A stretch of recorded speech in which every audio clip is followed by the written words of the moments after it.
to make this show one of the Blue Ribbon premier royal shows in Australia.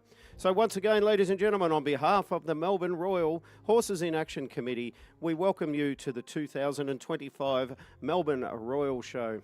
And Case, first up, we have our stock horses. Well, we do, and it promises to be a wonderful day. Welcome back, everybody. Would you believe it's 12 months since most of us saw each other again? I can see our photographers down there, our beautiful striking grey horses, which are our stock horses that we're about to see get underway in their competition. How good does our arena look, Steve? It certainly is a picture. There's nothing quite like day one of a royal show. Well, it's promising to be a good day so far. The clouds are a little grey, but I don't think we are going to get any rain, maybe a little this afternoon. Now that I've said that, every show competitor out there is going to want to hit me.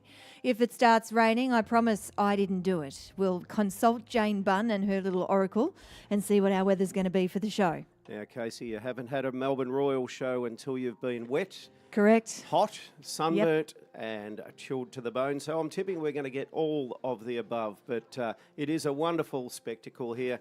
Beautiful grey horse down there against that marvellous green grass of our wonderful arena. And of course, ladies and gentlemen, we have our show jumping this afternoon, the first of many classes to come. So it's exciting times down here in the Horses in Action arena. Well, this very first class that we're seeing out here at the moment is actually class number 1. Yes, it's the very first class that we're underway out here on our Horses in Action main arena, and it is our lead Australian stock horse stallion for our horses 4 years old and over.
Well, as you can see now, the very first of our ribbons has been placed around our stallion, and this is the exhibit number 1930, Chalet Blue Cascade, nominated by Chantal Vella from Brookfield in New South Wales. So congratulations to that beautiful grey stallion that we are witnessing down there, the very first of our blue ribbons given at this year's Melbourne Royal Show.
ladies and gentlemen. We're currently judging class number 3, and it's our lead Australian stock horse gelding, 4 years old and over. And of course, this is under our watchful eye, and it's a very warm welcome to our judge down there, Miss Kim McMahon.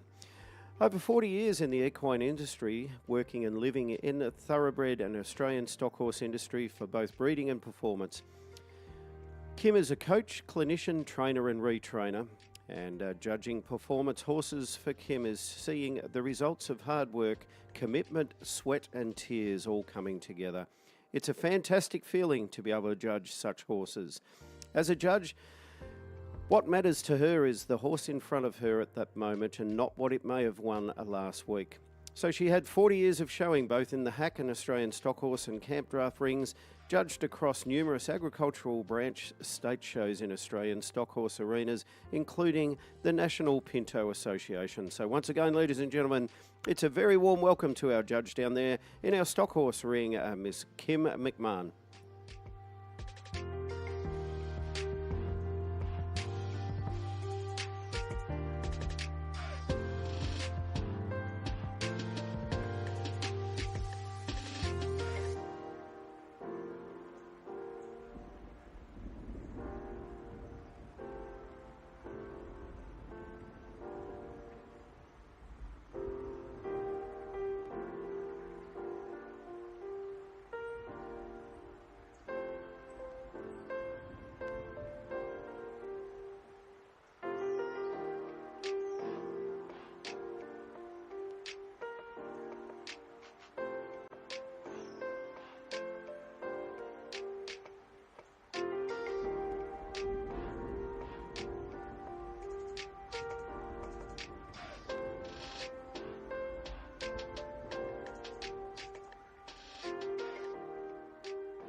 ladies and gentlemen, we have our results in now for class number 3, Lead Australian Stock Horse Gelding, 4 years old and over. And congratulations go to our winner. And it's exhibit number 1085, Assar Collusion, exhibited by Jane Allen from Garryowen in Victoria.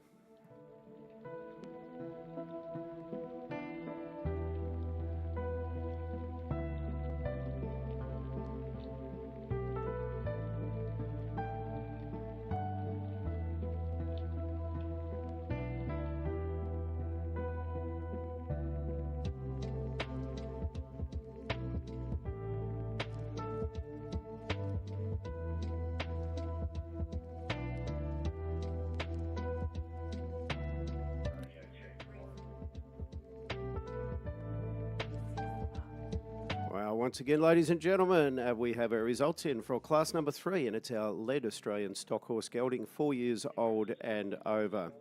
And congratulations go. We will go in our reverse order. 6th place goes to Combaining Downs Cooper, exhibited by the Combaining New South Wales Stock Horse, Darcy Shelbs and Lucy Goodyear.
Well, take 3, ladies and gentlemen. Sorry, a few teething issues up here in our broadcast box.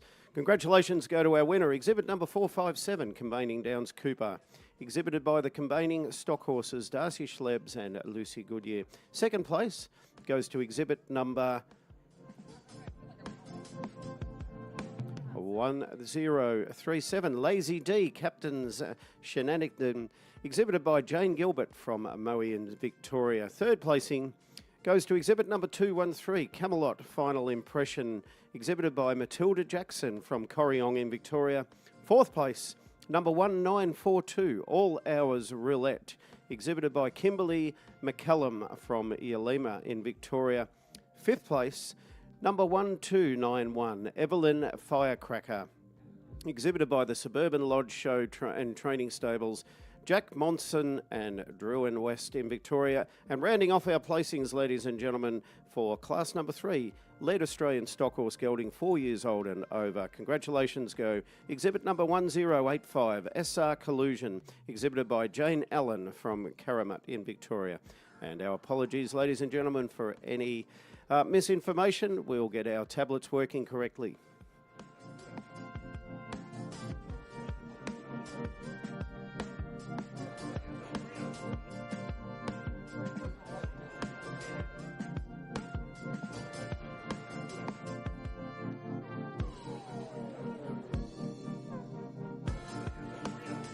Well, once again, congratulations to our winners and place getters as they make their way off. That was class number 3, our Australian Stock Horse Gelding. Our winner is Combaining Downs Cooper. Congratulations. With 2nd place going to Lazy D, Captain's Shenanigan. Now that's going to be a tricky one for me. Camelot Final Impression took the 3rd place, All Hours Roulette taking away 4th, Evelyn Firecracker taking our 5th ribbon, and Assar Collusion for the 6th place. That was class number 3, our Lead Australian Stock Horse Gelding for our horses, 4 years and over.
The next of our classes on the arena is class number 2, Led Australian Stock Horse Colt or Gelding for our horses 3 years and under.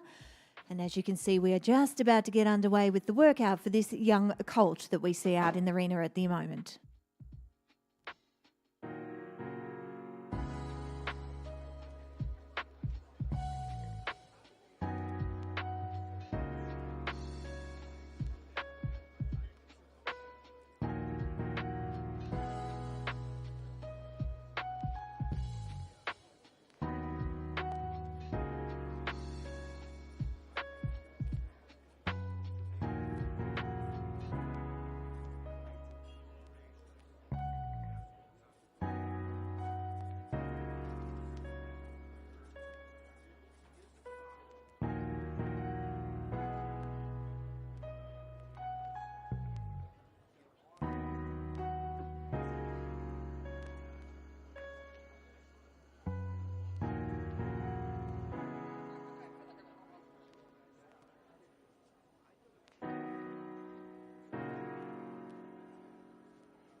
Well, ladies and gentlemen, we're about to place this blue ribbon on our winner down here for class number 2, our Led Australian Stock Horse Colt or Gelding, and it goes the way of Oakton Lodge Sudden Ovation, nominated by Michelle Gorton from Lang Lang here in Victoria, exhibit number 302.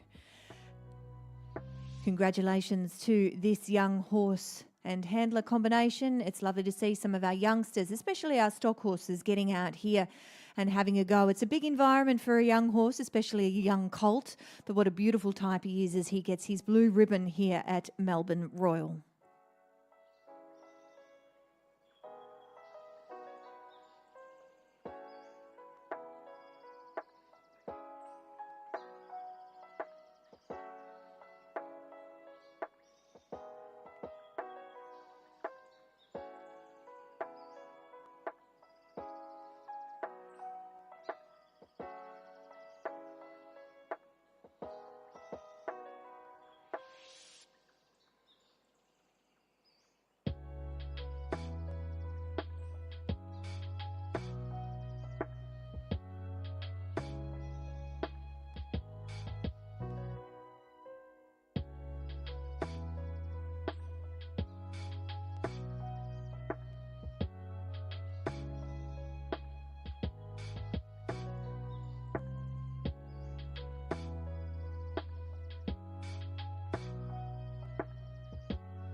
Well, if you are joining us in the grandstand, you'll see that we are just about to get underway with our champion-led stock horse mail, and the very first of our horses is our stallion that won class number 1 earlier today, just about to make their way through our workout from our judge Kim McMahon. So sit back and enjoy this beautiful class as we see our champion-led stock horse mail about to get underway.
Well, it's a fanfare of a different kind, ladies and gentlemen. This means the very first of our major prizes is just about to be presented in our little avenue of honour down here for our stock horse, and it goes the way of our champion-led stock horse male. Ladies and gentlemen, let's bring forward exhibit number 457. It's Combating Downs Cooper, taking out the champion here for Combating Stock Horses for Darcy Sleeves and Lucy Goodyear from Combating in New South Wales. Congratulations winning this very prestigious prize of our champion-led stock horse male. This particular class, as our judge Kim McMahon puts the red, white and blue stash on Combating Downs Junior, it's proudly supported by Oakwood Products, who are generously gifting a plaque and a major prize pack worth $200, which includes some amazing products, including the Oakwood Liquid Saddle Soap and the Leather Cleaner, the Oakwood Leather Conditioner, their oil, and also an Oakwood microfiber towel. So it's wonderful to see Oakwood supporting out here at our Melbourne Royal Show. Of course, Nick Bale from Oakwood Products will be down there as well. So it's wonderful to have Nick as part of our presentation. Again, giving a wonderful prize pack with their equine products, which surprise superior quality that the horse enthusiasts are looking for. I myself use their products on some of my gear, so it's great to have them supporting this year. As you can see, our photographer's getting a wonderful photo of our champion-led male going the way of Combating Downs Cooper.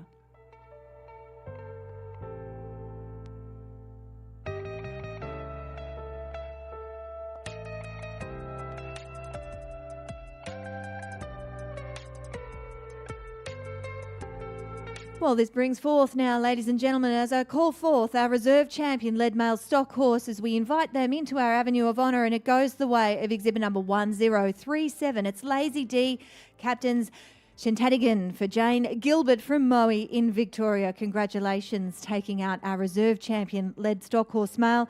Again, our reserve is proudly supported by Oakwood Products, and the winner will also receive a prize pack from Nick Bale and the team at Oakwood. So congratulations to our champion and reserve here for 2025 Melbourne Royal.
ladies and gentlemen, we welcome onto our arena Class 7, our lead Australian stock horse mare, 4 years old and over. And once again, that's under the watchful eye of our judge down there, Kim McMahon.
Well, we've got some brand new things coming to this year's Melbourne Royal, and it's going to be a great couple of days here at the show at the moment as we are looking at some things that we can do. So I know we have competitors coming in, coming out. We're 11 days at the show this year, Steve.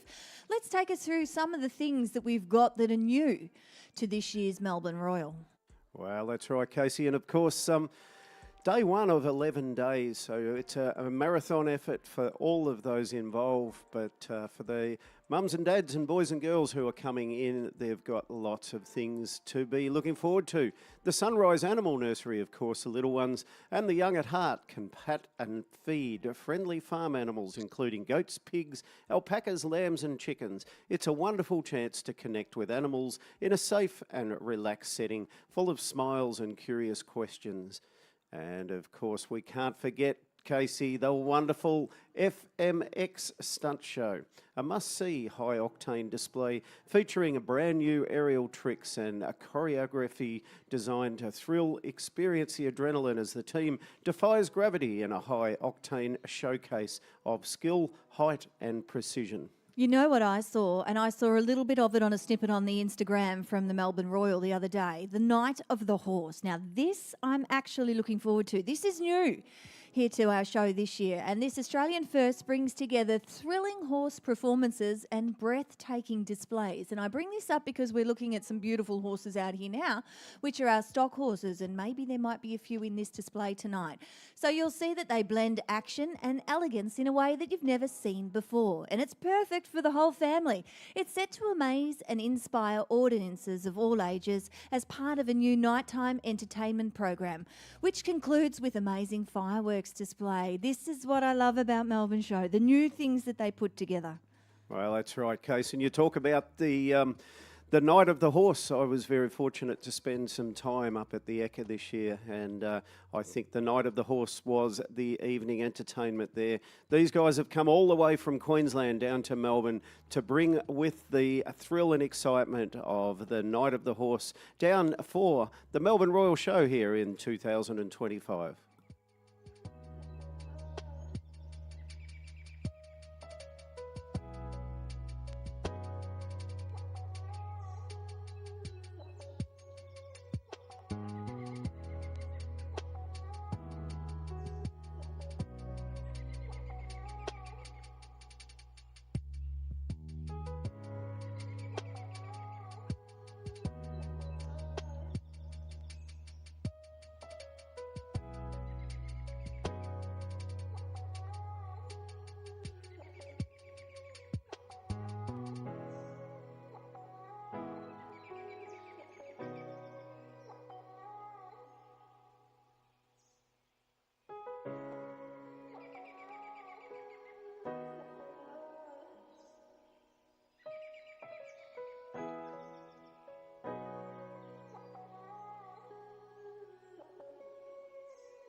Ladies and gentlemen, we now have our results in for class number 7, the Lead Australian Stock Horse Mare, 4 years old and over.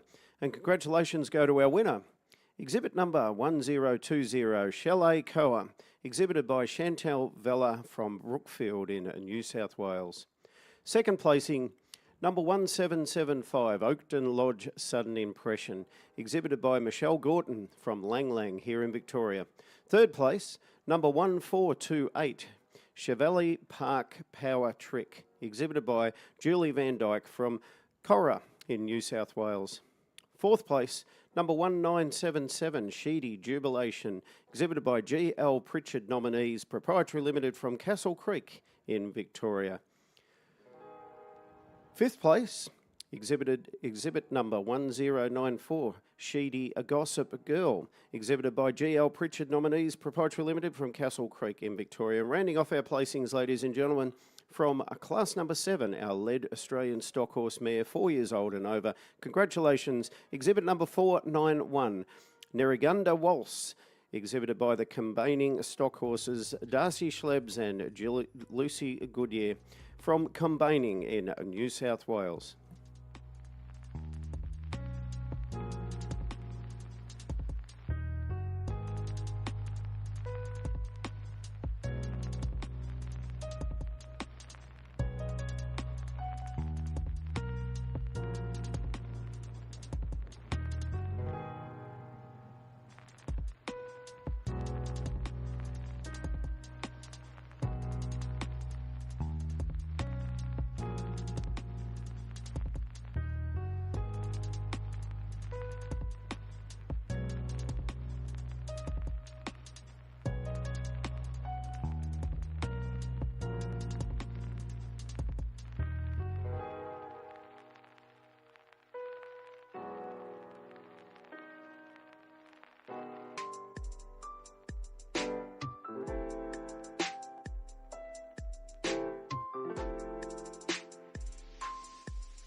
Well, as we move through some of our horse competitions here, you'll see we've completed class number 7, and very shortly we will get on with class number 6, which will be our Lead Australian Stock Horse filly.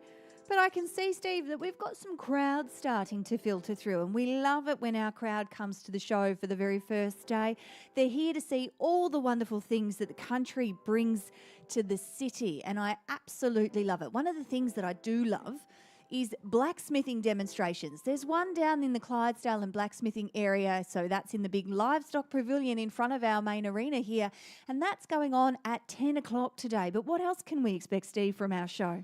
Well, along those themes, we've also got our farriers competition, and of course, Casey, a farrier is a person who puts shoes on horses. You wouldn't happen to know one, would you? I reckon I might. That is indeed my trade. So the farrier demonstration will be on from 9:30 this morning right through till 6:30 this afternoon, and that's in the National Storage Pavilion. So ladies and gentlemen, boys and girls, if you want to see an old-time farrier at work, and I'm tipping they'll be doing hot shoeing up there, Case. That's always fascinating to watch, the hot shoeing, because that's where you see our blacksmiths obviously heat the metal of the shoe, then they can shape it, obviously check the shape. Now, I know that some farriers, and you would know the purpose for this, they can then burn the shoe onto the horse's hoof. No, it doesn't hurt them, ladies and gentlemen, it does not hurt them.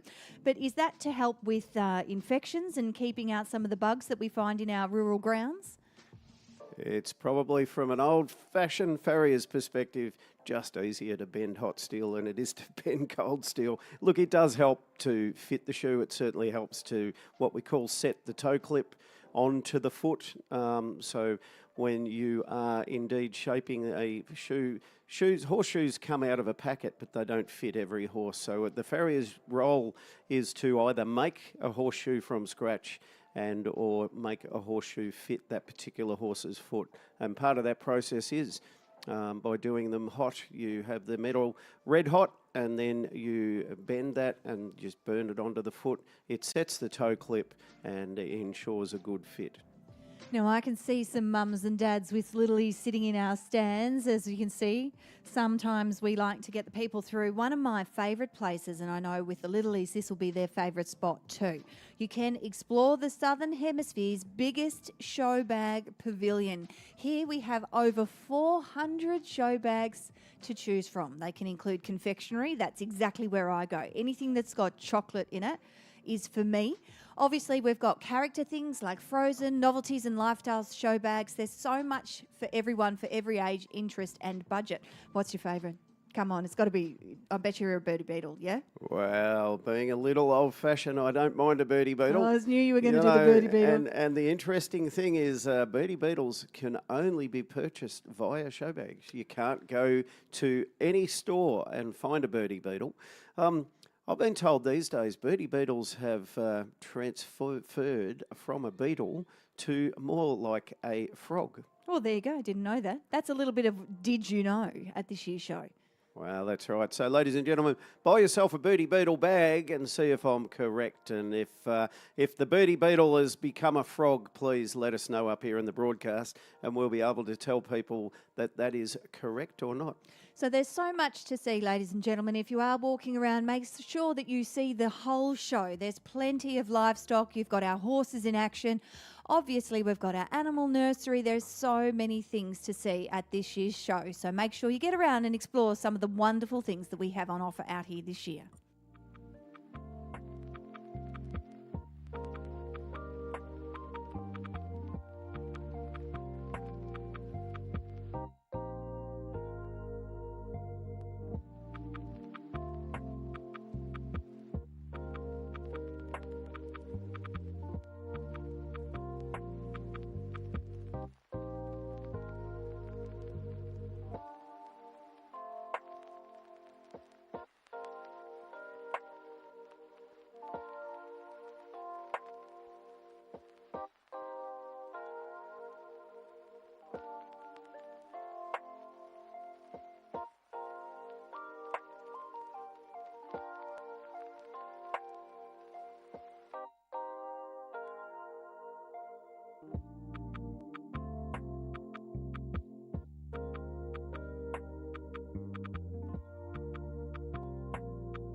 Well, ladies and gentlemen, we now welcome on to our competition arena down in ring number 1, and it's class number 6, our lead Australian stock horse filly, 3 years old and under. So, of course, Case, these are some of the premier horses in terms of our breeding of our Australian stock horses moving forward, and we've had some very quality types out here this morning. We did see our male horses out here this morning. It was great to see some young horses coming through, a little bit like what we're watching out here at the moment. These are our horses. This is our fillies, 3 years old and under. And it was also good to see a young colt out here earlier this morning. So it's nice to see the future of our equestrian events with some of our young horses moving through. Sometimes the environment of a royal show can be very daunting for our little horses. And then, look, by all means, these aren't little, but I say little because they're our younger horses. So they're doing a wonderful job out here, and that is our stock horse. We call them the breed for every need because they're just that. They're a very versatile animal. That's correct. The breed for every need, or indeed the breed for today and tomorrow. So our judge, what we're doing out here, ladies and gentlemen, is judging these classes, what we call a lead class, and the judge will be paying particular attention to the conformation and manners and paces of these particular types. And of course, this is largely aimed at breeding and what we've got moving forward in terms of our bloodstock and the typical Australian stock horse type.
Well, Casey, of course, the Australian stock horse, the breed for today or tomorrow, or the breed for every need, and some history in relation to the Australian stock horse.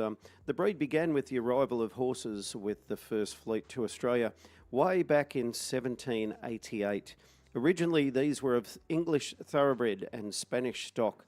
Then later, Arabs and Timor and Welsh mountain ponies were imported. Horses for the colony needed to be strong, have stamina to survive the long journey and the enormous miles to be travelled here in the colony, and to work in the untamed environment of their new home. Over time, weak horses were culled to breed sturdy saddle horses required by explorers, stockmen, settlers, bushrangers and troopers.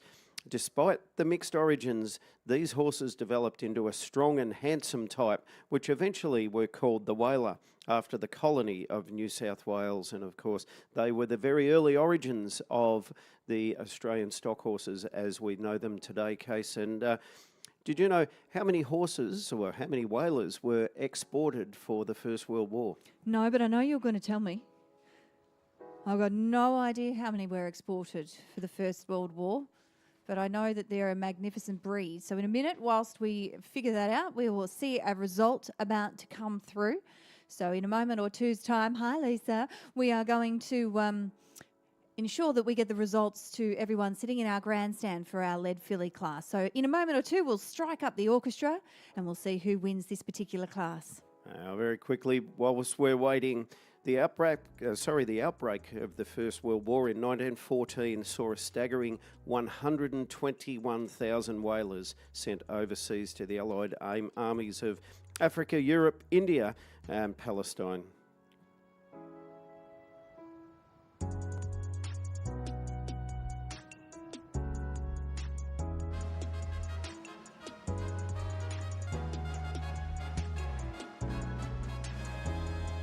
Well, as promised, we've struck up the fanfare. It is the results now for Class 6, our lead Australian stock horse filly for our fillies 3 years old and under. Our winning exhibit goes the way of 1497. It's Hamlot Park, Nashville, shown here by the Suburban Lodge Show Team and Training Stables and R&J Hewitt from Druin West here in Victoria. Second place goes the way of Oakden Lodge Sudden Seduction, nominated by Michelle Gorton from Lang Lang here in Victoria, number 1207. And that means our third ribbon will go to 1441. It is Pepper Tree Farms Cassinet, nominated by Julie Van Dyke from Curra in New South Wales. So congratulations to our winner down there, taking our first place is Hamlot Park, Nashville for the Suburban Lodge Show and Training Stables.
What we are about to get underway with now, ladies and gentlemen, we are welcoming out our champion-led female stock horse. So what you can see here, the two winners are competing against one another at the moment out there on the grass. You've got the winning mare and, of course, our winning filly that are out there that are having a go under the watchful eyes of our judge. And then you'll see in the background here, you'll see these two darker horses. They're what we call our challengers. So whoever wins the champion ribbon, the red, white and blue one, so whomever our judge picks as their champion-led female stock horse, the second place getter to that winner has the right to come in and challenge and try and steal the reserve champion away from the other winner. So I hope that makes a little bit of sense, but sit back and watch this lovely class as our judge, Kim McMahon, decides who will be her champion-led female stock horse. Discovery Houston, press to ATO.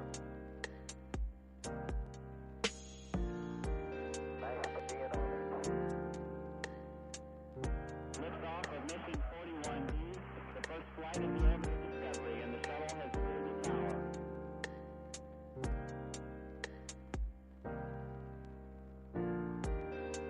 3, 2, 1, 0, 0.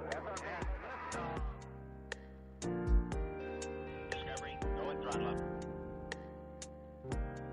Discovery's 4 computers now have primary control of critical vehicle functions.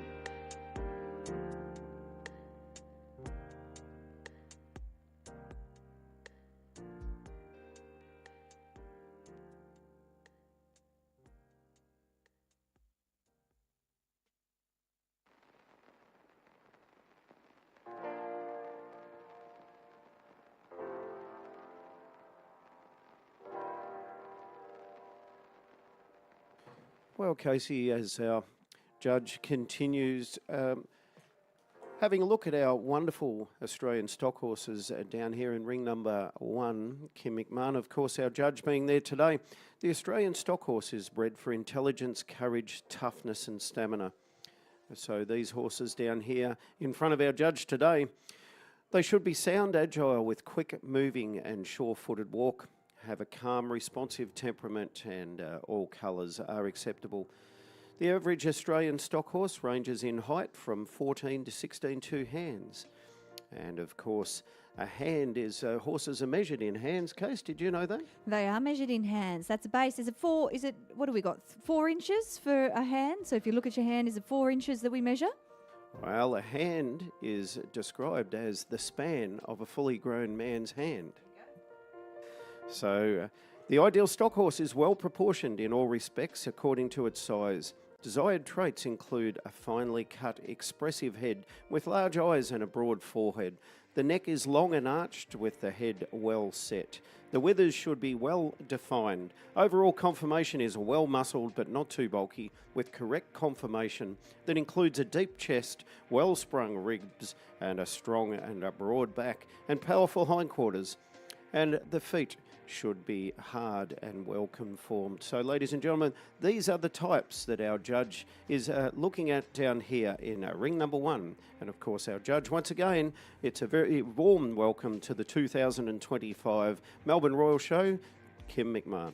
Do you know what I'm going to say? Everything that you just said then, I'm going to put it all together as one. I'm going to say that it is a cosmopolitan blend of attributes that our beautiful stock horses have down here. So our judge has chosen her champion. This is the challenger that we are now watching work out. So this horse is going to try and steal the reserve champion ribbon. So let's see if we've got the quality and the work to do so as we watch this beautiful horse make its way across the ring.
Well, ladies and gentlemen, we now are about to sash our champion-led female stock horse for 2025.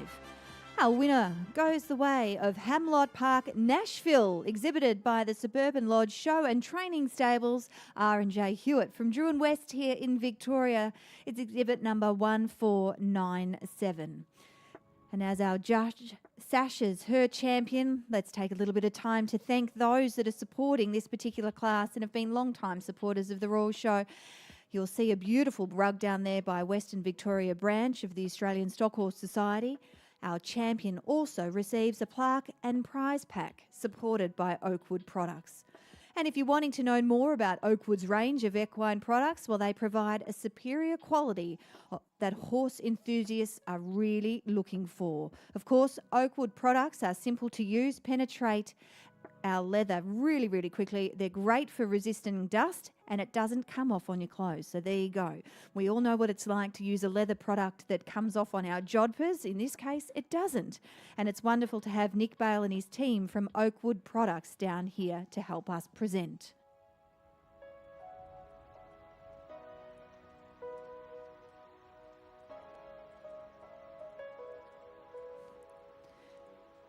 And as you can see, our judge is getting a photo, but now let's call forth our reserve champion. And our reserve goes the way of exhibit number 1020. It's Chalet Koa, nominated by Chantel Vella from Brookfield in New South Wales. So congratulations to Chantel taking out our reserve champion-led female.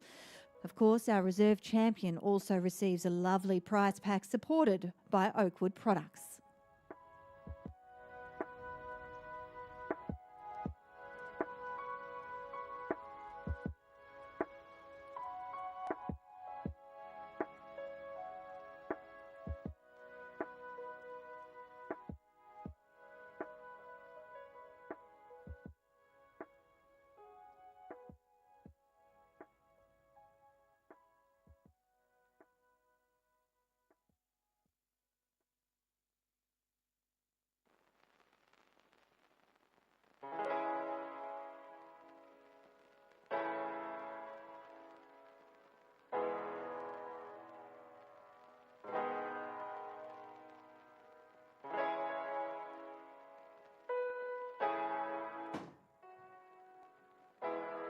Well, once again, congratulations to our champion, and that is Hamlot Park, Nashville, with the red, white and blue coveted sash, and our reserve going the way of Chalet Koa. Congratulations to both our champion and reserve. This will now pave the way for the big one here, and it's very sought after, where we bring together our champion-led male and our champion-led female that'll come out and compete for our Supreme-led Australian stock horse for 2025.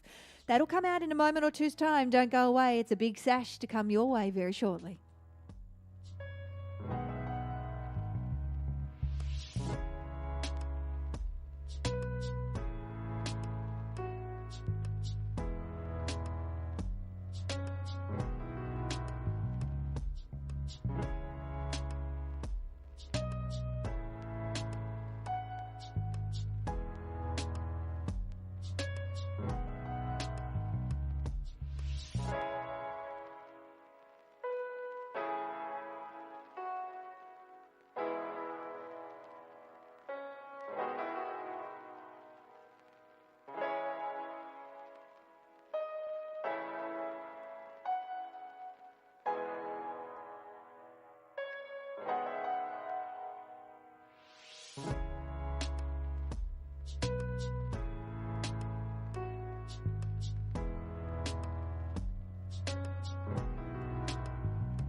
So, ladies and gentlemen, we're about to get underway with what we call Class 10S. It's Supreme-led Australian stock horses, and because these horses have both been out and won on our arena, they are both been champions.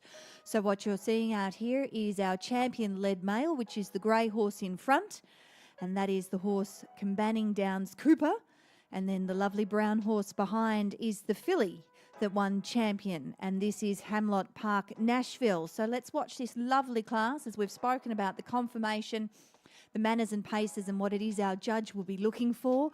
So as a lead class, our horses are expected to stand up in front of our judge, walk and trot.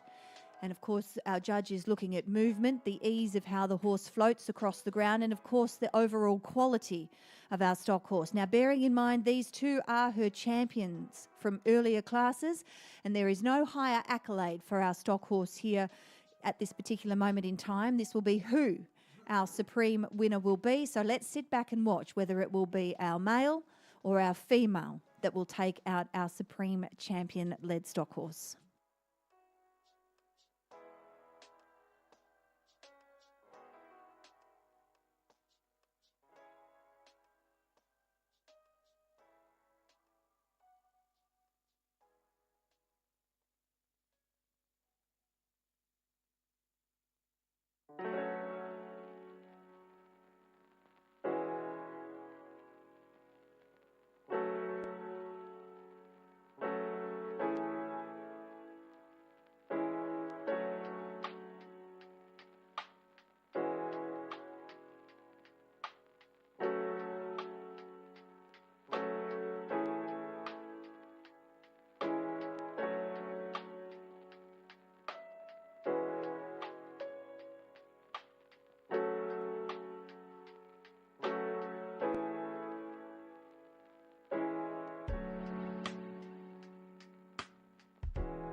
Well, ladies and gentlemen, it is with great delight we can now announce our Supreme-led Australian stock horse for the 2025 Melbourne Royal Show.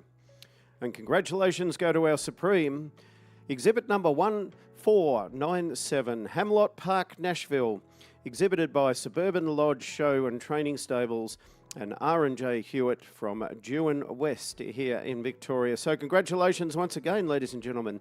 Our Supreme-led Australian stock horse for 2025 Melbourne Royal Show, Hamlot Park, Nashville, goes to the filly down there, ladies and gentlemen. And this class is proudly supported by Suburban Lodge Show and Training Stables, and the rug is supported by Summerwood ASH Stud. Product pack supported by International Animal Health, and we also have a plaque and a product pack supported by Oakwood Products, presented down here today by Mr. Nick Bale. So once again, ladies and gentlemen, congratulations go to the 2025 Supreme-led Australian stock horse, and it's our exhibit in your program there, number 1497, Hamlot Park, Nashville. Well, Steve, it's a wonderful sight when we see these beautiful garlands being placed on the horses. This is the first of many garlands that we're going to see over the course of the show. Of course, all of our major awards receive garlands. You'll see that magnificent garland Friday of next week. So tomorrow week, we will see a garland for the Garryowen Equestrienne Turnout. You'll see garlands for things like the Pope Cup. These garlands are absolutely magnificent, and if you look at that around that horse, that is a stunning picture. Again, the man with the orange bucket, the International Animal Health down there, they out here support every year, and it's great to have Oakwood Products joining us as well. Yes, it's a wonderful array of our sponsors and supporters here for the Melbourne Royal Show, and many of our sponsors and supporters indeed come back year after year to support this magnificent show, which of course is in its 177th year of running the Melbourne Royal Show. So once again, ladies and gentlemen, as our Supreme Champion leaves the arena, put your hands together for our Supreme Champion, Hamlot Park, Nashville.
Well, ladies and gentlemen, we now welcome onto our arena down here in ring number 1, and it's class number 25, the Australian Stock Horse Lady Rider, 13 years and over, and of course the Ashler classes. Australian Stock Horse Ladies Association class is commonly known as Ashler and is always held in high esteem, honouring the breed of the Australian stock horse and their turnout, a dream many young women wish to claim. So this is a quintessential ladies class here, Case. It is, and I thoroughly enjoy watching all of these lady riders out here. It's a very highly sought after ribbon is this particular class number 25. So I'm going to enjoy seeing the workout and our lady riders, and I actually enjoy sitting up here and having a little judge for myself. Now, our judge will be looking for pretty much the same as she was looking for in the workouts of our lead classes, but again, we are looking for manners, paces, the horses, obviously ability to do the job well with what the rider asks it to do, our lady riders' talent and ability in the saddle. So it's a combination of virtually everything that looks good to our judge. Now, bearing in mind, we welcome out a new judge, and that is Jenny Heath. So it's wonderful to have Jenny join us down there. And as you can see, the very first of our riders who's about to get underway on our course is just reiterating her workout, just to make sure she's got that down pat before she makes her way out to compete on this ring. Well, that's right, Casey, and it is indeed a very warm welcome to our judge down here, Miss Jenny Heath. Jenny's competed many times at Melbourne Royal and Melbourne Summer Royal in the Australian stock horse classes over the years, and is recently in the harness classes. Also judged the Australian stock horse classes and hunter classes at Melbourne Royal and Melbourne Summer Royal. Been on the committee as a delegate for the Royal Geelong Agricultural and Pastoral Society at VASA and attending meetings and help running conferences for VASA.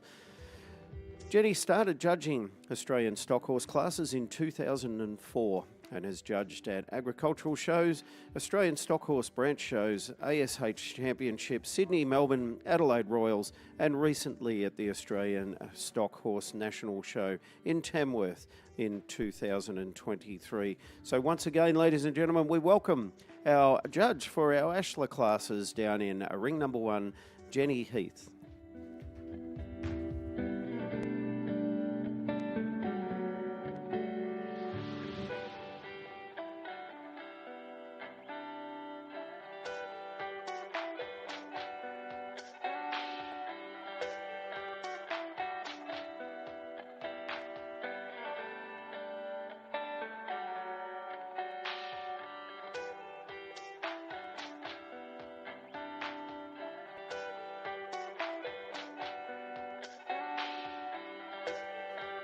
So as you can see, we've seen the very first of our horses work out here in our stock horse and lady rider competition. So just to let you know, our judge is scoring here. So what's going to happen is our horse is allotted 25 points for type and conformation and 25 points for ability, manners and paces. Then we move on to our rider section, and again, the same system applies. We give 25 points for riding ability and 25 points for dress, equipment and general presentation. So the overall turnout of the horse.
So as you can see, ladies and gentlemen, our horses and the combinations of their lovely riders are making their way over to our Avenue of Honour. So what we're doing at the moment, it might just take a little bit of time, is we're calculating our point system. So as I mentioned earlier today, our point system works the way of the horse is allotted 25 points for type and conformation, 25 points for ability, manners and paces, 25 points for the riding ability, and of course 25 points for dress, equipment and general presentation.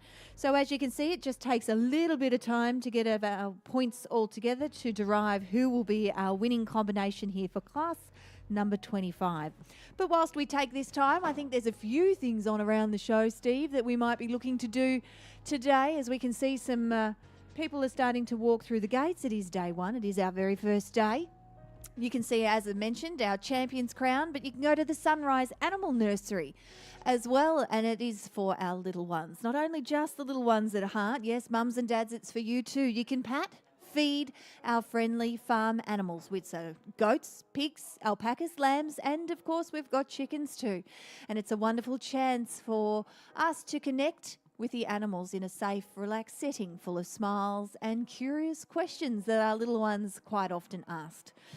I know one of your favourite questions is, where does milk come from? That's a big one. No, it doesn't come from the supermarket, does it? It comes from our cattle, of which we can see that we do normally have milking displays down here, and I'm sure you will see that in the livestock pavilion. Absolutely, Casey. Now, further to what we were talking down here this morning in relation to this class, the Ashler class. And the Ashler class is divided into three main sections, and of course we have our rider workout. And in relation to the rider, points are awarded to the rider for her riding ability, her style and control over her mount, and her ability to execute the prescribed pattern that is prescribed by the judge on the day. The horse's ability, a well-trained obedient horse, will obviously score the highest points, and bad behaviour, resistance, malice, or giving the rider a difficult or unpleasant ride will surely affect the horse's score. The workout, and the judge today has selected her workout, and each of these horses have undertaken that workout. And the workout was contained a variety of movements, but wasn't unduly long, which is important. And of course, the saddlery, Casey. And Ashler has the highest regard for traditional saddlery of the Australian origin, though no rider will be excluded from competing no matter what make of saddle. Scoring should be favoured the traditional poly stock saddle and the Australian bridles and breastplates. So there you go. That is just another example of what we are judging down here this morning. And of course, we have a point system, and our judges are going through the process of awarding the points for our exhibitors down here in our Ashler Lady Rider Australian Stock Horse class. So Kim McMahon is our judge for the horse, and Jenny Heath, we welcome Jenny in, who was judging our riders. So as we mentioned very shortly, we will see our points all put together to derive who is our winner, right down to sixth place out there today.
Well, Steve, you know before how I was talking about the fact that our milk doesn't come from a supermarket, it actually comes from a cow. You know how I said that we do have those experiences? Well, guess what? In about 15 minutes' time at 11 o'clock, we are actually having our Pura milking experience. So you can make your way down and obviously see our cattle being milked and how it gets from the cow to the supermarket. Have you ever churned for butter from your milk? Have you done that? Not intentionally. Sometimes if a litre of milk is left in the back of the car and we go down a bumpy road, but certainly not intentionally. Do you know, I remember back to my primary school days when I used to do that and we churned for butter and I thought it was the most fun thing I'd ever done. I got an old milk carton and I shook and I shook and I shook and I shook until I got the butter.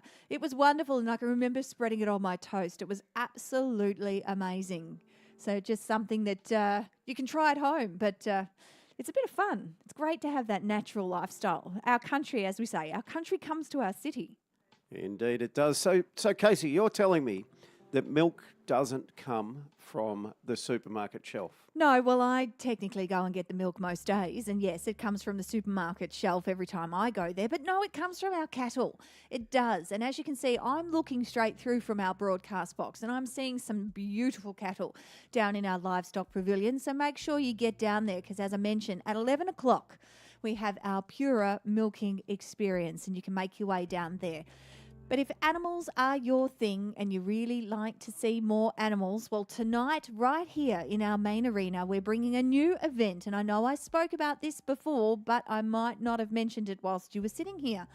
And we do bring in the Night of the Horse. So tonight we're having our first ever time here at Melbourne Royal, a thrilling horse performance and breathtaking displays.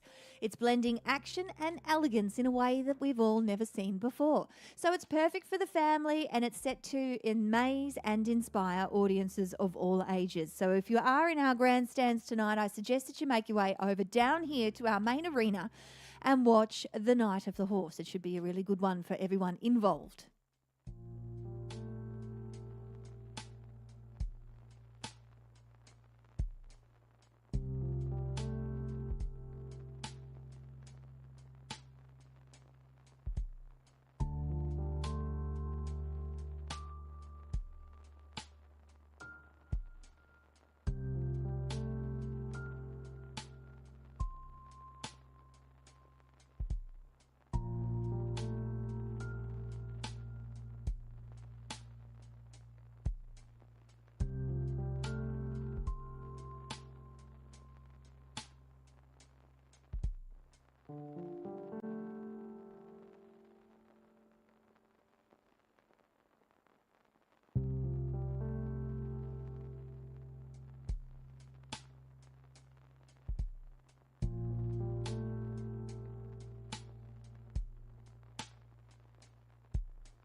Well, ladies and gentlemen, we have the results through now for Class 25, our Australian stock horse and lady rider, 13 years and over. So what we are going to do, ladies and gentlemen, we are going to call forward 6th place through to our winner. So, ladies and gentlemen, taking out 6th place, can we please call forward exhibit number 213, Camelot Final Impression, ridden by Matilda Jackson from Garryowen here in Victoria, taking out our 6th place ribbon.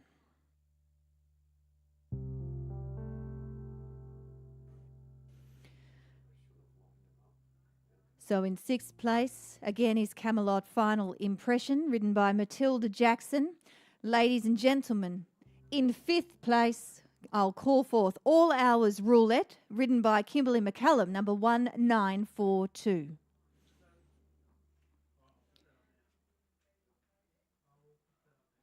In 4th place, I'll call forward combination of 126. It's Combaning Downs Elect, ridden by Rachel Schliebs, nominated by the combining stock horses Darcy Schliebs and Lucy Goodyear from Combaning in New South Wales. Our 3rd place ribbon will go the way of Montana Dickinson's Beltana Mantime, number 1016. And the camaraderie down there between these two ladies that are left over. Who is the winner and who is the 2nd place getter? Well, ladies and gentlemen, in 2nd place goes the way of Assar Collusion, ridden by Jane Allen, number 1085. And that just means there's one combination left standing, and it is 1977. Sheedy Jubilation, ridden by Elwyn Pritchard.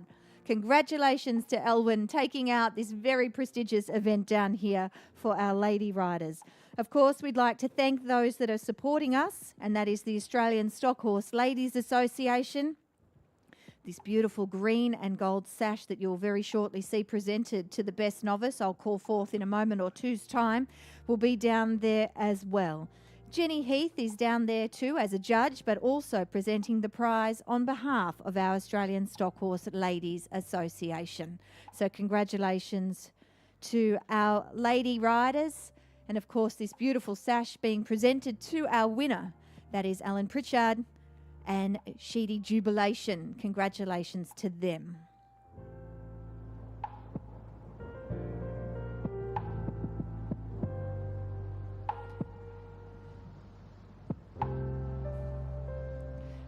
And as our judge makes this beautiful presentation to our winner, you will see very shortly we've got one more sash down there, but we'll continue with this lovely presentation. Look at that beautiful plaque that is there. We've got one more presentation, and that is to our best novice. Ladies and gentlemen, it goes the way of Kimberly McCallum, riding All Hours Roulette, number 1942. Congratulations there for taking out our best novice in this particular class. What a wonderful lineup of horses and lady riders that you'll see out here. And again, as I said, Steve, it's a very sought-after class for these ladies. Well, that's correct. And of course, the Ashlar ridden class is the equivalent in the Australian stock horse circles to, of course, some of our most prestigious equestrienne awards under saddle. So it's a great achievement to run a class such as this, and of course to win a class such as this at a royal show. So ladies and gentlemen, put your hands together for the winners and place getting teams out there in our Ashlar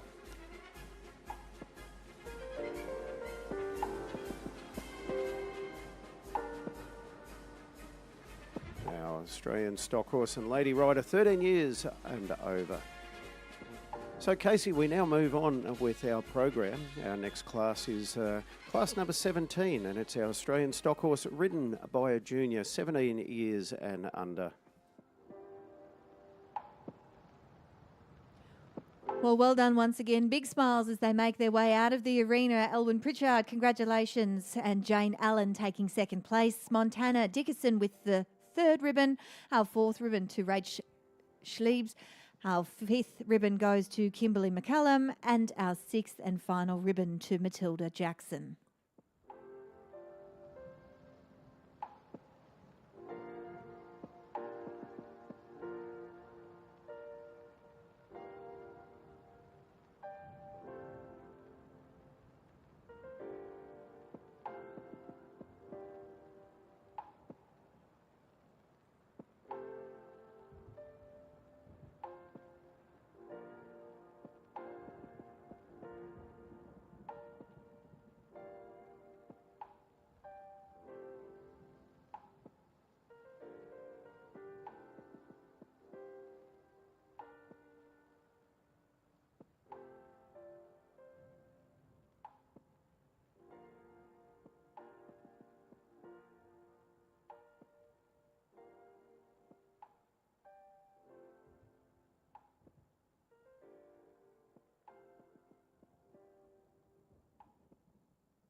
Well, ladies and gentlemen, down in ring number 1, we are currently judging class number 16, the Australian stock horse Hack Colt Filly, or gelding 3 years old and under.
Well, ladies and gentlemen, we have our results in now for class number 16, and it's our Australian stock horse hack colt filly or gelding, 3 years old and under.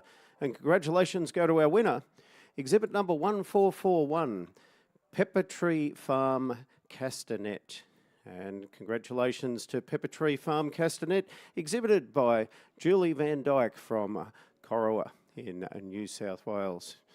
So, ladies and gentlemen, the winner of class number 16, the Australian stock horse hack colt filly or gelding, 3 years old and under, exhibit number 1441, Pepper Tree Farm Castanet.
Well, we now welcome onto the arena class number 17, our Australian stock horse, ridden by a junior, 17 years and under. And that's down here in ring number 1.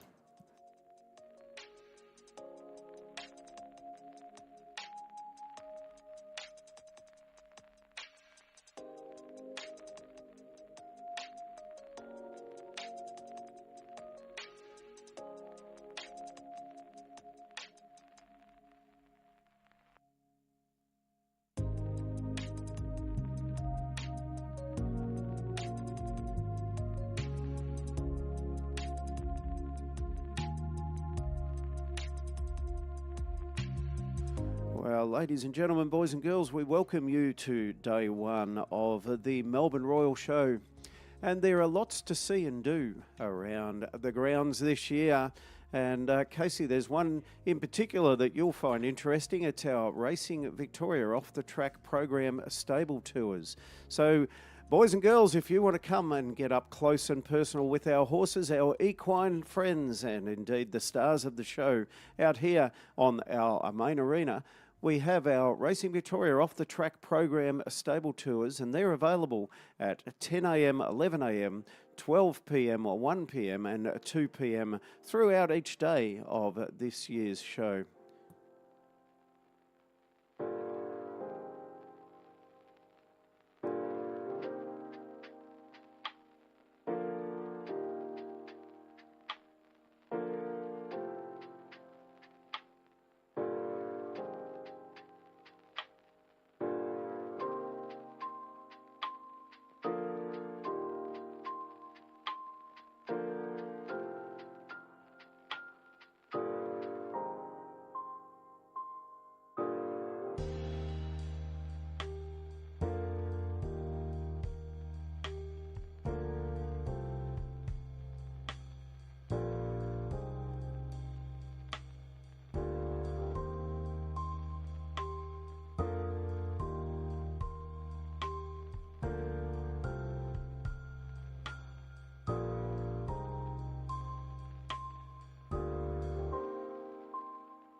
ladies and gentlemen, we have the results now for Class 17, our Australian stock horse ridden by a junior. Our win goes the way of Jack Monson riding Everwin Firecracker, number 1291. In second place goes to Grace Davidson riding Braveview Coolabah, number 874. In third place goes the way of Mim Day riding Combanning Downs Cooper, number 457, which will mean our fourth place goes to George Day riding Combanning Downs Elect, exhibit number 126. So congratulations, big smiles all round and a nice big cheer from the crowd for our winner down here for class number 17. It's Everwin Firecracker, ridden by Jack Monson, nominated by the Suburban Lodge Show and Training Stables and Jack Monson from Druin West here in Victoria.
Well, ladies and gentlemen, as they make their way off the arena, give them a round of applause for our junior riders here, class number 17. Well done, Jack Monson taking out the blue with second place to Grace Davidson, third to Mim Day, and our fourth ribbon to George Day. So well done to our winner, and all the way down to fourth place. Well, that concludes our showing on the flat, as we say, Steve. That concludes our showing on the flat here for day number 1. What are we bringing up this afternoon? Well, Casey, of course, we have the thrills and spills of world-class show jumping here throughout this afternoon. So, ladies and gentlemen, don't go too far away. Our show jumping will commence here at midday, 12 p.m. And our first class is the Group D jumping contest, and that will commence at 12:20 this afternoon. So, ladies and gentlemen, as Casey said, that concludes our flat classes or our showing classes here this morning, and of course the wonderful Australian stock horses that we've seen here. But don't go away. There's plenty to see and do. And we're going to see our new commentator come in, and Mr. Brett Hickey. So he's going to take you through all of our show jumping, and I'm very much looking forward to watching it. So as you can see now, we've got a couple of gentlemen making their way out onto the main arena. They'll be measuring and getting ready to set all things up, because these jumps have got to be spaced, they've got to be erected, and then, of course, the course has got to be walked by our riders.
Space for you.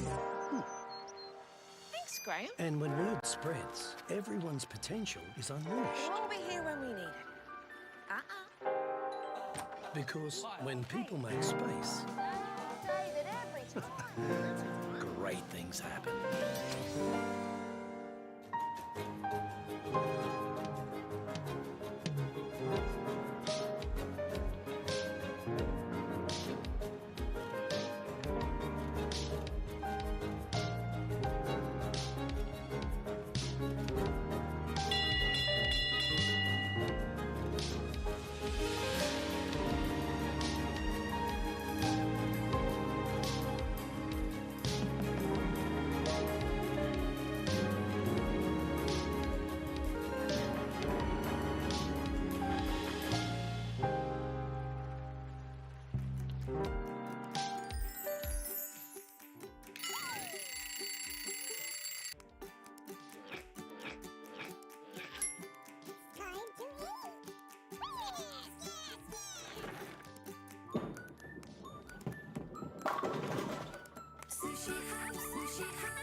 We all have a need to connect, to know what's going on.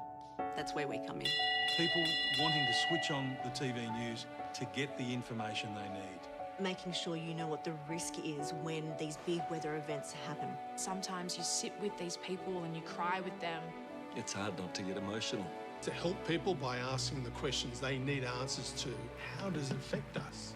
To make sure it's the truth. You have to get in there. Fiery says, if you see us run, run. The adrenaline starts pumping. It still gives me a chill down my spine. It's these big moments that bring us together as a nation. Connecting people to that makes them feel part of Melbourne. That emotion jumps through the screen to everybody watching. Well, everybody wants to feel connected. We're connecting people with people. And when we do it, none of us are alone. 7 News, connecting you. Auto emergency braking, stopping for you.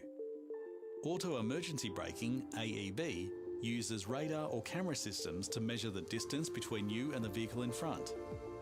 If that distance suddenly gets smaller, usually because the vehicle in front has come to a sudden stop, the AEB responds by automatically braking, often before you have a chance to react.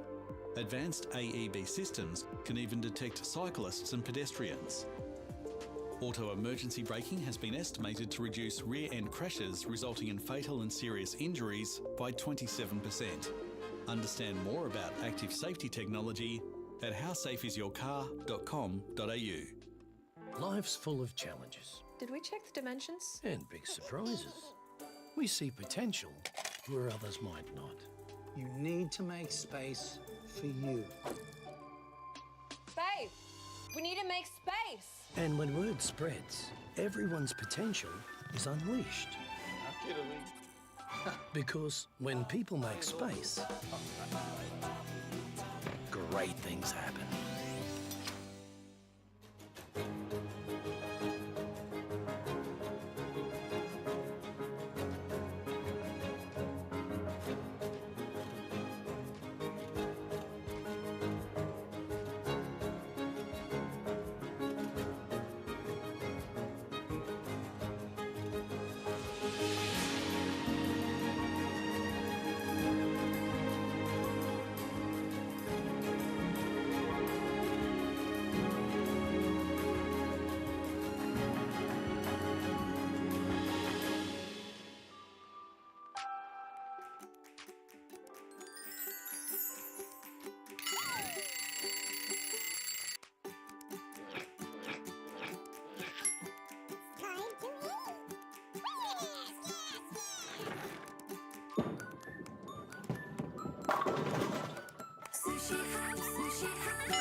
It's funny. We all have things we can't resist. But sometimes Really? you need to make space for you. Space for you. Thanks, Graham. And when word spreads, everyone's potential is unleashed. It'll all be here when we need it. Because when people make space, David, every time. great things happen.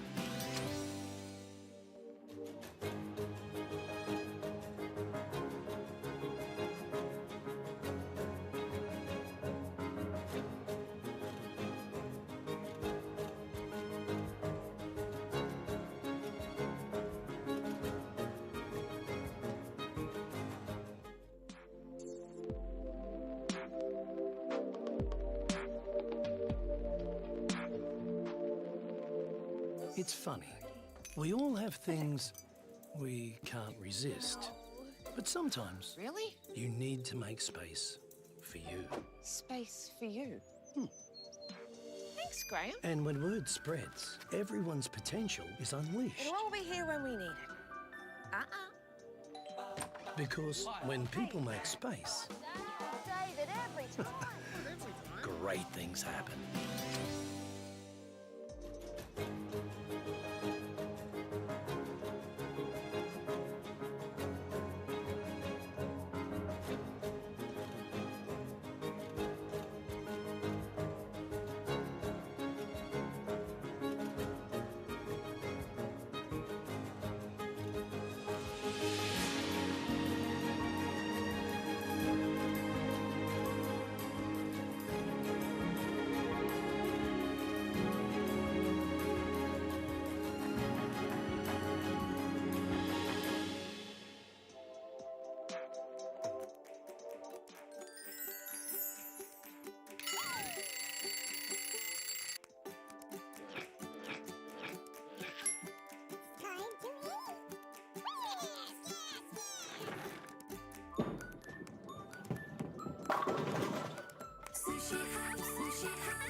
We all have a need to connect, to know what's going on. That's where we come in. People wanting to switch on the TV news to get the information they need. Making sure you know what the risk is when these big weather events happen. Sometimes you sit with these people and you cry with them. It's hard not to get emotional. To help people by asking the questions they need answers to, how does it affect us? To make sure it's the truth. You have to get in there. Fiery says, if you see us run, run. The adrenaline starts pumping. It still gives me a chill down my spine. It's these big moments that bring us together as a nation. Connecting people to that makes them feel part of Melbourne. That emotion jumps through the screen to everybody watching. Well, everybody wants to feel connected. We're connecting people with people. And when we do it, none of us are alone. 7 News, connecting you. Auto emergency braking, stopping for you. Auto emergency braking, AEB, uses radar or camera systems to measure the distance between you and the vehicle in front. If that distance suddenly gets smaller, usually because the vehicle in front has come to a sudden stop, the AEB responds by automatically braking, often before you have a chance to react. Advanced AEB systems can even detect cyclists and pedestrians. Auto emergency braking has been estimated to reduce rear-end crashes resulting in fatal and serious injuries by 27%. Understand more about active safety technology at howsafeisyourcar.com.au. At Spotlight, we believe that life's what you make it, and that things don't have to cost a lot to mean a lot. Because the more love, care, and flair you put into something, the more you get out of it. To the homebodies and houseproud, we say there should be a little bit of you in everything you do. So we're here to help you create it, decorate it, and celebrate it for less. All backed by our bargain guarantee. At Spotlight, it's what you make it. Life's full of challenges Did we check the dimensions? and big surprises. We see potential where others might not. You need to make space for you. Babe, we need to make space. And when word spreads, everyone's potential is unleashed. Because when people make space, great things happen.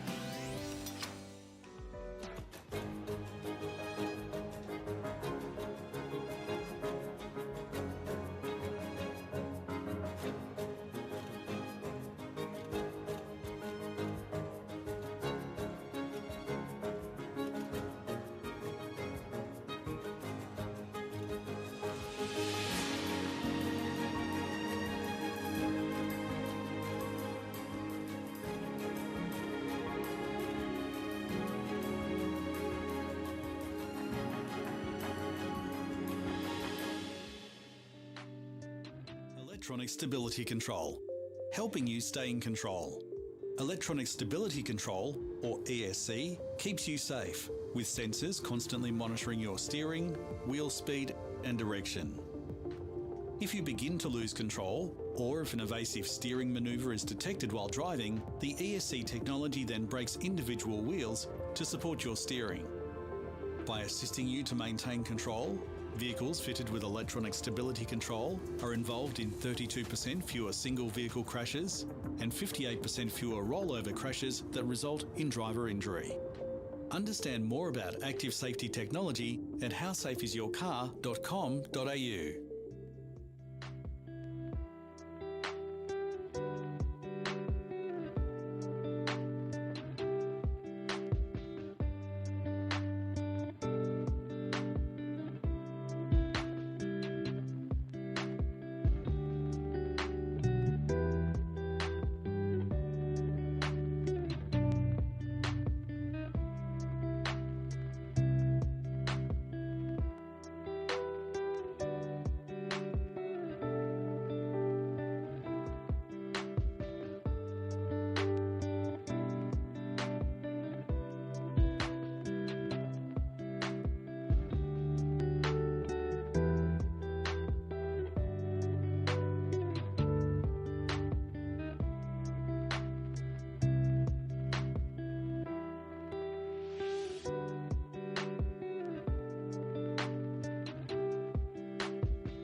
good afternoon, everyone.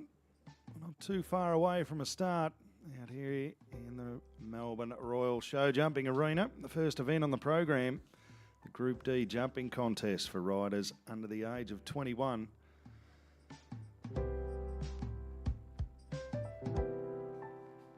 Competitors to compete. It's a one-round class, so straight against the clock. Winner will be the combination with the least amount of penalties and the fastest time. A big thank you to our course designer this year, Mr. Gavin Chester, and our judge, Mrs. Anne Garner.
for any punters out there in the crowd, top 10 show attractions this year at Melbourne Royal. The little farmer's field. Kids can jump into the farmyard. From collecting wool to digging for veg, apple picking, egg gathering, carrot harvesting, and mini Kubota tractor rides. It's completely free and a hands-on experience for little farmers in the making. You can also go and see the Farm Animal Pin Trail, journey along the 5-stop animal trail to meet cows, sheep, horses, chickens, dogs, and more. You've got the Lego Playland. Welcome home, Columbia. Beautiful, beautiful. Discovery 4 computers now have primary control of critical vehicles. Lego Playland at Farm City. Lego Playland is open daily from 9:30 a.m. to 6 p.m. offering free hands-on fun for kids and adults. Explore 4 themed zones, including the Melbourne Royal Show exclusive Lego Duplo Farm, Lego Challenge Zone, Lego City, and Lego Rebuild the World. Beautiful, beautiful.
Well, we're just about to get underway out in the show jumping arena. Our first combination on course. The first show jumping horse on course at the 2025 Melbourne Royal Show. In the saddle, it's Joel Lamb from Denison up in Gippsland, and he's riding Sterling Lady.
Well, bad luck, Joel Lamb. Just a few rails coming down.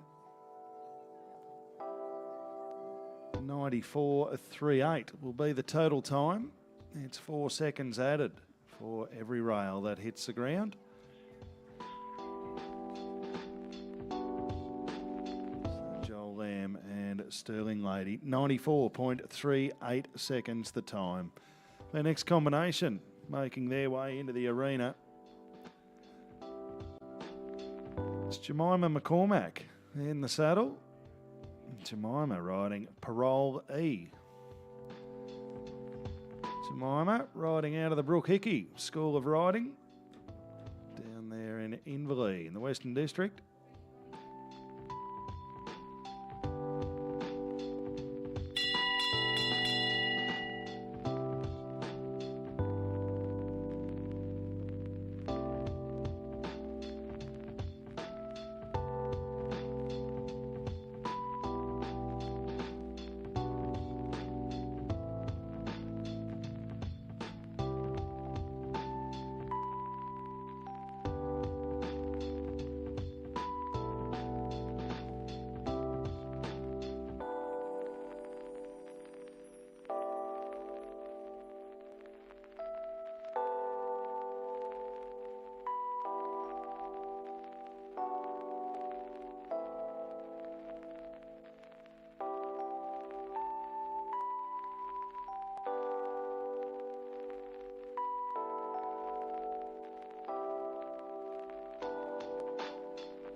Well, the 3 rails down, 12 seconds to be added to Jemima McCormack's time and Parole Lee. They finished with a total of 88.55 seconds.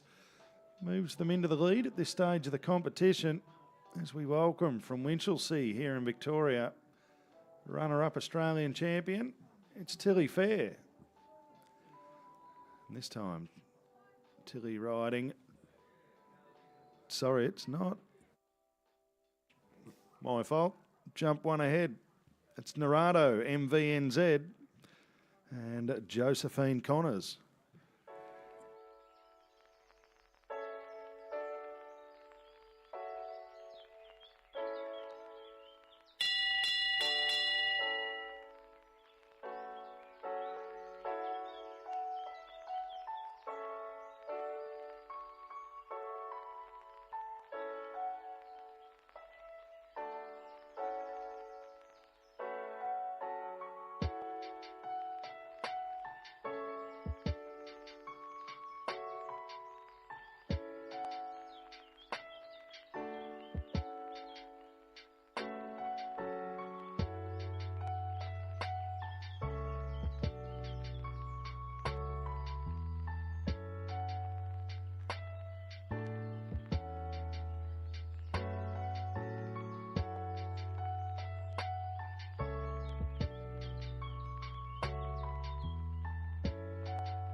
Well, just the one rail down, safely over the last fence. Narado, MVNZ, and Josephine Connors, 4 seconds to add. A total of 80.98. New leader in the competition.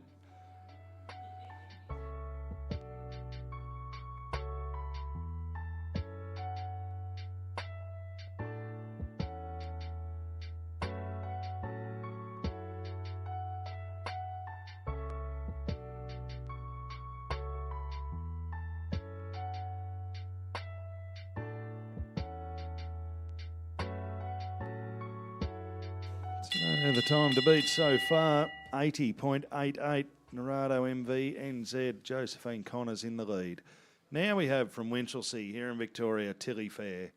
She's riding Talara Goldmine.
Well, a little slip around the corner.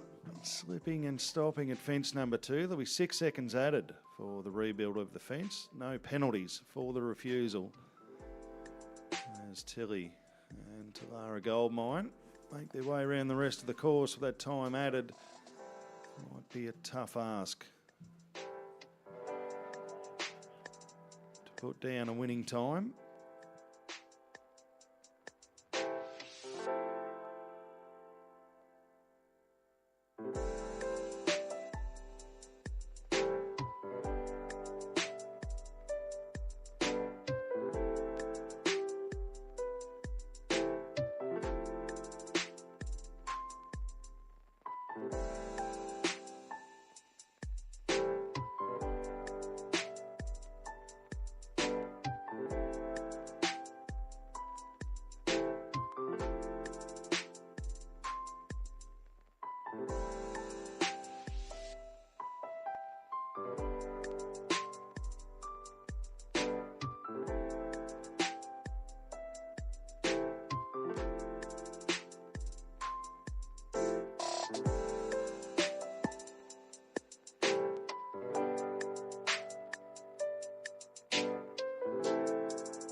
Tilly Fair with the time added.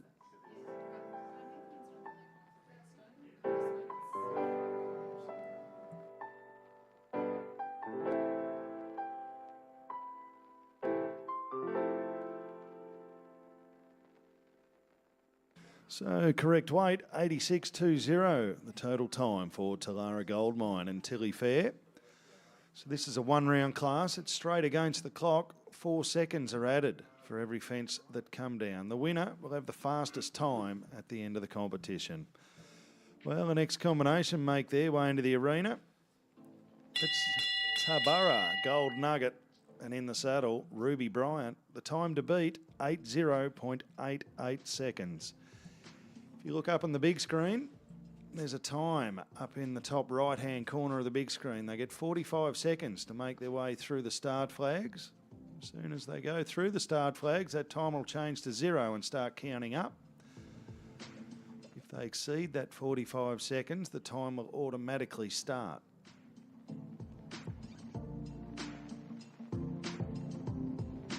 So number 2 coming down, 4 seconds to add there. There's no penalty for the refusal itself at number 3, but there'll be 6 seconds added to Ruby's time for the rebuild of fence number 3.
Well, Ruby Bryant and Tabara Gold Nugget.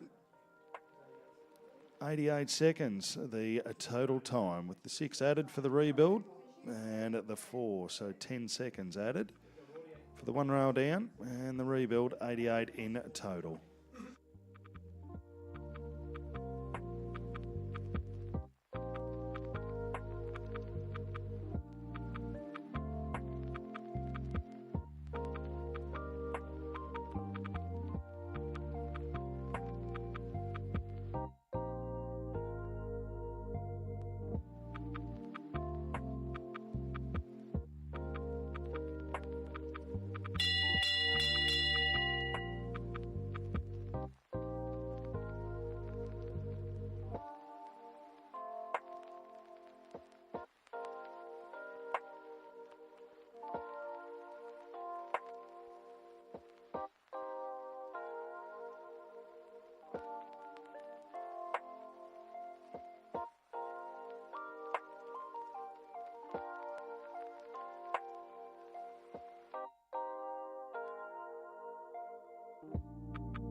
next combination on course, Tanner Robinson and Charlie head down to the last fence.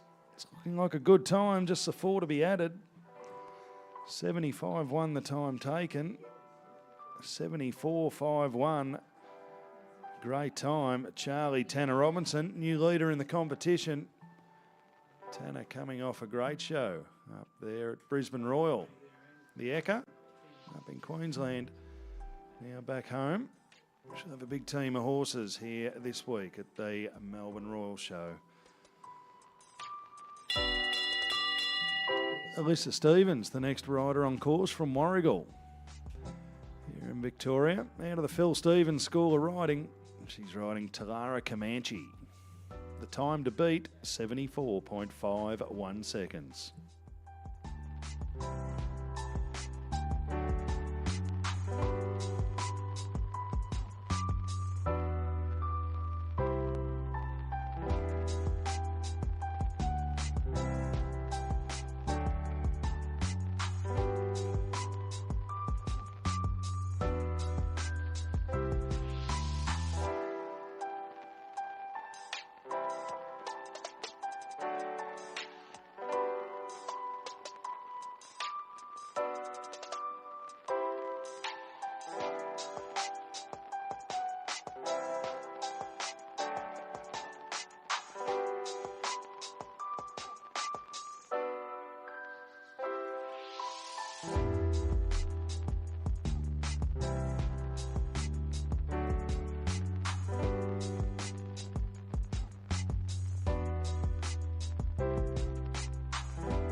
Well, just a couple of rails down there. Alyssa Stevens, 16 seconds to add. 84.31, the official time. Good enough to put her into a third place at this stage of the competition.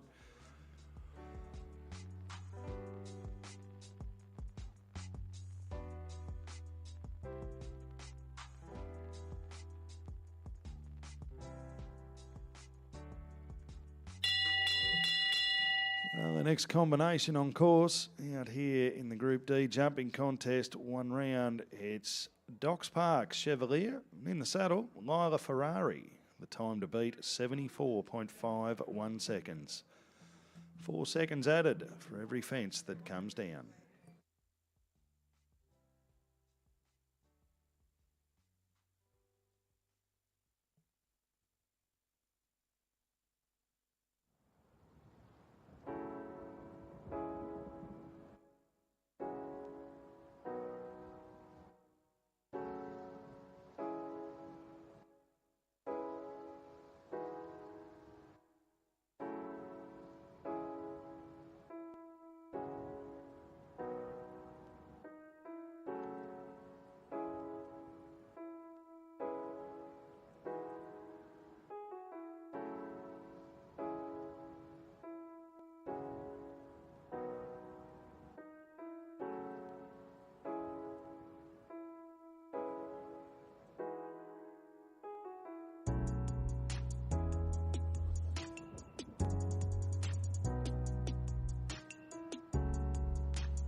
Well, just the 8 seconds to add, 2 rails down, 83.47 the time taken, 91.47 the official time.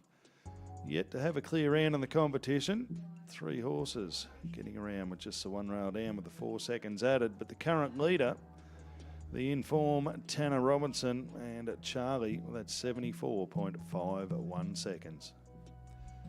The next combination to make their way into the arena,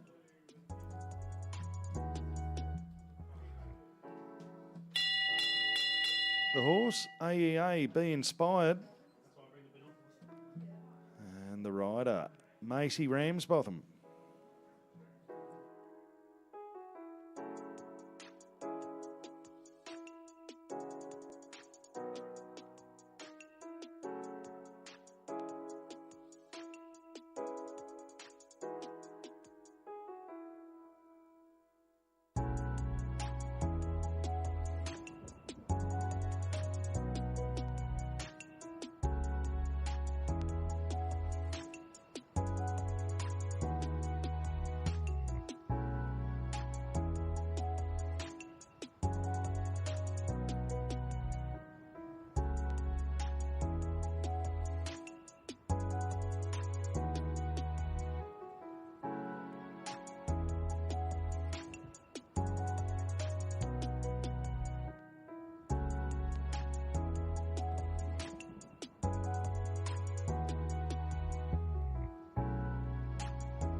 Oh, a couple of little slips there from AEA Be Inspired and Macy Ramsbottom.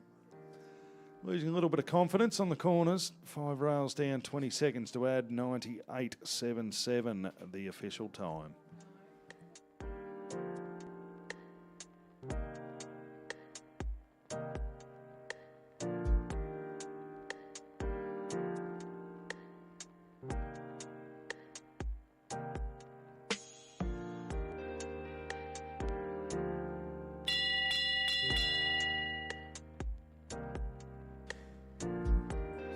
Well, straight out of the Phil Stevens School of Riding once again. This time it's Kaylee Stevens.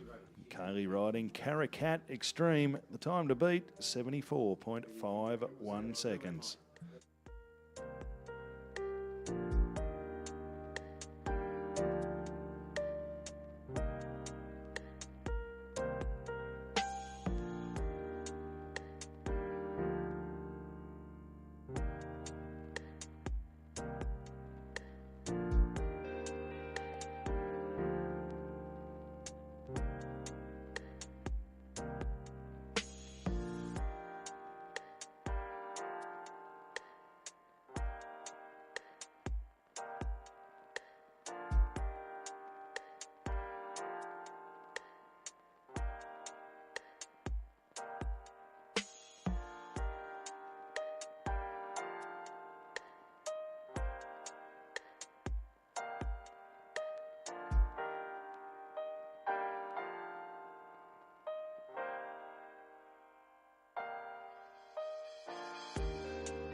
Roger, 0G, and I feel fine. 67.81 the time taken. Just the 1 rail down, 4 seconds to add. New leader in the competition, Caracat Extreme, Kaylee Stevens, moving atop the leaderboard. 71.81 the official new leading time.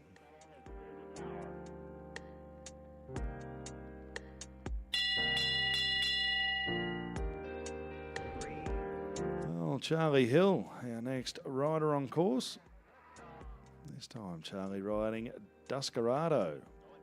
Time to beat, 71.81. Computers now have primary control of critical vehicle functions.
71.61 the time.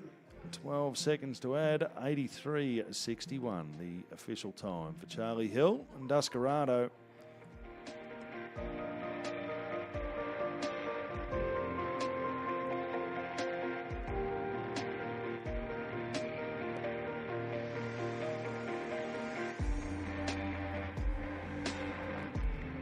For a second ride in the competition, it's Tilly Fair once again making her way into the arena.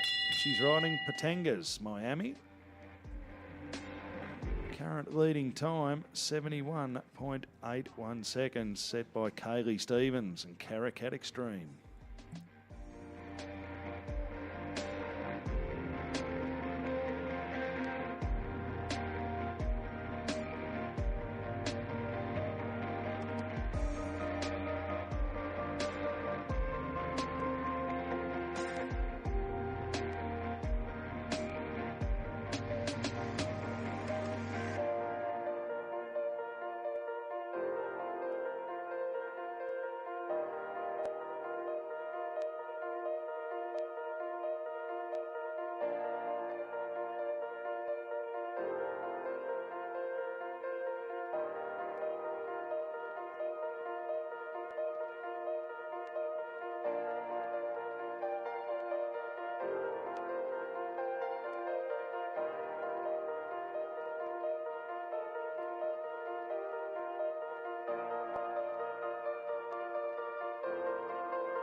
Bad luck. Tilly Fair, the last rail coming down. Great roundel then. Unfortunately, a little bit slow. So 4 seconds added. It'll be 83.54. That'll put Tilly down into 4th place at this stage of the competition.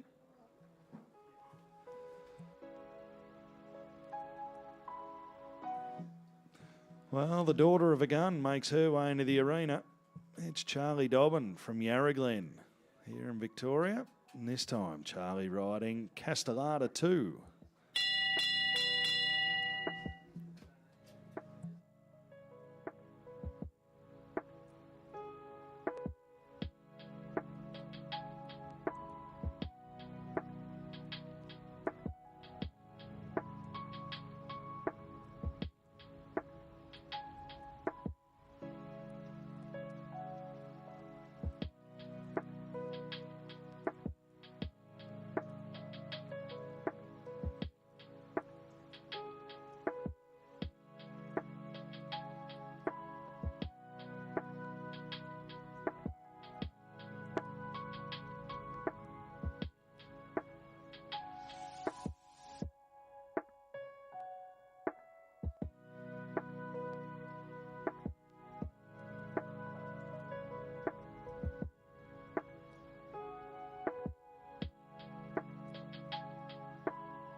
There she goes.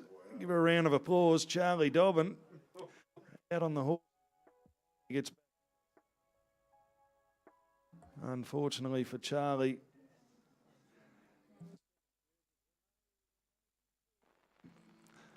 Second refusal. Elimination from the class, but well ridden. Out of the saddle, up on the horse's neck, and it saves the day. But bad luck there for Castellana 2 and Charlie Dobbin.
Next combination make their way into the arena.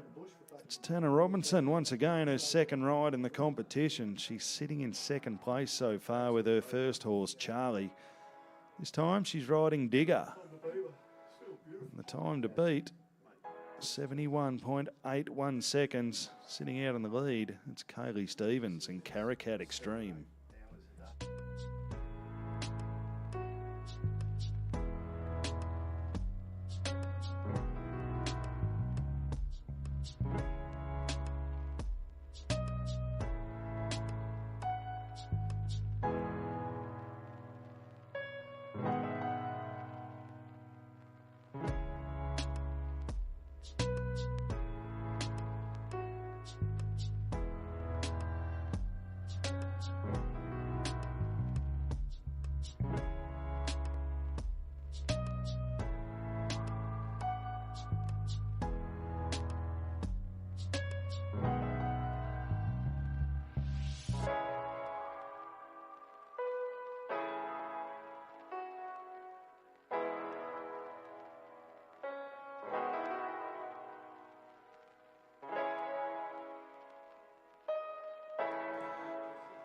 Well, there's our first clear jumping and leading round in the competition. 70.26 the time taken, 70.26 the official time. Tanner Robinson and Digger move straight atop the leaderboard out here in the young rider competitions.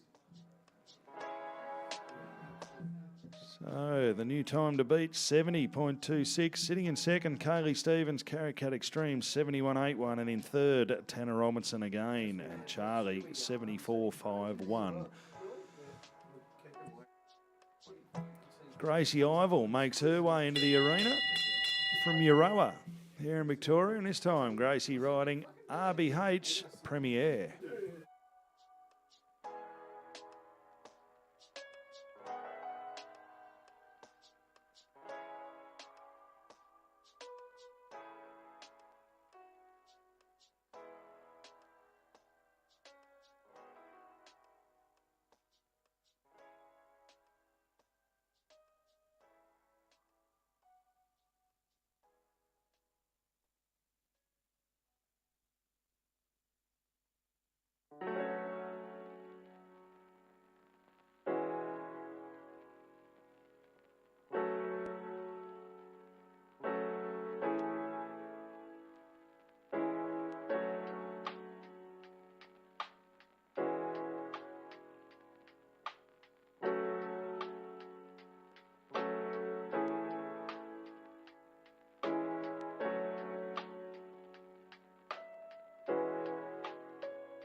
Well, a good clear round. 76.45 the time taken.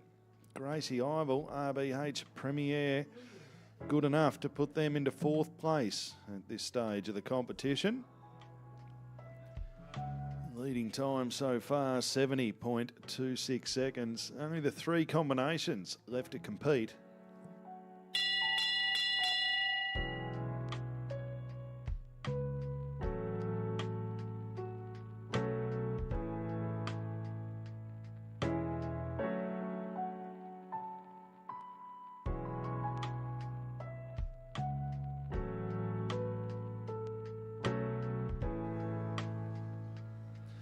Well, the next horse on course, Saddle Up Diego. In the saddle, Casey Caldo. The time to beat, 70.26 seconds.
$74.65 the time.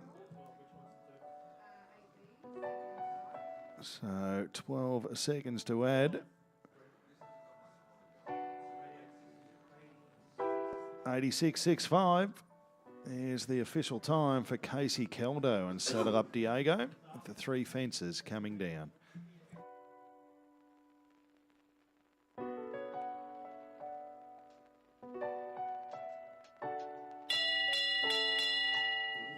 Well, Macy Ramsbottom makes her way back into the arena.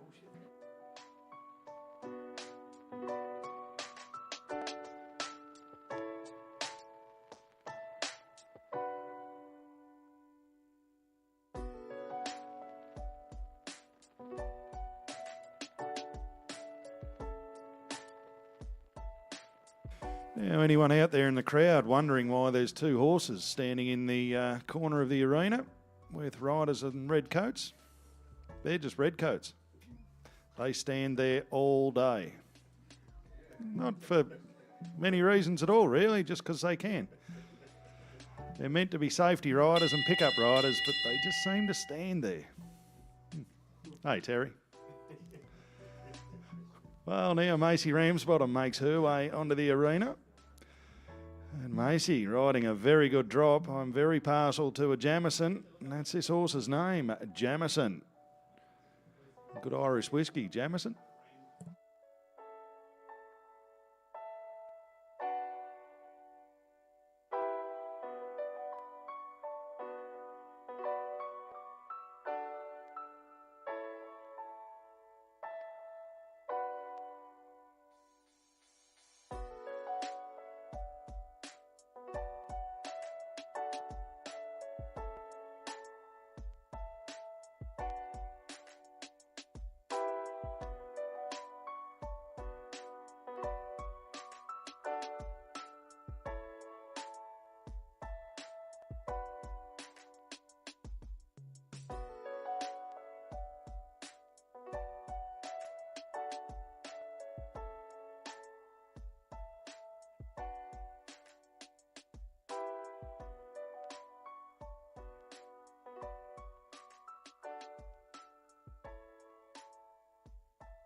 Oh, Macy Ramsbottom, 3 rails down, 12 seconds to add, a total 86.87 the official time. Our final competitor in the competition makes his way into the arena.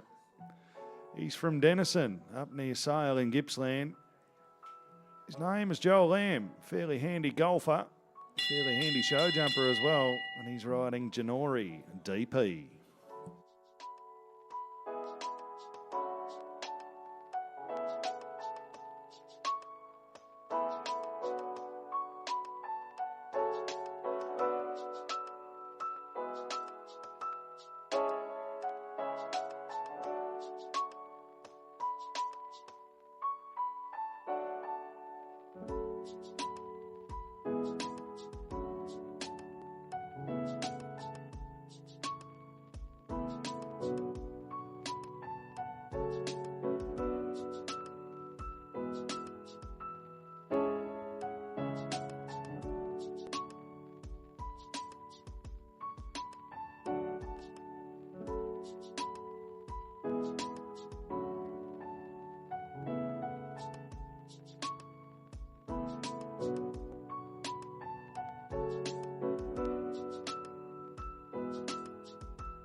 Oh, 66.19, a great time. Unfortunately, 2 rails down, 8 seconds to add. 74.19 the official time. It's our final combination. So unofficially, we can declare Tanner Robinson and Digger the winner of this competition. We'll be down in the main arena with you very shortly for the official presentation.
Well, welcome down to the main arena, ladies and gentlemen, for the presentation of the first show jumping competition here at the 2025 Melbourne Royal Show.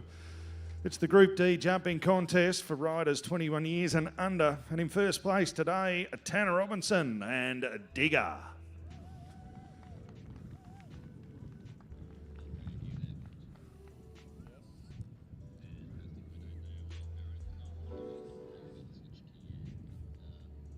In second place from Warragul, Kaylee Stevens, Caracat Extreme.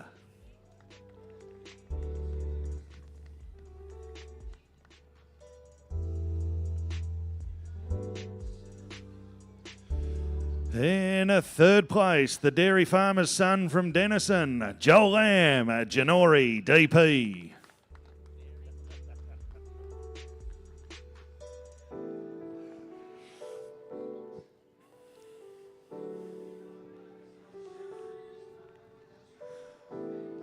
In fourth place, back up the front end of the queue, Tanner Robinson again and Charlie.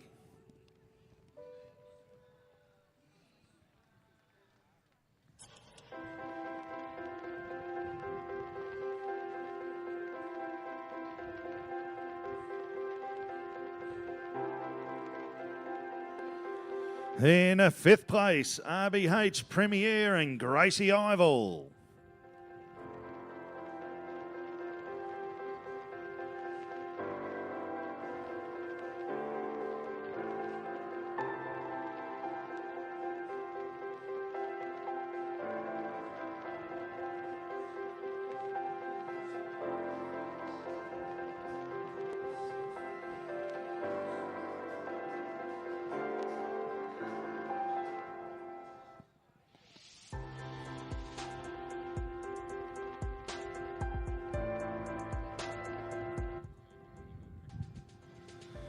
And in sixth place, Narado MVNZ, Josephine Connors. Well, Tanner, last time I spoke to you, I had a microphone in your face up at Brisbane Royal up in Queensland just a month ago, and now Melbourne Royal back home, and great to start Melbourne Royal 2025 with a win. Yeah, it's amazing starting this show with a win. We've come for the last few years and I haven't been able to manage one, so very happy to be able to come away with a blue one on the first day. It wasn't an easy course with the slippery ground, but everyone did amazing, and congratulations to all the other competitors. It's going to be a good week. Good on you, Tanner. Fantastic effort. Well, the happiest young lady in show jumping. Great to see you get a ribbon, mate. You'd have to be happy, Kaylee, with second place in your first class here this year. Yeah, pretty happy. Thanks to the sponsors of the event, and well done to everyone else. Great young lady, always got a smile on her face. She's a ripper. Ladies and gentlemen, please put your hands together for the winner and place getters of the first Group D jumping contest here at the 2025 Melbourne Royal, Tanner Robinson and Digger.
It's funny. We all have things we can't resist. But sometimes Really? you need to make space for you. Space for you. Thanks, Graham. And when word spreads, everyone's potential is unleashed. It'll all be here when we need it. Because when people make space, David, every time. great things happen.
We all have a need to connect, to know what's going on.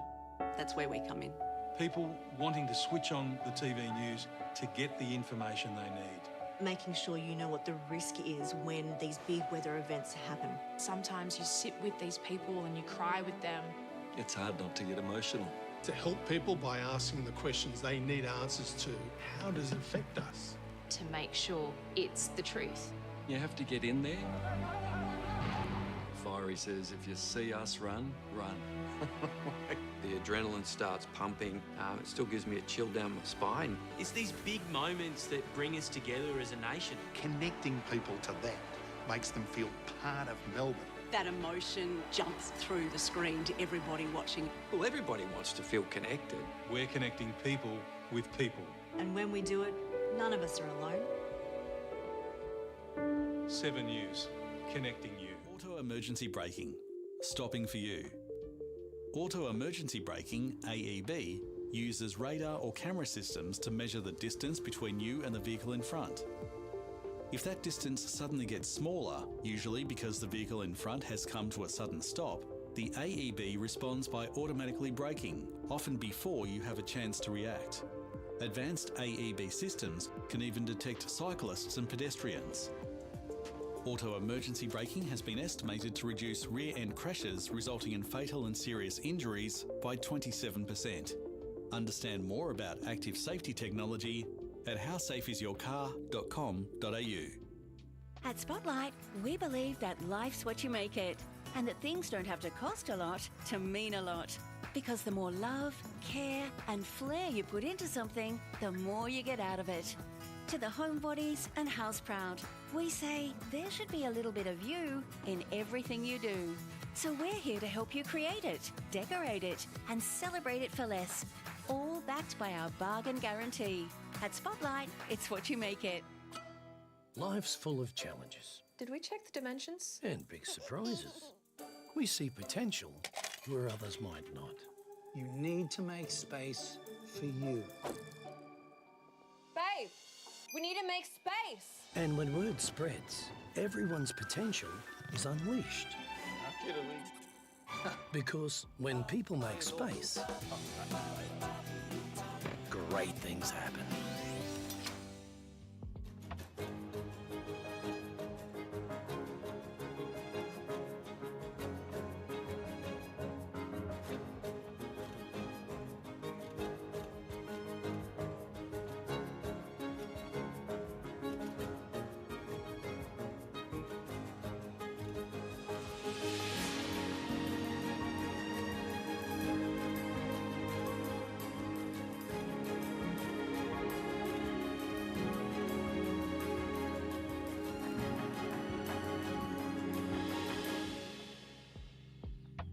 Electronic Stability Control, helping you stay in control.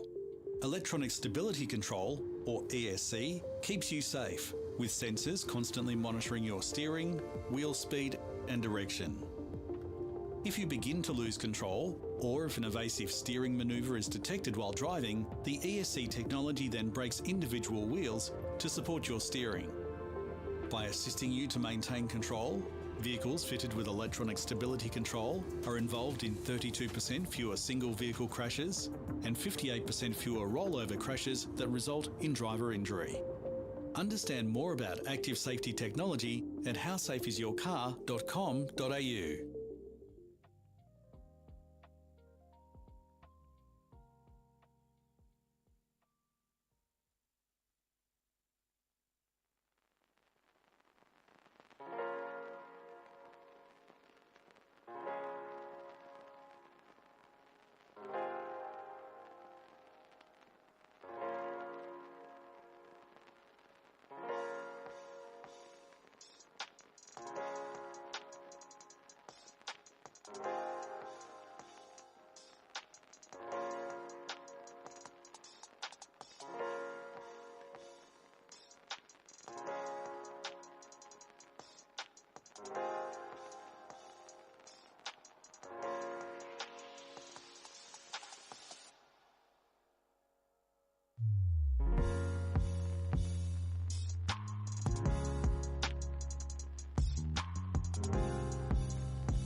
good afternoon, ladies and gentlemen, boys and girls, and welcome to this, the first day of the 2025 Melbourne Royal Show. And this year, we have lots of fun things to do, ladies and gentlemen. There are 10 top show attractions. We've got the Little Farmer's Field. Kids can jump into the family fun, from collecting wool to digging for vegetables, apple picking, egg gathering, carrot harvesting, and mini Kubota tractor rides. It's a completely free, hands-on experience, ladies and gentlemen. So get those little farmers in the making and wander down to our Little Farmer's Field. And my co-announcer up here, Mr. Brett Hickey, good afternoon to you. Welcome to day one. Well, thanks, Steve. It's been a month since I've had to sit beside you. I had 9 days with you up at Brisbane Royal, but we're back here at Melbourne Royal. It's great. But ladies and gentlemen, don't forget, each lunchtime, I think it is, I'll confirm that later on, but every evening, the FMX Stunt Show, a must-see high-octane display featuring a brand new aerial tricks and choreography designed to thrill the motorbikes, doing backflips, knack-knacks, Indian airs, Supermans, all the tricks they do up there in the just near the Greys Eatery. Now, Brett, I think I've seen you do a couple of Supermans myself in the bar over the years, but did you know, all the way from Brisbane, in fact, ladies and gentlemen, we have a new nighttime entertainment down here on our main arena, and it's called the Night of the Horse. This is Australia's first ever event, brings together thrilling horse performances and breathtaking displays, blending action and elegance in a way you've never seen before. Perfect for the whole family, and it's free, Brett. Believe it or not, it's free, so it's set to amaze and inspire the audience of all ages as part of a new nighttime entertainment program right here at the 2025 Melbourne Royal Show. And mums and dads and kids, you need to grab hold of mum and dad now, because you can explore the Southern Hemisphere's biggest show bag pavilion with over 400 show bags to choose from, including confectionery, character, novelty and lifestyle. There's something for every age, interest and budget. So kids, grab mum and dad, make sure he's got his wallet on him, Dad, and 400 show bags. I reckon you'll struggle carrying that many home, but at least a few of those should be going home with every kid here today. Now, Brett, you set the world record of show bag purchasing up at Brisbane. I'm absolutely reliably informed that you were in and out of the show bag pavilion under 10 minutes with your purchases for your two young children.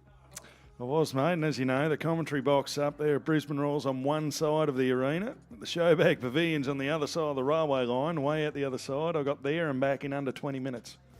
Extraordinary. Well, ladies and gentlemen, I'm not suggesting that you do that because there's so much to see and do at our showbag pavilion. So don't forget there are top 10 show attractions which are available on the website and also on display throughout the grounds, ladies and gentlemen. Now, Brett, we're about to undertake another show jumping competition here this afternoon. Exactly what class is it and what are we looking at? Well, it's the Group C class, mate. You've done that on purpose. You've got me on the hop because you saw all these pages here in front of me and how frantically sifting through, but it's definitely the Group C jumping contest. It is an Article 239, so it's the same class as the young riders that we just saw, so it's straight against the clock. Any fence down, it's 4 seconds added. Refusal, or if you have a refusal and knock the fence down, it's 6 seconds added for the rebuild. We have 17 combinations to compete here in the Group C today, Steve, and I've seen you up at the food hall a fair bit. I've had photos and everything coming back already. You've sampled a few of the tastings up there at the food hall, looking at the size of you. Well, mate, you got to walk in through gate number 7 and the first thing you come to is the donut tent. So the donuts are the breakfast of champions. Now we've got the Richie Benno class on next. Brett, it's the 222 class.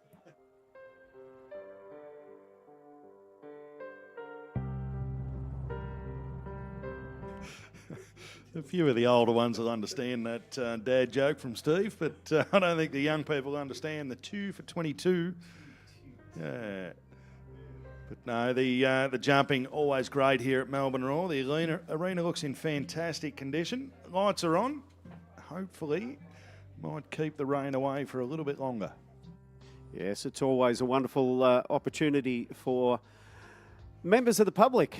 And of course, this is where country comes to town, or the country meets the city, and no better way to showcase some of the brilliant young equine athletes, and indeed some of the older ones here over our show jumping courses that are world class. And of course, our show jump designer and builder, course designer. They don't like being called a course builder anymore. They're a course designer. It's Mr. Gavin Chester, our international course designer. And Gavin, a top show jumper himself in his own right. He represented Australia at the 2000 Sydney Olympics and also at numerous World Cup finals over in Europe. So have you been a course builder, Brett? I tried it once. I can build lines at home and work a few things out, but actually putting a course together, you think it's just putting jumps out there and that'll be fine. It's amazing how you can turn yourself in knots pretty quick trying to build a show jumping course. Yeah, we leave it to those specialists. And of course, Gavin was our course builder and course designer, I should say, up at the Ekka again this year. So he's having a busy year. Yeah, look, he is. He's probably the best in Australia at the job, and that's why he's so sought after and does so many shows, because he just does such a great job. It changes things up. He promotes great show jumping throughout the show, and generally the biggest class of the shows at the end of the show. So for those Grand Prix riders, that big class, that's what they're working towards and what they want to win, the Grand Prix. So, and Gavin's great at keeping confidence in the horses and riders, getting them through to the end of the show and making sure that last class is great.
Well, mums and dads and boys and girls, if having a look at these amazing horses out here this afternoon has given you an appetite to get a little bit closer, we do have tours of our horse stables available between 10 a.m. and 2 p.m. each day. So the Racing Victoria Off the Track program stable tours, and there will be one commencing in approximately 5 minutes time. So 2 p.m. this afternoon, ladies and gentlemen, if you want to come down to the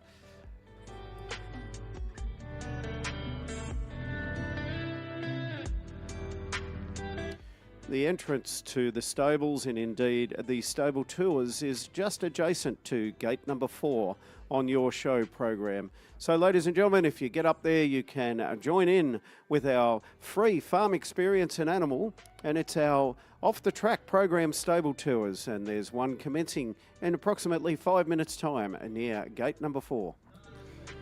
And if you're a bit worried about the size of the horses, or you're a bit worried about how little your kids are near these big horses, there's the Sunrise Animal Nursery. Little ones and the young at heart can pat and feed friendly farm animals, including goats, pigs, alpacas, lambs and chickens. It's a wonderful chance to connect with animals in a safe, relaxed setting, full of smiles and curious questions. Wow, look at that. Henny Penny Chicks.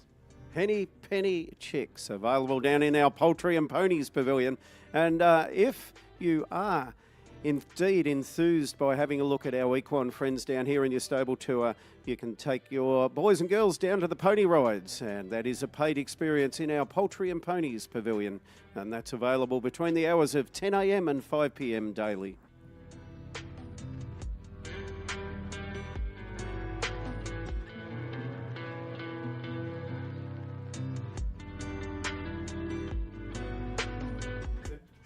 Yeah, don't forget all the rides for every age and a level of fun.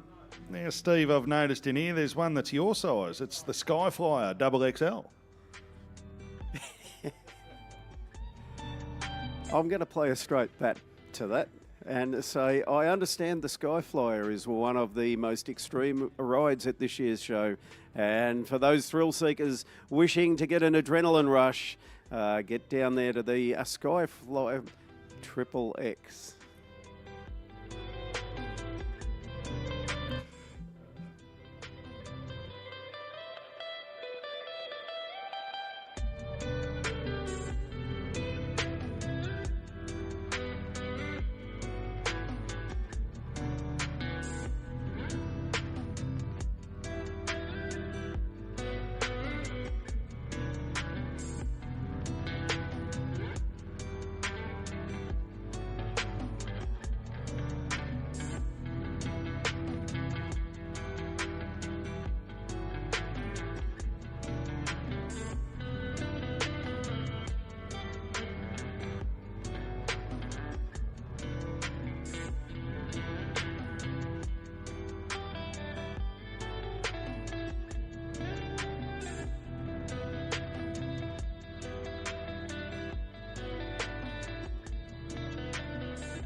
Well, we've got our first horse making its way into the arena for the first of the Group C jumping contests.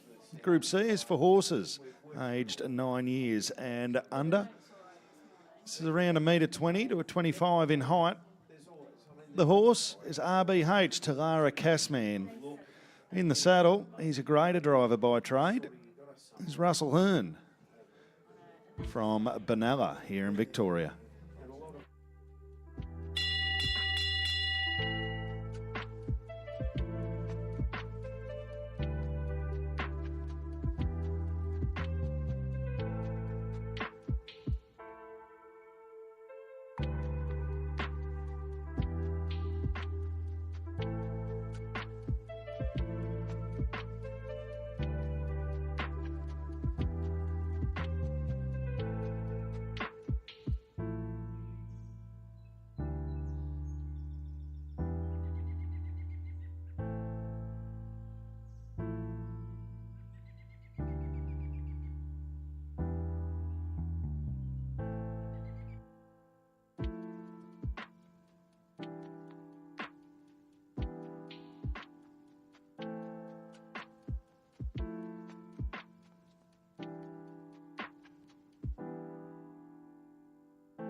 Well, clear jumping. Russell Hearn, RBH Talara Casman. The rider turned up today, not the grader driver. 73.27 the time, clear jumping.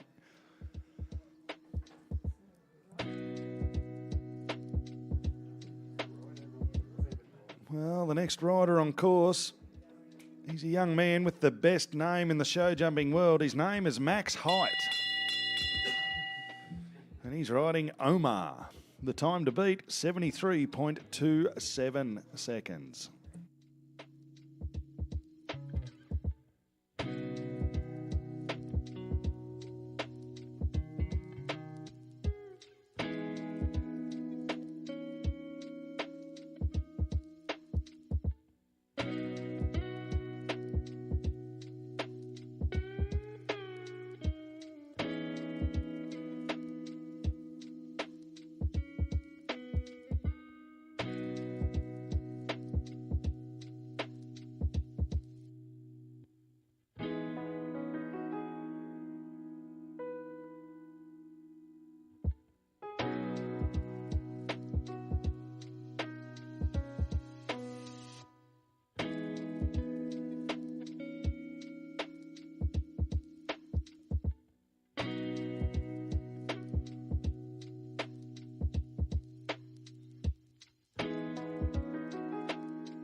Well, a good round for Max Height and Omar, just the one rail down, 72.77. The time was good, but unfortunately 4 seconds to be added for that one fence hitting the ground.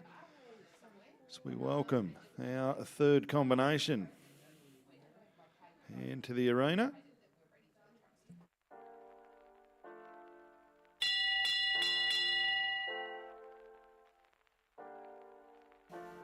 It's Natalie Moore, This time, Natalie riding Crystal Dream Z, the time to beat 73.27 seconds.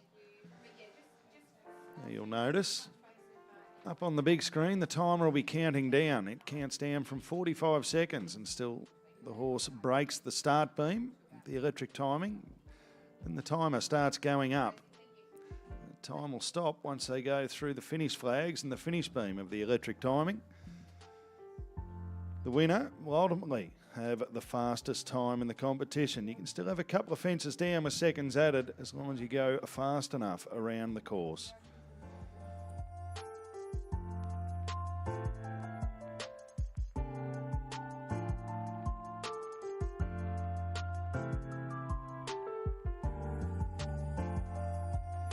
So, Steve, looking down here in the corner of the arena, a couple of people sitting on horses with red coats on. You happen to know a fair bit about this business. Well, that's right, Brett.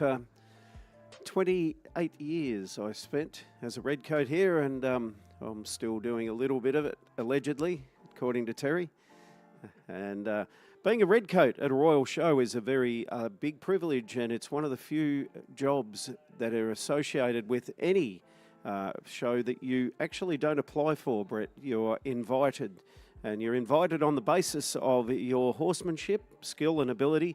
And as you quite rightly said, the redcoats are there as safety, first and foremost, for the arena. And, they take on the role as a pick-up rider. So if somebody falls off, that horse has to be caught, as well as parading horses on and off the arena, and all things to do with the operational side of the arena are the redcoats.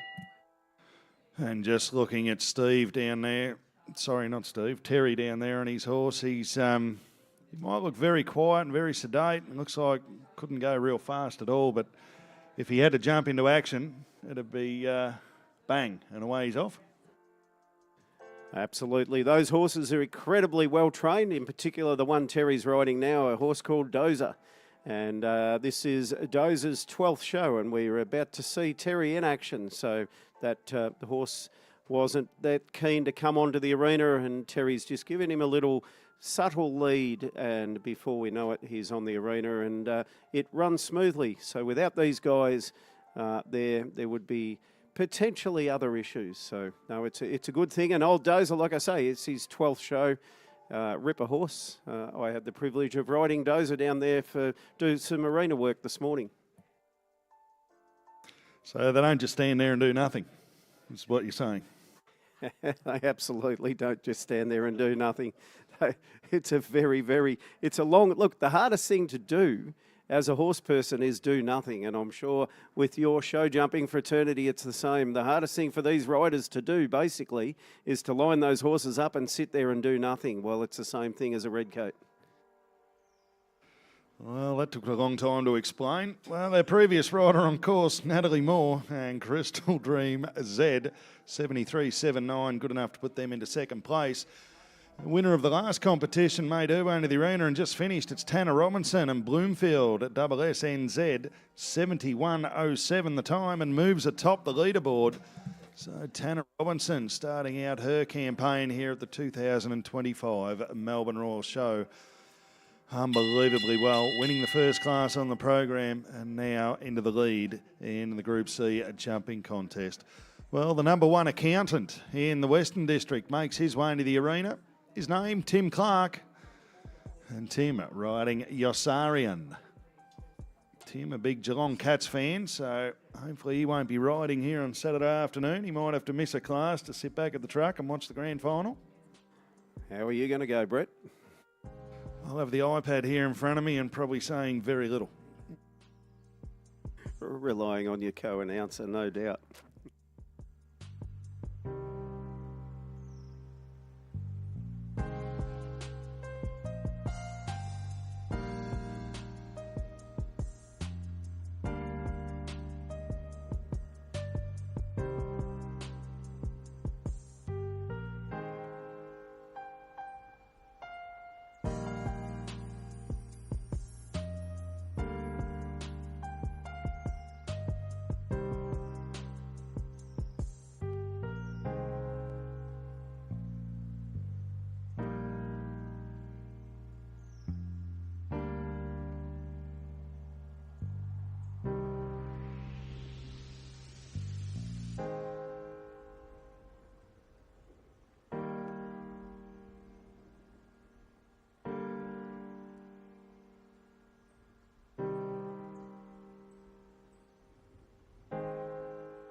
76.66 the time.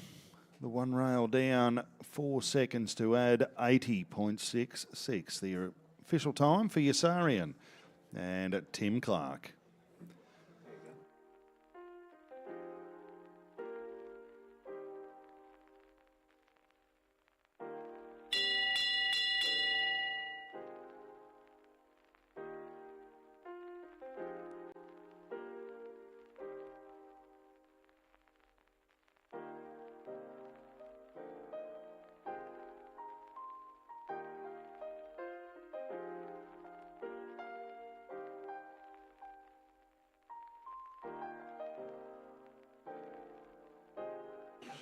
Well, the next combination on course in the saddle, born and bred up in the Canberra area in the ACT, it's Steph Davies.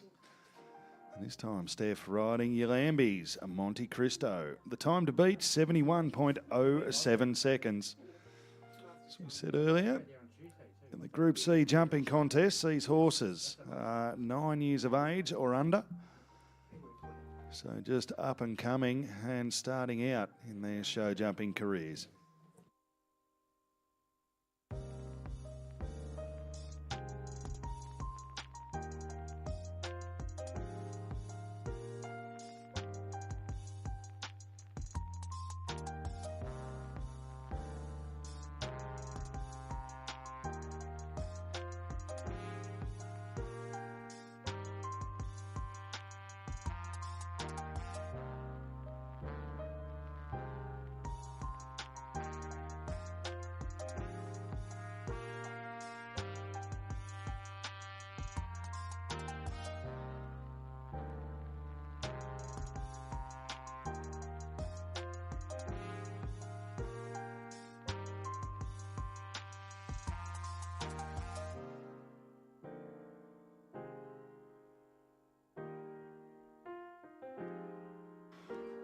Well, a good clear jumping round, 83.05 the time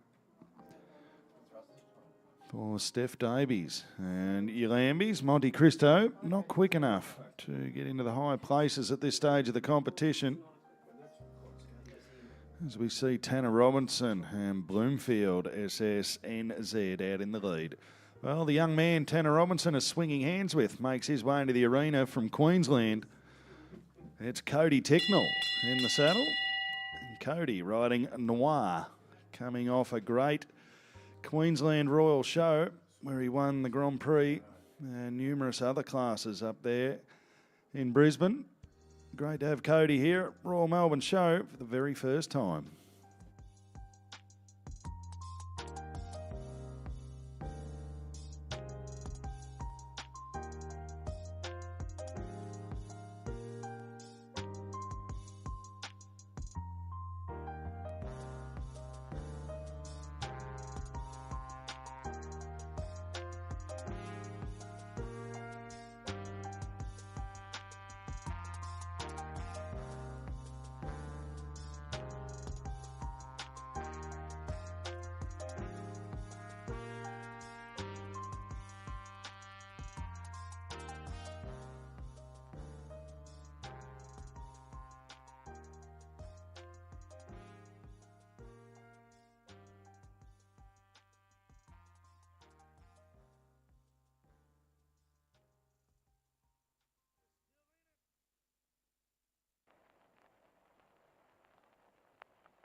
Well, we nearly fell off after the last. Nearly fell off in the combination. Just the 4 seconds to add. An amazing miss, then amazing recovery. And a new leader in the competition. Put your hands together, Melbourne Royal, Cody Ticknell. He did it all. 68.37 the time. Wowee, Bobby.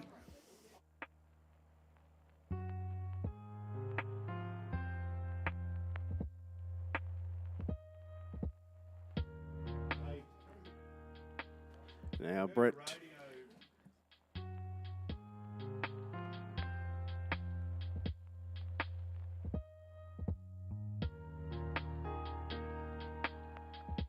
Well, ladies and gentlemen, we have a short pause while we replace a broken rail down there. But, Brett, That was a pretty entertaining round.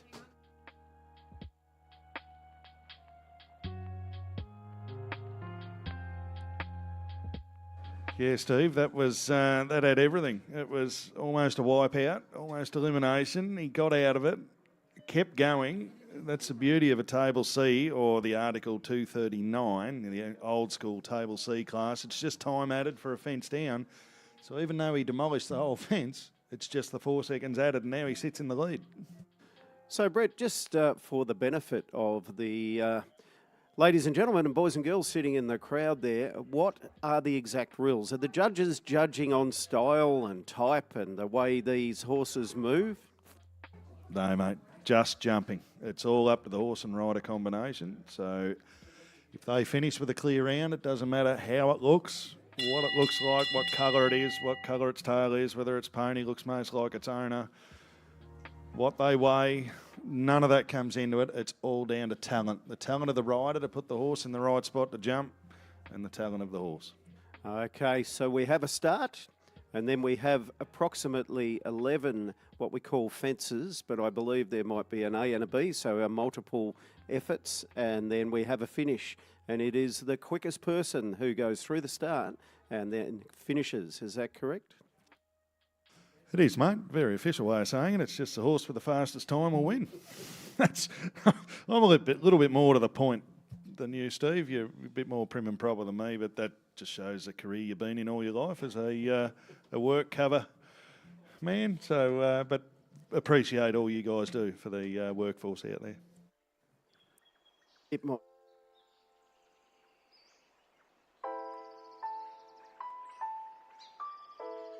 Well, the next combination out on course, it's Rachel Gain from down at the Colac area in the Western District. This time, Rachel riding Miramara Park Cagatol. The time to beat, 68.37 seconds.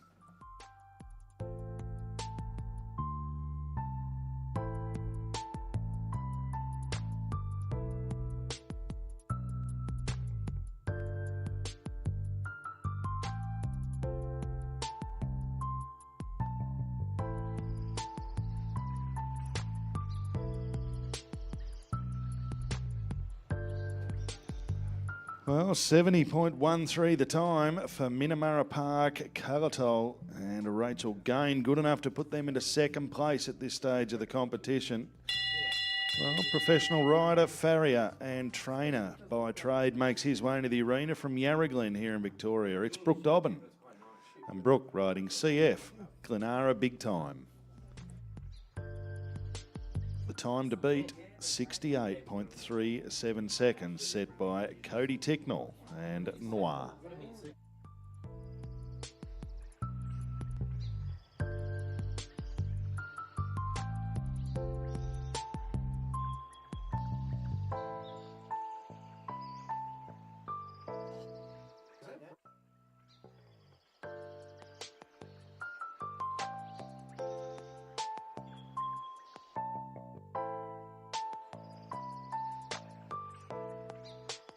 Well, look at them red coats jump to work. Great job.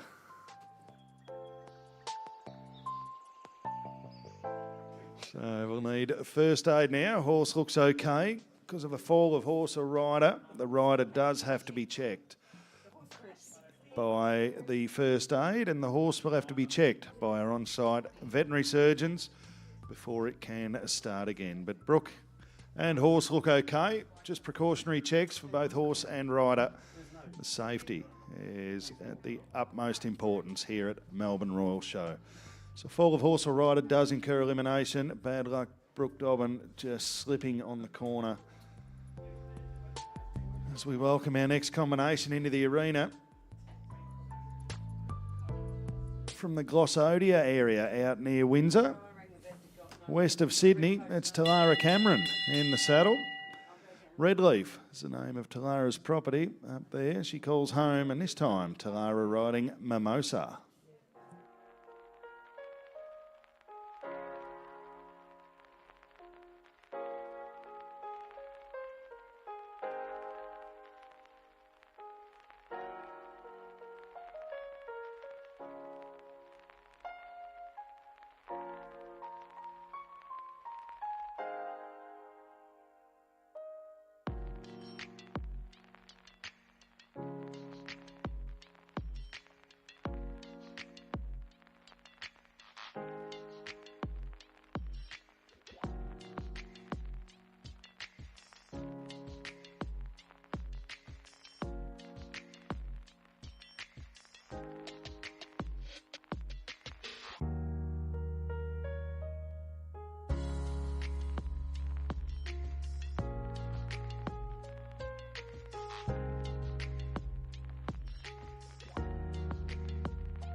Well, a great round. Talara Cameron, 72.02 the time, clear jumping.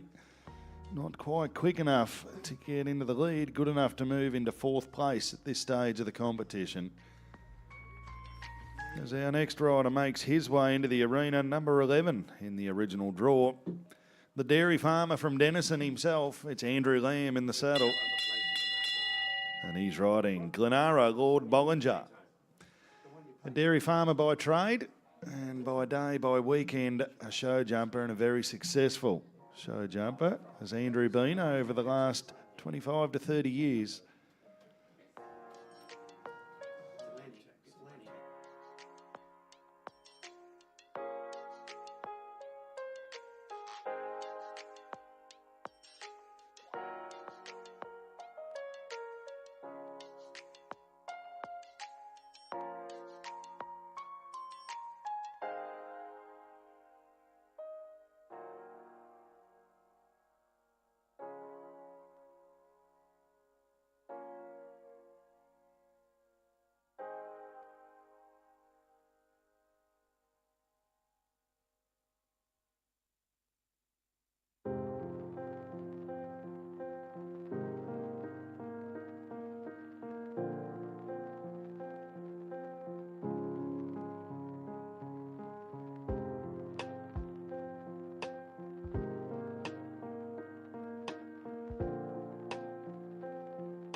Andrew Lamb heading down to the last. The time to beat 68.07. Look at the clock, 69.67.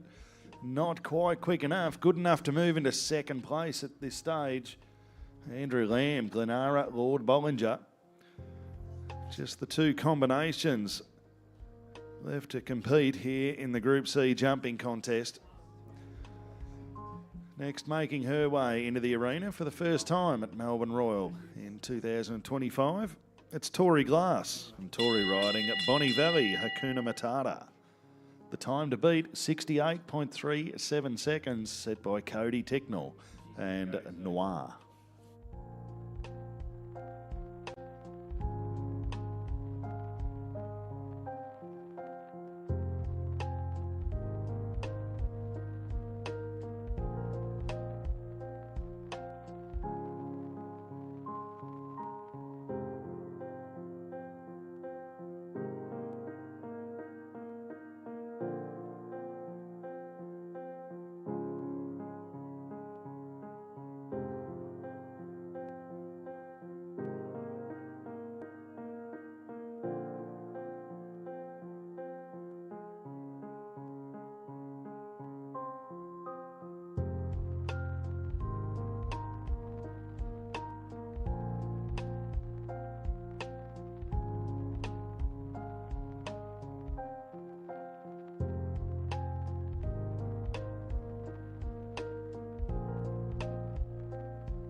Well, Bonnie Valley Hakuna Matata heads down to the last. Have we got a new leader? Look at the time. Leaves it there. 64.56 the time.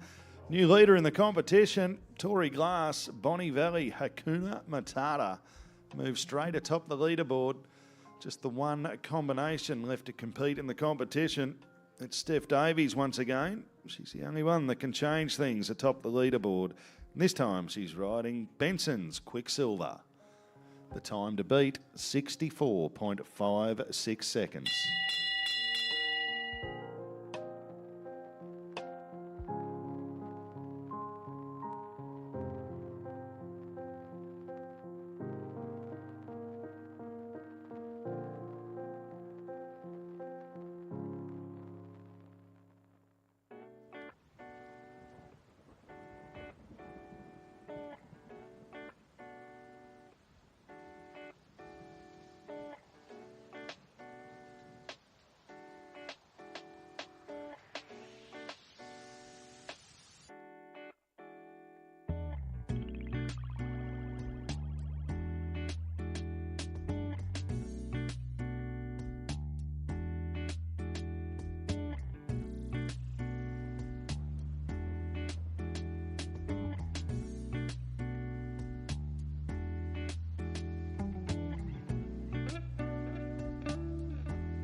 Well, Steph Davies makes her way through the last. Well, look at the time, 74.76. Oh, not quick enough to get into the places. A great clear round, though.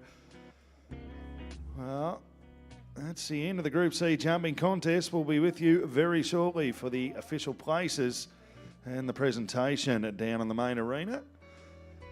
But in 6th place, Mimosa, Talara Cameron, Tanner Robertson in 5th, Rachel Gain 4th, Andrew Lamb in 3rd, Cody Ticknell in 2nd, and Tori Glass is the winner. We'll need those 6 riders for the presentation of the first, the Group C jumping contest down in the main arena.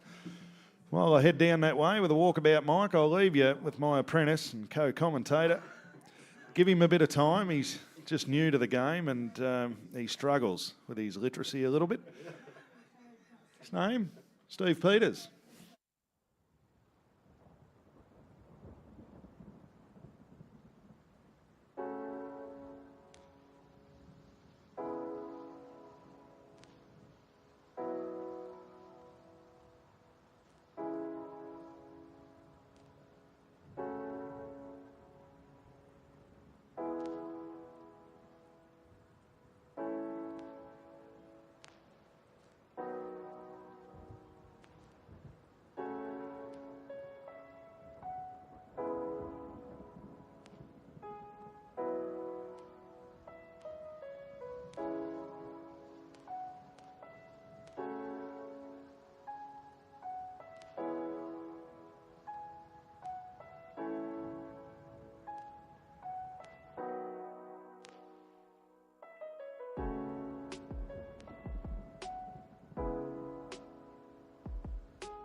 Well, we're down here for the presentation of the first of the Group C jumping contest. To do the presentation is our international judge, Mrs. Ann Garner, and today's winner, it's Tory Glass, Bonnie Valley, Hakuna Matata.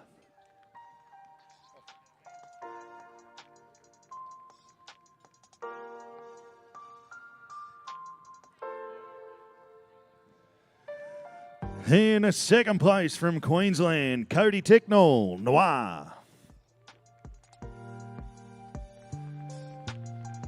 In a third place from Gippsland, Andrew Lamb, Glenara, Lord Bollinger.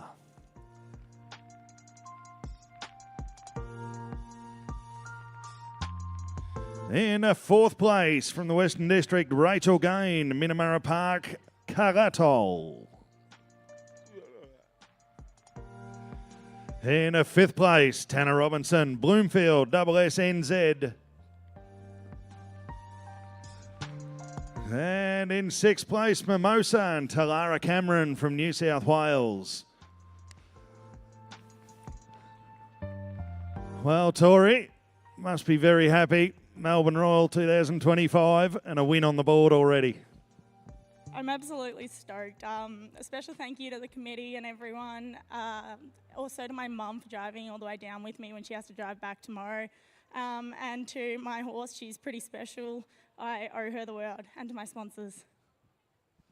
Good on you, Tori. Fantastic effort. We'll move across here because a man who made show jumping look like an extreme sport in that class. Cody, you had a great Brisbane Royal, mate. You won everything except for the wood chop.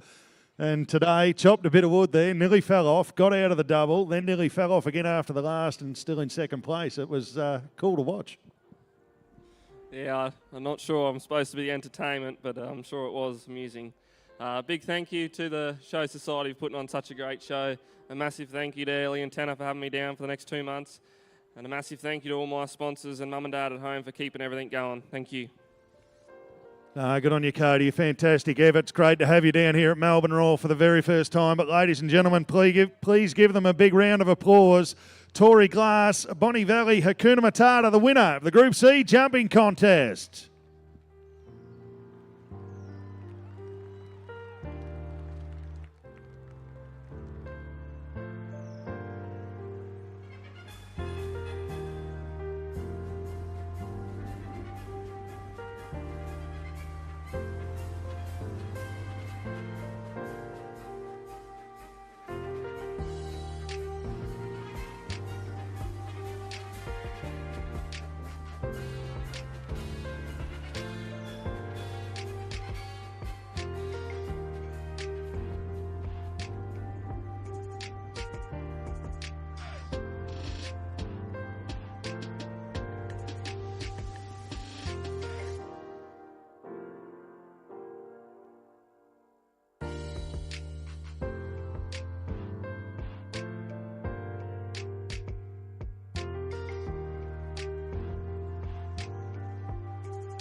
It's funny.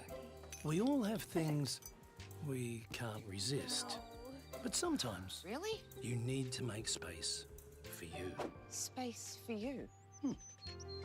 Thanks, Graham. And when word spreads, everyone's potential is unleashed. It'll all be here when we need it. Because when people make space, David, every time.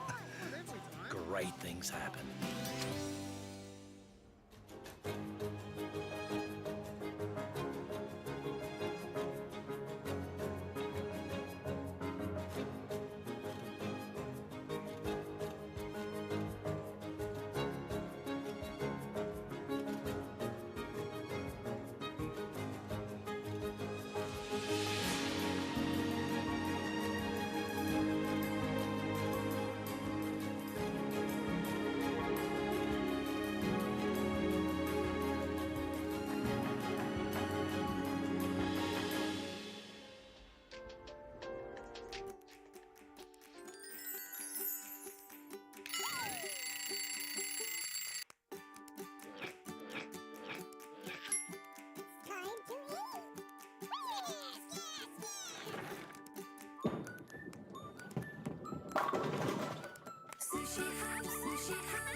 have a need to connect, to know what's going on.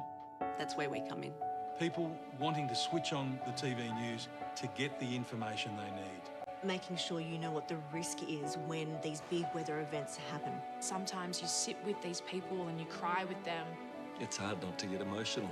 To help people by asking the questions they need answers to, how does it affect us? To make sure it's the truth. You have to get in there. Fiery says, if you see us run, run. The adrenaline starts pumping.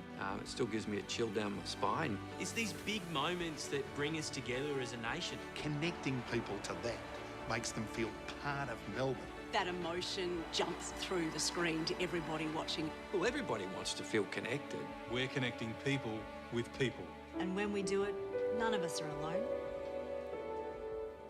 7 News, connecting you. Auto emergency braking, stopping for you. Auto emergency braking, AEB, uses radar or camera systems to measure the distance between you and the vehicle in front. If that distance suddenly gets smaller, usually because the vehicle in front has come to a sudden stop, the AEB responds by automatically braking, often before you have a chance to react. Advanced AEB systems can even detect cyclists and pedestrians. Auto emergency braking has been estimated to reduce rear-end crashes resulting in fatal and serious injuries by 27%. Understand more about active safety technology at howsafeisyourcar.com.au. At Spotlight, we believe that life's what you make it, and that things don't have to cost a lot to mean a lot. Because the more love, care and flair you put into something, the more you get out of it. To the homebodies and house-proud, we say there should be a little bit of you in everything you do. So we're here to help you create it, decorate it and celebrate it for less. All backed by our bargain guarantee. At Spotlight, it's what you make it. Life's full of challenges Did we check the dimensions? and big surprises. We see potential where others might not. You need to make space for you. Babe, we need to make space. And when word spreads, everyone's potential is unleashed. Because when people make space, great things happen.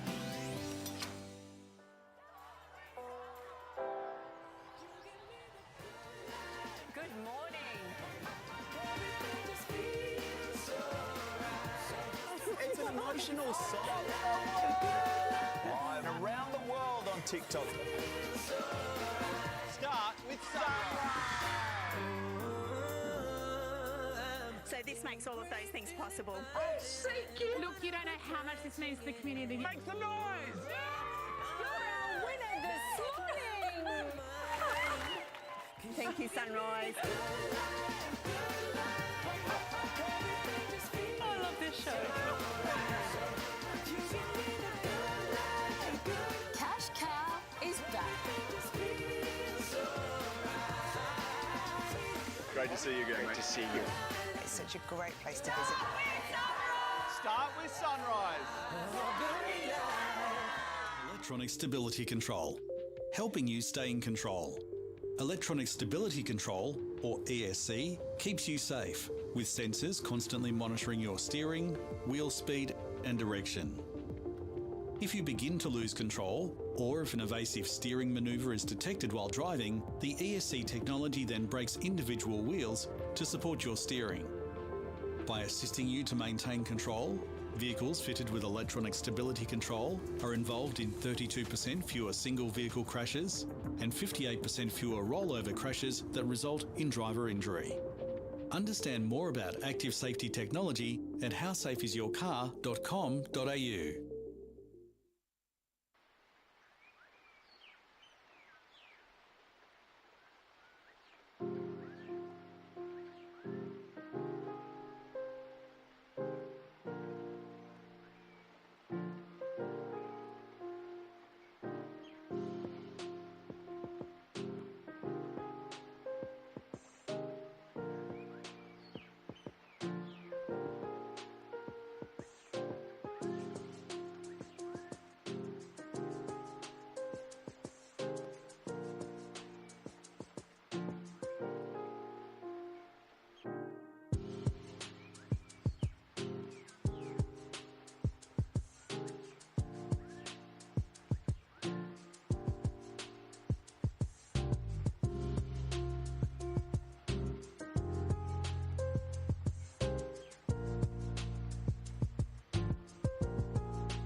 Well, we're not too far away from a start in our next event out in the show jumping arena. The Group B, a jumping contest, also an Article 239, so a one-round competition. We have 12 horses to compete, then we'll move straight on with the Group A jumping contest.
Just a reminder out there for all the punters in the crowd.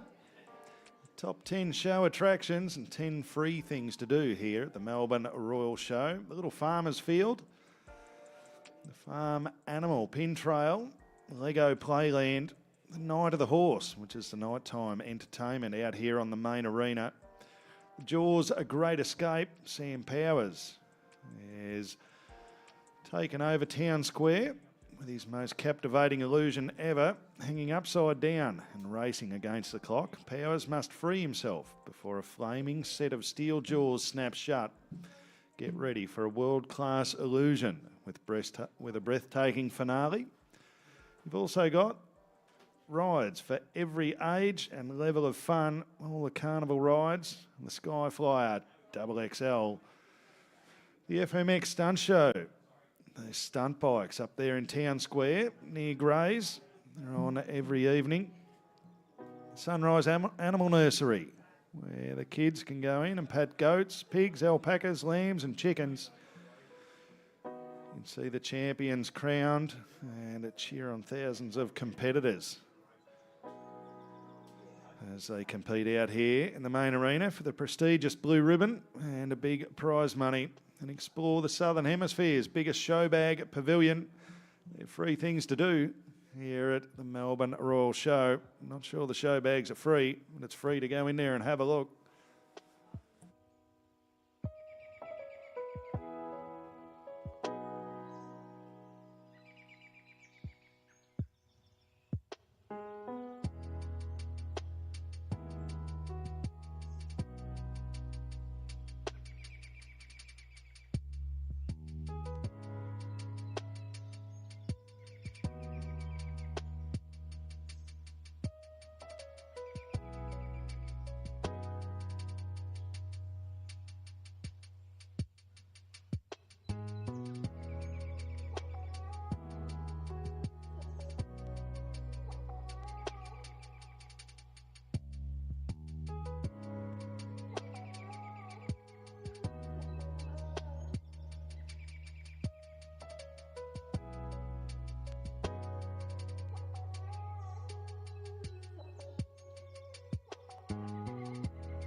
Looks like we have our first combination out on course here for the Group B jumping contest, class number 216. In the saddle, we have Sam Williams and Sam riding Bellatrix VP. It's a one-round class. It's straight against the clock. 4 seconds will be added if they have a fence down. 2 refusals incurs elimination. The winner will be the horse and rider combination with the fastest time.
Well, a good round, Sam Williams. Great time, 69.48. Clear jumping, no time to be added. 6.948 at the time for Bellatrix VP.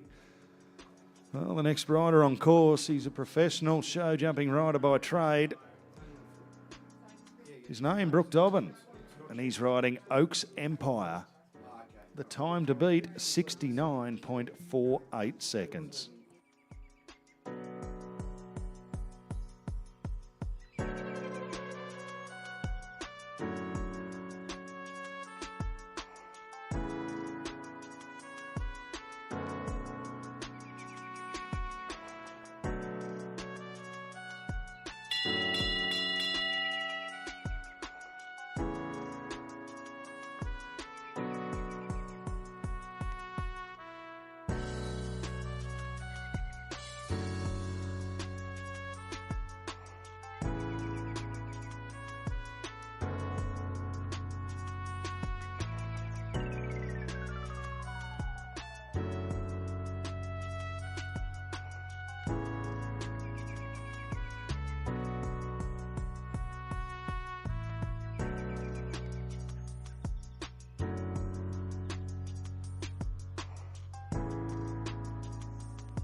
Brooke Dobbin down to the last fence, no time to add.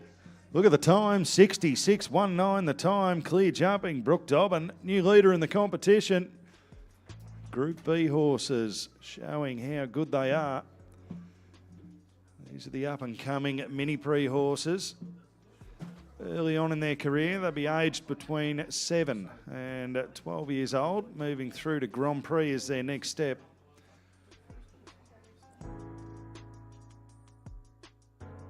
As we welcome our next combination into the arena, it's the dairy farmer's wife from Denison, Ali Lamb in the saddle, and Ali riding King Kashmir TN.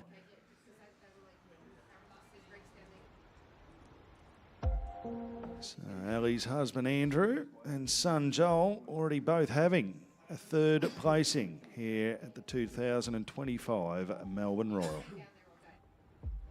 The time to beat, 66.19 seconds.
Well, Ali Lamb, the 3 rails down, 12 seconds to add at 91.31 at the official time.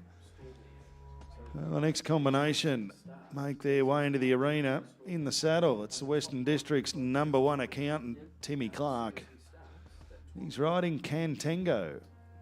The time to beat, 66.19 seconds. Brooke Dobbin and Oaks Empire sitting atop the leaderboard.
Well, Timmy Clark jumping clear. He comes down to the last, safely over the last through the finish. Wait on the time. Not quick enough to move atop the leaderboard. Good enough to put himself and Cantango into third place at this stage of the competition.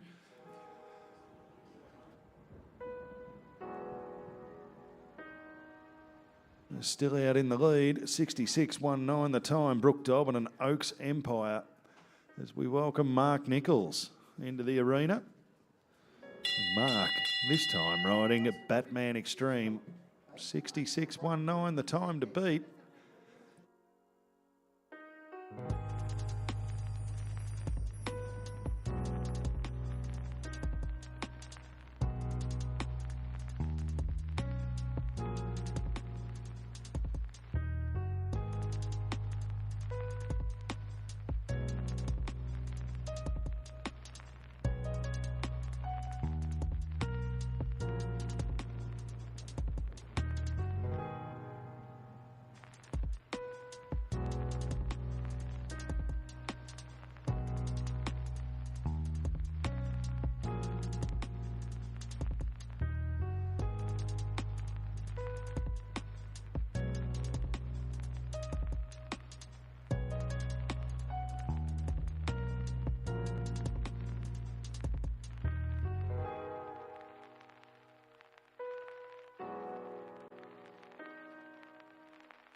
Batman Extreme, Mark Nichols, clear jumping, 69.89 the time. That's good enough to put him into third place at this stage of the competition out here in the Group B jumping contest. The next combination make their way into the arena. It's Benjamin Franklin, BE, Brooke Hickey from Inverleigh in the saddle. Time to beat, 66.19 seconds.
$71.49 the time taken, just a one rail down, 4 seconds to add, 75.94 for Benjamin Franklin, BE, and Brooke Hickey. Goodbye, $50 entry fee. Sorry, honey, I had to do that one for you. That's my wife, ladies and gentlemen, so I'm allowed to be a little bit... Anyway, Amanda Lation, the next rider on course, Viva Unique. Here's the horse, the time to beat, 66.19, set by Brooke Dobbin and Oaks Empire.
Mandalation, 75.33 the time. And Viva Unique, 75.33, good enough to put them into 4th place at this stage of the competition. Out in the lead, Brooke Dobbin and Oaks Empire.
Well, the next combination make their way into the arena. It's Ali Lamb once again. I think give Ali a little bit extra time. She only had 4 horses in between, so Ali had to warm up. The next horse, it's Diamond B Franklin.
Oh, 71 the time. Diamond B Franklin, Ali Lamb. Good enough to put them into 4th place at this stage of the competition. The leader, 66-19, Brooke Dobbin, Oaks Empire. Well, Sam Williams makes his way into the arena for the 2nd time in the competition. Number 9 in the original draw.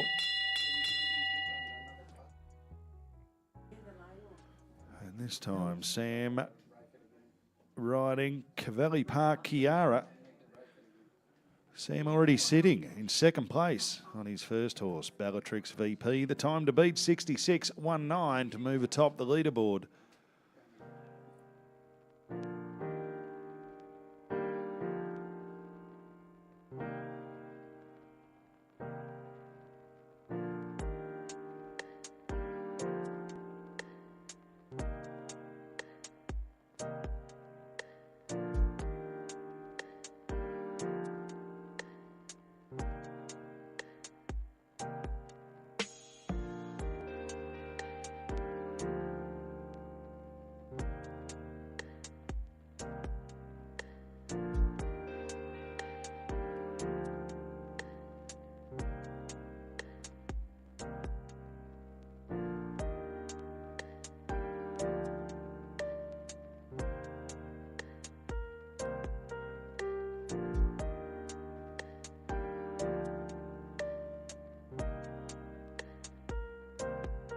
Well, Sam Williams safely over the last. Put your hands together, Melbourne. 62.33 the time.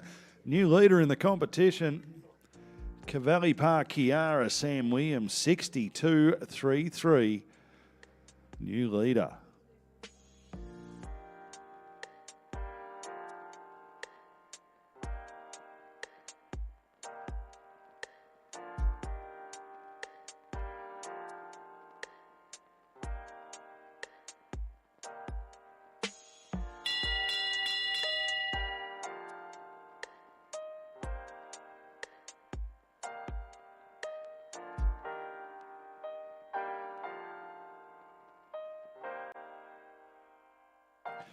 Well, Obama too, the next horse on the course. Mark Nichols in the saddle, his 2nd ride in the competition. He's sitting in 4th place on Batman Extreme, his first horse. The time to beat, 62.33.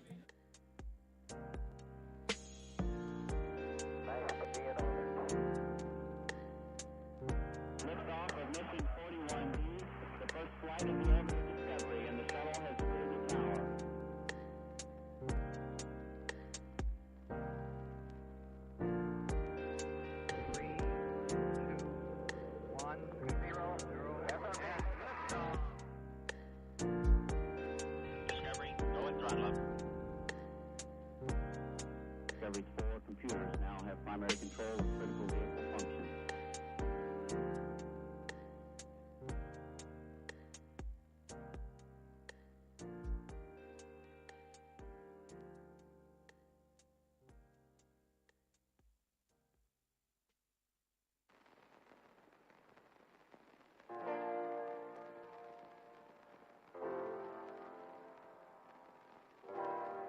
Well, Obama 2, Mark Nichols safely through the finish, 70.65 the time. Good enough to move into 5th place at this stage of the competition.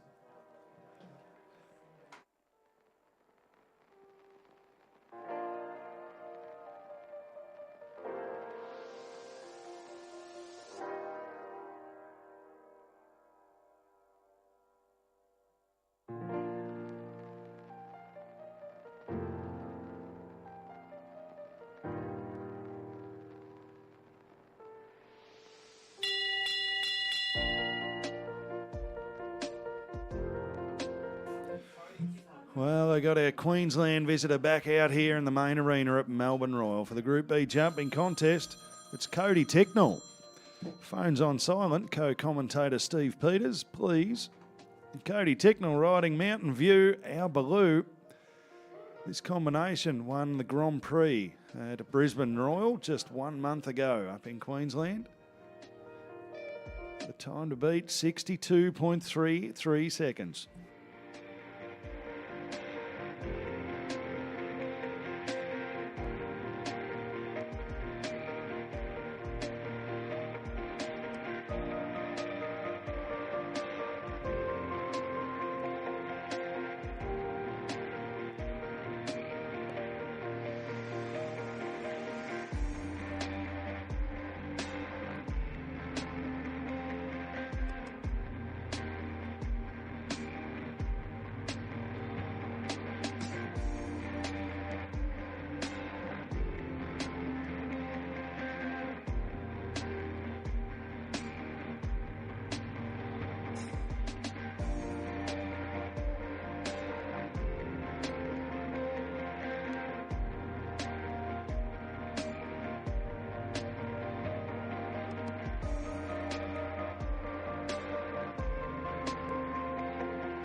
Well, Cody Ticknell, he did it, but he didn't do it, but he did it.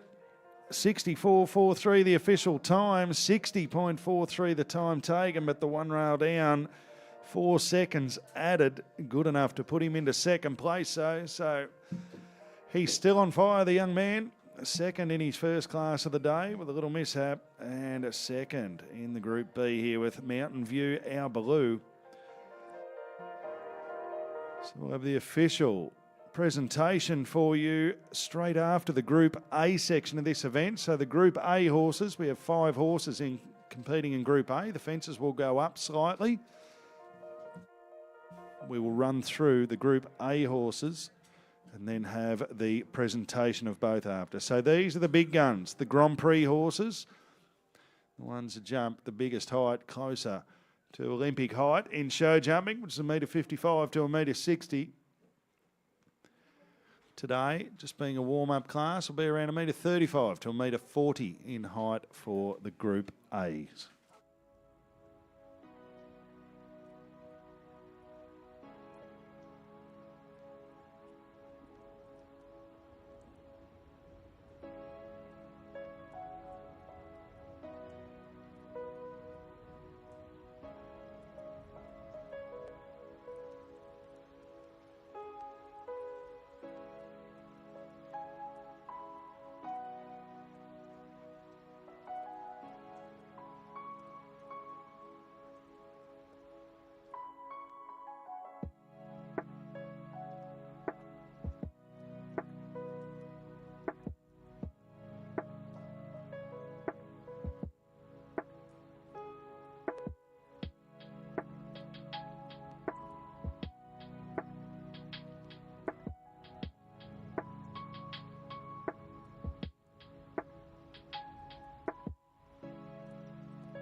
We have our first horse on course out in the big guns class, a Group A jumping contest, which is also an Article 239, which means it's 1 round against the clock, 4 seconds added for a rail down.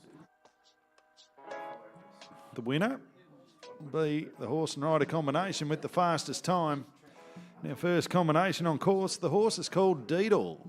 In the saddle, a winner here already this year at the Melbourne Royal Show, Tanner Robinson.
Well, the 24 seconds to add, 92.98 the time for Tanner Robinson. And Deedle.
The next combination make their way into the arena. It's Ali Lamb once again, her third ride so far here at the Melbourne Royal Show.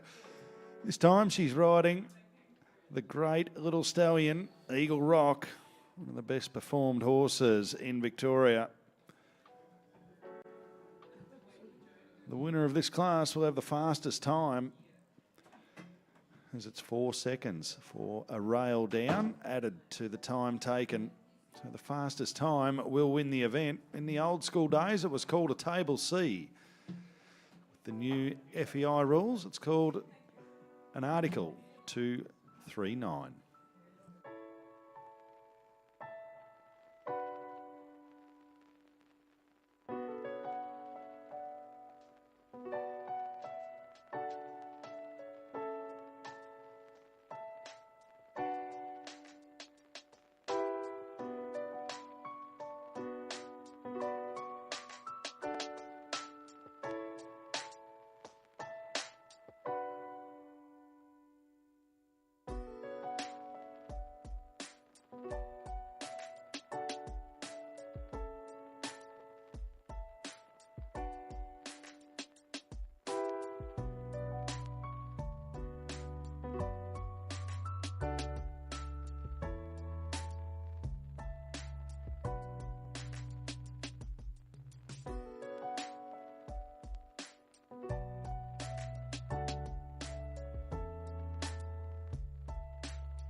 64.97 the time. Ali Lamb, Eagle Rock.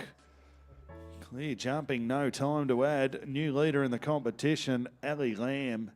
And Eagle Rock moves straight atop the leaderboard, 64.97. The new time to beat.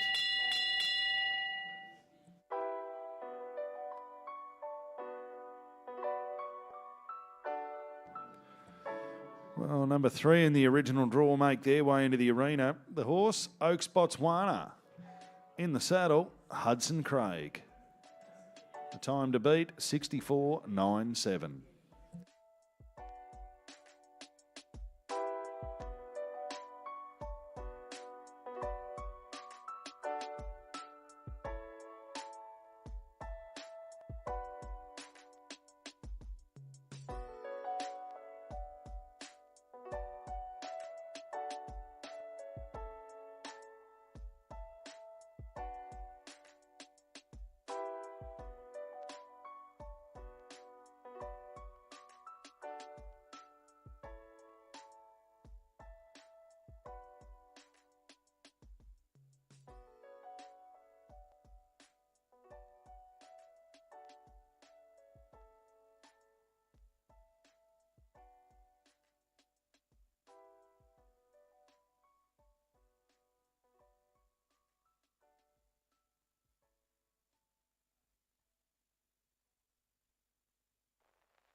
Well, Hudson Craig, Oats Botswana, just the one rail coming down.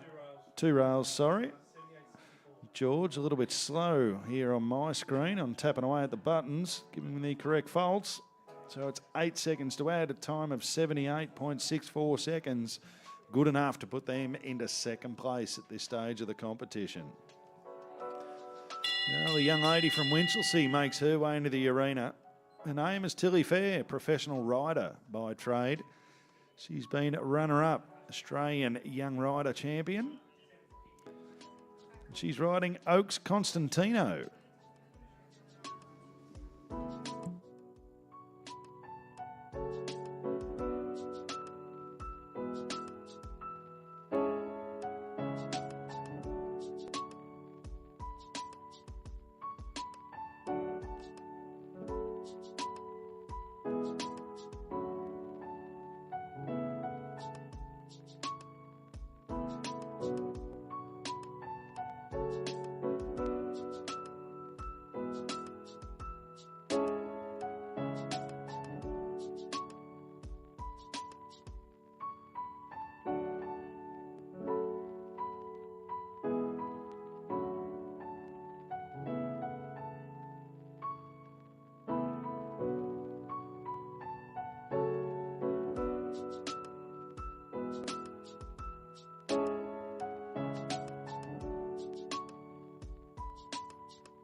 $75.37 clear jumping. Tilly Fair, Oaks Constantino. Good enough to put them into second place at this stage of the competition.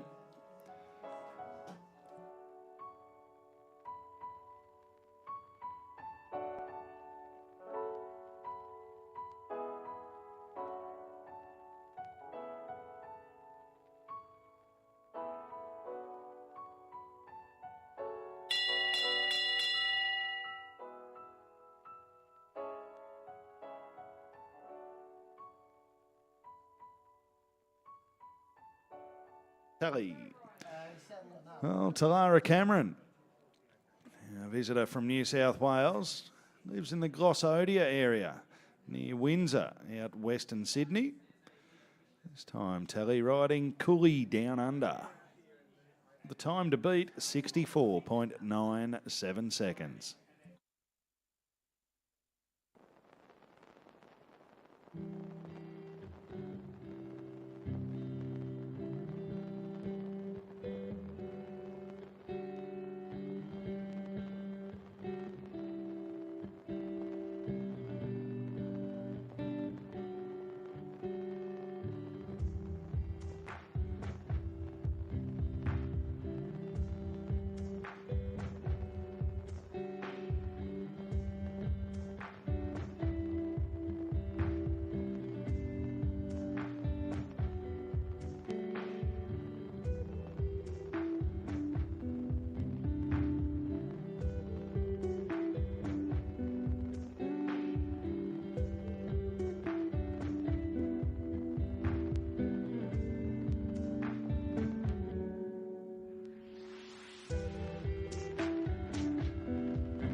Well, just the one rail down, 69.45 the time. Great time, Talara Cameron and Cooley Down Under. Good enough to put them into second place at this stage of the competition. Brooke Dobbin, our next rider on course. And this time, Brooke riding at Devos GP. 64.97 the time to beat, set by Ali Lamb and Eagle Rock.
Well, Brooke Dobbin having a fair crack on Devos GPs down through the finish. Oh, he had the time, 63.99. He was fast enough to win, but that one rail down, 4 seconds added, 67.99 seconds. That puts him into second place this stage of the competition with only one competitor left to compete. And this young man coming out now, he's from Queensland. He's still a young rider, so he's under 21 years of age, and he won everything in the show jumping arena bar the wood chop at Brisbane Royal just a month ago. If he was in the wood chop, he would have won that as well. His name, Cody Ticknell. The horse, numero 2. The time to beat, 64.97 seconds.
Oh, Cody Ticknell.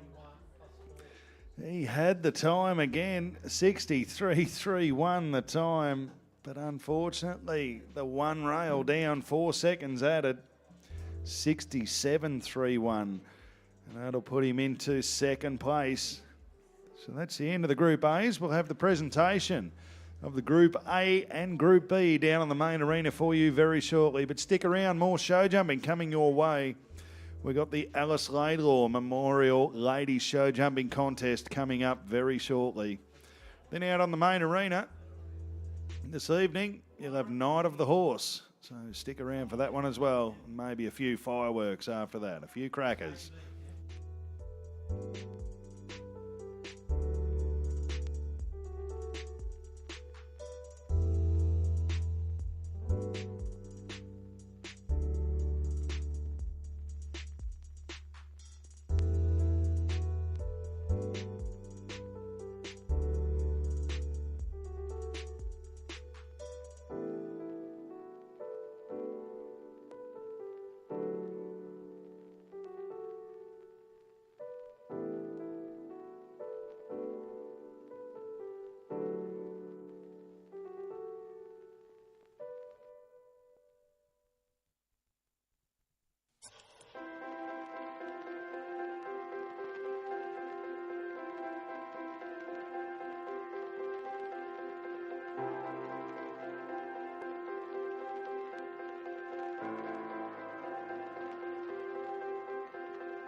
Well, ladies and gentlemen, welcome down to the main arena for the presentation of the first of these two classes we just witnessed. The first class we'll present is the Group B jumping contest, class number 216, and the winner today, Sam Williams, Cavalli Park Kiara.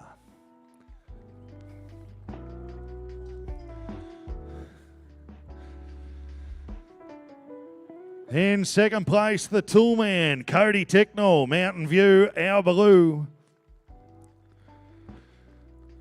In a third place, Oaks Empire, Brooke Dobbin. In a fourth place was Sam Williams again and Bellatrix VP. Fifth place, Batman Extreme, Mark Nichols. And also in sixth place, Batman Extreme, Mark Nichols. Well, Sambo, pretty good start. A few dollars there. I'm just looking at the list here. They're happy with that too. But great effort, mate. And a win at Melbourne Royal. You've been coming here since you're a little kid and it's always special. But to win on the first day, you must be very happy. Yeah, no, thanks, Bert. It's always good to have a win on the first day. Melbourne holds a special place in my heart. I'd like to thank the owners of my horses, my wife for letting me ride the one that won. My groom, Caitlin, and Jess at home, and Steph for helping out here. Bernie for putting the show on. It's a great show. We love coming back every year. So thanks, Bert. Good on you, Sam. Great to have you back. We'll move on now to our Queensland visitor, Cody Ticknell. I'm calling him the tool man because he's got more tools in the shed than anyone, this bloke. And he uses them all out here in the show jumping arena, Cody. Bit unlucky, just the one down, but had the time, but the one down. And but, mate, seconds and thirds all day. You've got to be very happy. Yeah, 100%. He's a pretty cool horse, both of them. A little bit looking at the big screen, but hopefully he gets over that by tomorrow. And it's good money. It's good when you can pay your entries on the first day of the show. That's definitely a bonus. And massive congratulations to all the other competitors. Thank you. Good on you, Cody, and welcome to Melbourne, mate. It's great having you here. But ladies and gentlemen, please put your hands together. Today's winner, Cavalli Park Kiara, Sam Williams.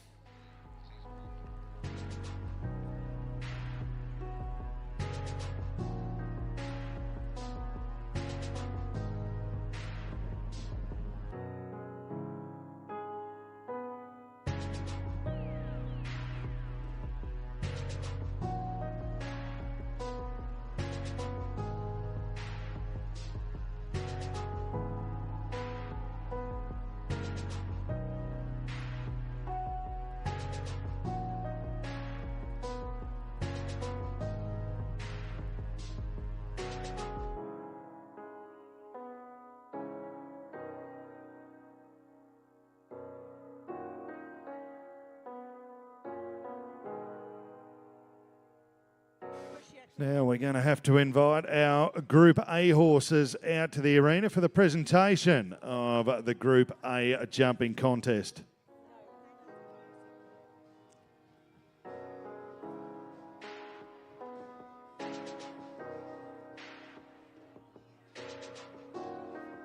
While we wait for these riders to come out, ladies and gentlemen, please stick around. More show jumping coming your way out here on the main arena. The next class on the program is the ladies jump, the Alice Laidlaw Memorial. Very special event here held every year at Melbourne Royal.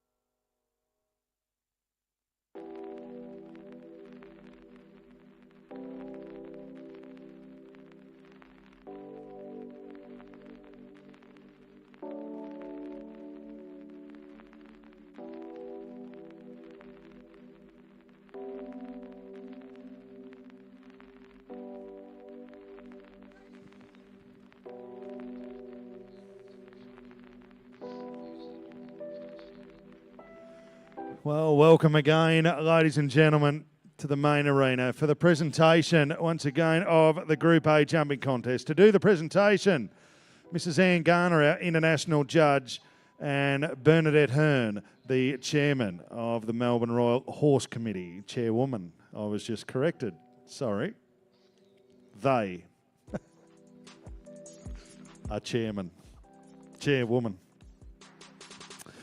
And the winner today, please put your hands together. He's been doing it for a very long time. This little horse, it's Eagle Rock and Ali Lamb.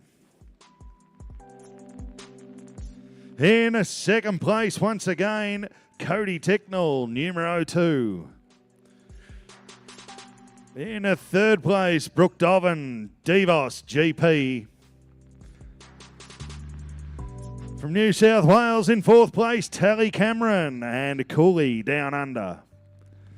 In fifth place, Tilly Fair, Oaks Constantino. And in sixth place, Oaks Botswana, Hudson Craig. Well, Ellie, this little horse, mate, I think he's been doing this sort of thing since 2012 when he came to Australia. I think it's back in 2012. I remember the trip over there to Europe to bring him home, but what an absolute gentleman. He is a stallion. You wouldn't know it here. He just loves picking away at the grass, and to win the first class here and at Melbourne Royal, where he's done so well over the years, you must be so proud. Thanks, Brett. Yeah, he's an amazing horse for our family. Very lucky to have a horse like this. He loves Melbourne Royal, but he's given me his all for 10 years all across the country and everywhere I take him. He's not just a horse, he's part of the family, I think. And thanks to everyone at Melbourne Show for putting this on again. And well done to all the other competitors. Good on you, mate. He is a special animal. Sorry, Coach, to mate, I've talked to you enough today. I'm going to go down to third. You're doing too well, but you've got to get up that top spot for me to talk to you again. But Brooke Dobbin, another man that loves Melbourne Royal. You've won everything here. I think World Cup, Prince of Wales Cup. There's not much you haven't won at Melbourne Royal, and you've been here since we were juniors jumping here at Melbourne Royal. And a special show for you, like Ali, and what a little horse this horse is. Yeah, thanks, Brett. Yeah, no, look, it's always good to come to Melbourne Show. It's just one of the really good shows. The surfaces are good, the money's good, the course builder always does a great job, and the people here are always so nice and friendly. So we always love coming back. Yeah, no, this horse is really cool, mate. He's just on his journey up. But yeah, he's always there and about. It's just such a trier, so I'm glad I get to ride it. Good on you, mate. Congratulations. Fantastic effort. Well, ladies and gentlemen, please put your hands together. Ali Lamb, Eagle Rock, the winner of the Group A jumping contest here today.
It's funny. We all have things we can't resist. But sometimes Really? you need to make space for you. Space for you. Thanks, Graham. And when word spreads, everyone's potential is unleashed. It'll all be here when we need it. Because when people make space, David, every time. great things happen.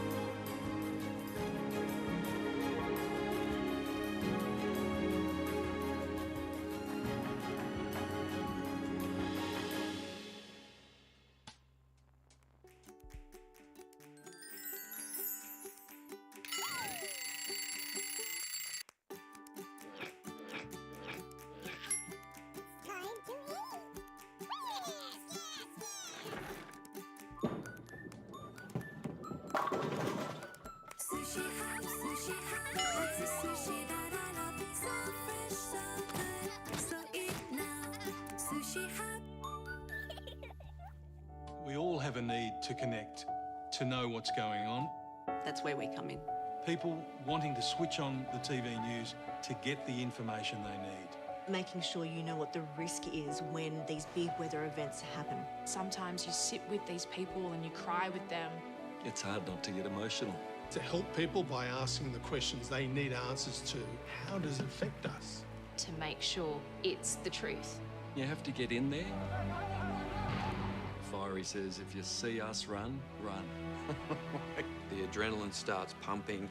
It still gives me a chill down my spine. It's these big moments that bring us together as a nation. Connecting people to that makes them feel part of Melbourne. That emotion jumps through the screen to everybody watching. Well, everybody wants to feel connected. We're connecting people with people. And when we do it, none of us are alone. 7 News, connecting you. Auto emergency braking, stopping for you. Auto emergency braking, AEB, uses radar or camera systems to measure the distance between you and the vehicle in front. If that distance suddenly gets smaller, usually because the vehicle in front has come to a sudden stop, the AEB responds by automatically braking, often before you have a chance to react. Advanced AEB systems can even detect cyclists and pedestrians. Auto emergency braking has been estimated to reduce rear-end crashes resulting in fatal and serious injuries by 27%. Understand more about active safety technology at howsafeisyourcar.com.au. At Spotlight, we believe that life's what you make it, and that things don't have to cost a lot to mean a lot. Because the more love, care, and flair you put into something, the more you get out of it. To the homebodies and house proud, we say there should be a little bit of you in everything you do. So we're here to help you create it, decorate it, and celebrate it for less. All backed by our bargain guarantee. At Spotlight, it's what you make it. Life's full of challenges Did we check the dimensions? and big surprises. We see potential where others might not. You need to make space for you. Babe, we need to make space. And when word spreads, everyone's potential is unleashed. Because when people make space, great things happen.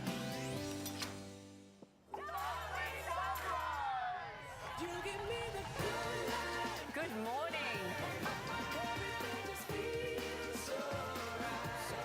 It's an emotional song.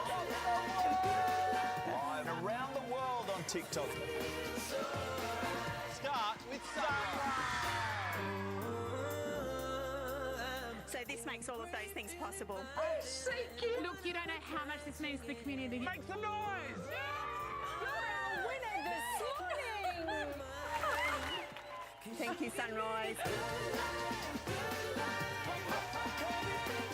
I love this show. Cash Cow is back. Great to see you again. Great to see you. It's such a great place to visit. Start with Sunrise. Electronic stability control, helping you stay in control. Electronic stability control, or ESC, keeps you safe, with sensors constantly monitoring your steering, wheel speed and direction. If you begin to lose control, or if an evasive steering manoeuvre is detected while driving, the ESC technology then brakes individual wheels to support your steering. By assisting you to maintain control, vehicles fitted with electronic stability control are involved in 32% fewer single vehicle crashes and 58% fewer rollover crashes that result in driver injury. Understand more about active safety technology at howsafeisyourcar.com.au.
Well, ladies and gentlemen, as our riders are walking the course here this afternoon, it's a reminder that we have a full nighttime entertainment program this year at the 2025 Melbourne Royal Show.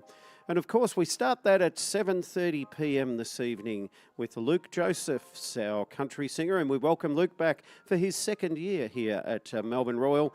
Then we are followed by the very new and brand new for certainly the southern states. It is the Night of the Horse. The Australia's first event brings together thrilling horse performance and breathtaking displays, blending action and elegance in a way you've never seen before, perfect for the whole family. It's set to amaze and inspire audience of all ages as part of the new nighttime entertainment program, which concludes with an amazing fireworks display at 8:45 p.m. So, ladies and gentlemen, don't forget the evening entertainment here at the 2025 Melbourne Royal Show.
Well, ladies and gentlemen, we're about to commence the judging of a very special class here at the Melbourne Royal Show. And of course, it is the Alice Laidlaw Memorial Trophy Ladies Jumping Contest. And Mrs. Alice Laidlaw of the Hill, Ararat, was a long-term successful exhibitor of hacks and hunters and an outstanding horsewoman and breeder of stud stock. She sadly passed away at the height of her success in 1947. Alice was a stickler for correct manners and paces of the horses she rode and always looked impeccable with a very high standard. Now, in its 72nd year, the Alice Laidlaw Trophy is awarded to the best lady rider over jumps. And Brett, this afternoon, the Alice Laidlaw Memorial Trophy will be judged under Article 238.2.2 with a maximum height of 1.30 m. And it's open to lady riders who reach 18 years of age and over at the beginning of the calendar year. And steepled in tradition, and many wonderful lady riders have competed and indeed won this particular event.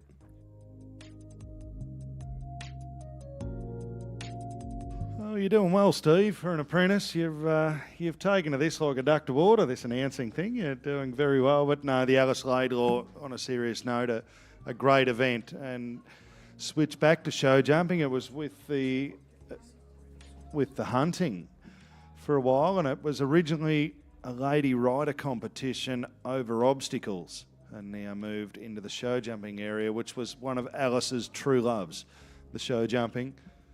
And great to have these memorial classes at Melbourne Royal. There are many.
Well, Steve, we're having a good look here at the Memorial Trophy for the Alice Laidlaw, and there's some names that really jump off the trophy. Colleen Brooke, Vicky Roycroft, Marie Hewitt, Sue Coman, in later years, in the last couple of years, it's Phila Dobbin and Ali Lamb.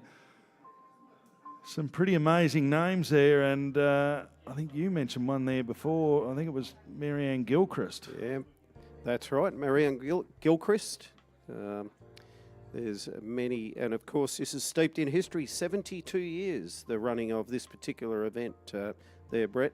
So Mrs. V. Roycroft features at least at 8 times, I think. And one of the greatest show jumpers, and a man that changed show jumping in a big way in Australia, was Mr. Art Utendale. And his wife, Mrs. M. Utendale, I can see on 3 occasions here, back in 67, 68 and in 1970, won the Alice Laidlaw Memorial.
Well, we have our first rider on course out here in the Alice Laidlaw Memorial Trophy Ladies Competition. Our first rider on course from Winchelsea here in Victoria, and a place getter already here at the Royal Melbourne Show. It's Tilly Fair. She's riding Talara Goldmine. This is a 2-round competition, so all clear rounds. And a clear round is a round where they get through the start and the finish under the time allowed with no time penalties and no faults. It's 4 jumping penalties for a rail down, 4 jumping penalties for the first refusal, elimination for a second refusal. So clear rounds go through to a second round of competition, and that's against the clock. So Tilly Fair, Talara Goldmine.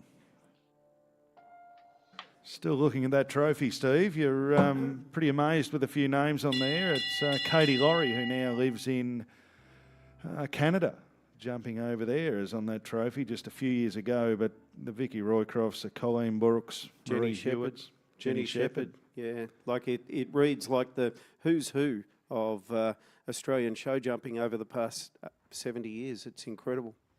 And right back to before 1956, I think, 1948, Miss Kay Lucas won this event in 1948. And so this event, as we said, is steepled in history. It's an amazing event, ladies and gentlemen. So sit back and enjoy and watch some of Australia's leading equestrian show jumping riders undertake our class out here. Of course, it's the Alice Laidlaw Memorial Trophy Ladies Jumping Contest.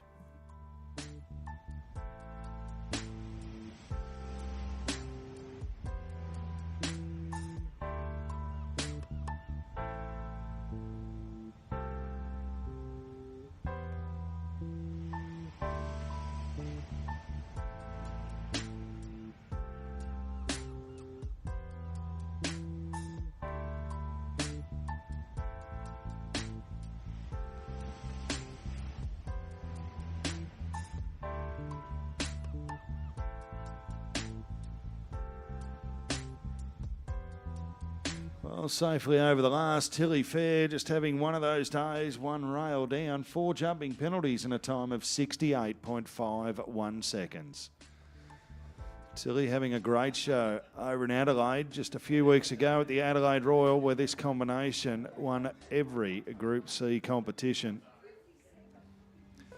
As we welcome our next combination into the arena, born and bred in the ACT. Her name's Steph Davies. And Steph riding Benson's Quicksilver. Clear rounds move through to the second round of competition, which is against the clock, where the winner will have the fastest time with the least amount of penalties.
Well, Steph Davies, clear jumping. She books a spot in the jump off. The second round of competition, clear round, 72.14 the time.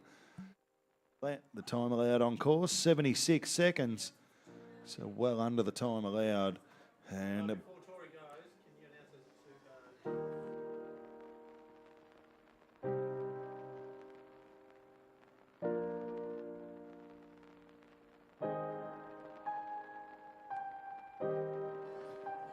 so, Tori Glass, can you hear me? The next competitor, Tori Glass. You do understand this is a jump-off class. It's a 2-round class, thank you. So it's 2 rounds, 1 round, second round against the clock. We have 1 combination booked a spot in the second round. That's the money round. So we welcome our next combination on course, a winner already here at Melbourne Royal this year in 2025. The horse, Bonnie Valley, Hakuna Matata, in the saddle, Tori Glass.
Well, the 2 rails down, 8 jumping penalties, 68.56 the time. Those 2 rails down will not allow Bonnie Valley, Hakuna Matata and Tory Glass through to the second round of competition, but had a great day. Had a win this morning in the young rider competition. Natalie Moore, the next rider on course. Natalie riding Crystal Dream Z. Just the one combination moving through to the jump off.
$69.19 the time, clear jumping. We have a jump off, ladies and gentlemen. 2 combinations moving through to the second round against the clock. Natalie Moore and Crystal Dream Z booking a place in the second round of competition. Well, the daughter of a gun. Her name, Alyssa Stevens. Her old man's a legend here at Melbourne Royal. He's the only man ever to be spat off at a crossrail in the practice arena and then go out and win the Prince of Wales Cup. True story. I was there. His name is Phil Stevens. He's Alyssa's coach, Alyssa's father, a true gentleman and a great bloke. Alyssa, lovely young lady, and she's riding Talara Comanche. Must jump clear to move through to the jump off.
Well, just a couple of rails down, Alyssa Stevens, Talara Comanche, 68.19 the time. Those rails down will put her out of the jump off.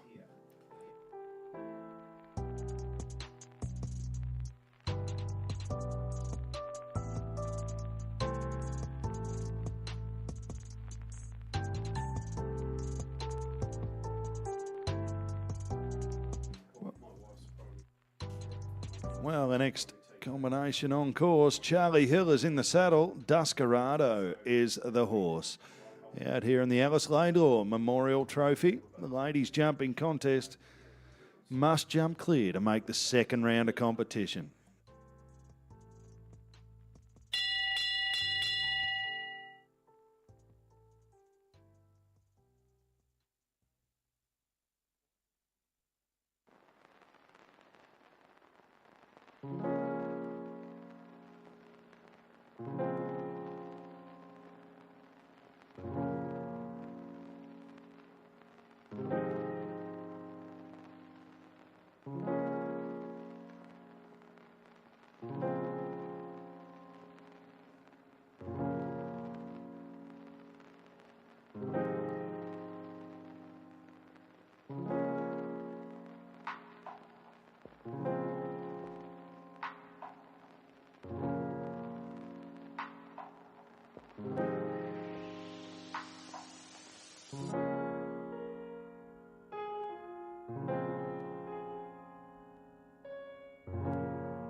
Charlie Hill, a great round, 69.2 for the time. Unfortunately, just the one rail down, 4 jumping penalties.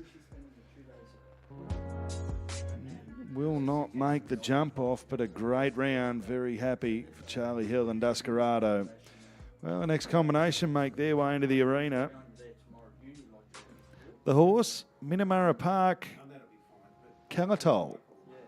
In the saddle, Rachel Gain. Just the 2 horses moving through to the jump off at this stage of the competition.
Well, Rachel Gain, Minamara Park, Calatol, just the 1 fence left to jump. Is it our third clear round through to the jump off? Oh, wee Bobby. 76 seconds is the time allowed on course. 77.03, the time taken. It's 1 time penalty for every second over the time allowed. So Rachel Gain not going into the jump off with 2 time penalties.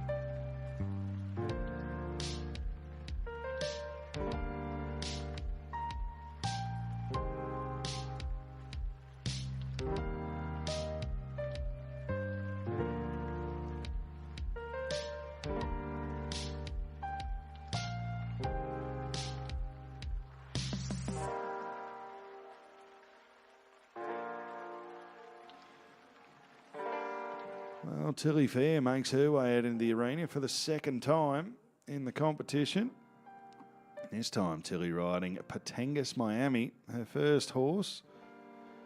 Talara Goldmine just having the one rail down, must jump clear to make the second round of competition. Another rail falling down. 4 jumping penalties for Tilly Fair and Patangas Miami.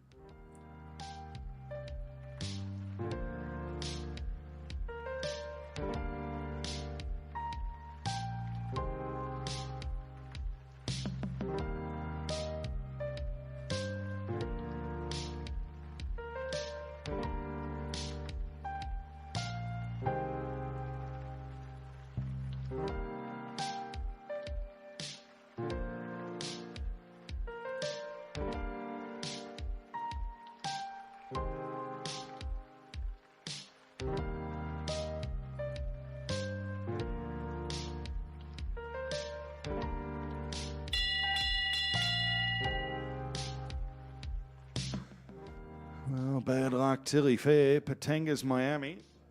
They are animals, horses, so they do have a mind of their own. And Patangas Miami looking at the big screen and not wanting to go near it at all. So bad luck, Tilly Fair.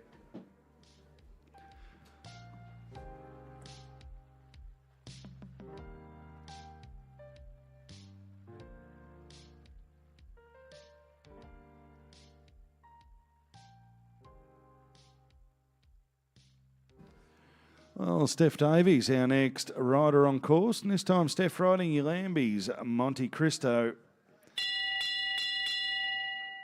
Steph already having Benson's Quicksilver, her first horse in the competition, through to the jump off. Now riding Ulambi's Monte Cristo. The time allowed on course, 76 seconds. You go over that time allowed, it's 1 time penalty per second over. Must be under the time allowed and leave all rails in place to move through to the jump off.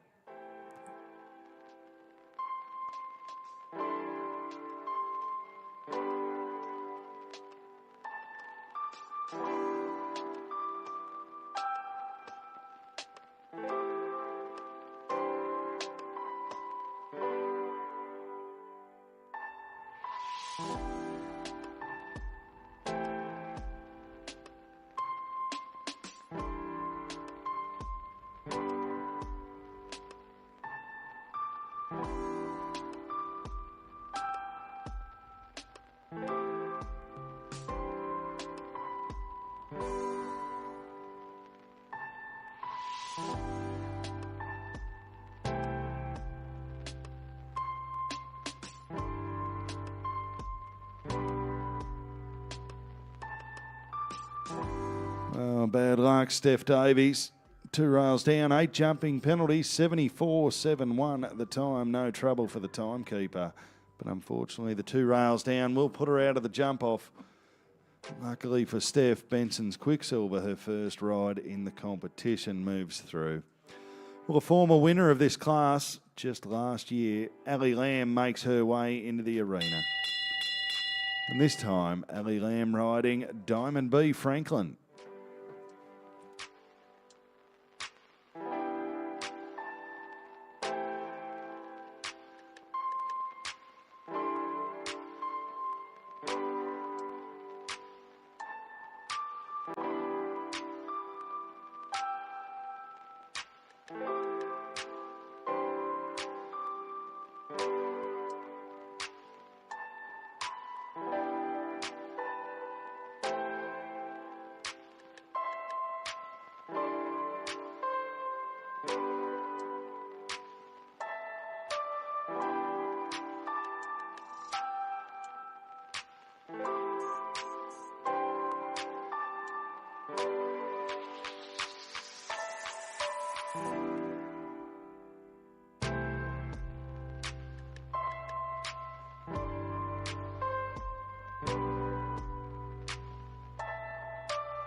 Well, sorry, ladies and gentlemen, a bit late on that one. Diamond B. Franklin Ali Lamb, a former winner of the competition, jumping clear and moving through to the jump off. So we have 3 horses now to jump off in the 2025 edition of the Alice Laidlaw Memorial Trophy.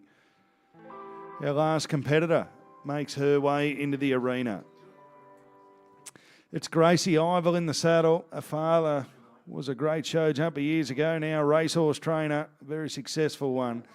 And she's riding RBH Premier. Must jump clear to move through to the jump off and guarantee a place in the Alice Laidlaw Memorial.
Oh, come on, Melbourne. Put your hands together. Gracie Ivel.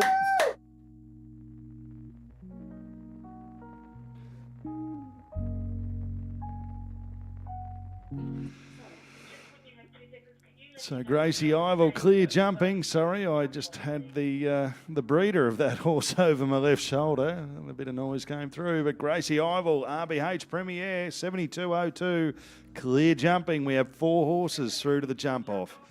Our international course designer, Mr. Gavin Chester, now and his helpers will change the course for the jump off. It'll be a shortened course, and it's against the clock. The horse that will win the event in the end will have the least amount of penalties in the fastest time.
Well, we have 4 horses to jump off. We're not too far away from a start. We're just got our timing man, Mr. George, down there checking the timing gear and moving the timing gear to the new place. But our 4 combinations to jump off, we've got Natalie Moore and Crystal Dream Z, Ellie Lamb, Diamond B Franklin, Gracie Ivel and RBH Premiere. And Steph Davies, Benson Quicksilver. In 5th place, who will need for the presentation, Rachel Gain and Minamara Park Calatol. And Charlie Hill and Descarado are the 2 place getters.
Excuse me. Wasn't sacked, she left. Steph Davies, our first rider on course in the jump-off of the 2025 edition of the Alice Laidlaw Memorial Trophy. The ladies' jumping contest, 4 horses to compete. Steph riding Benson's Quicksilver. To put the pressure on the remaining riders, needs to jump clear and put down a fairly fast time.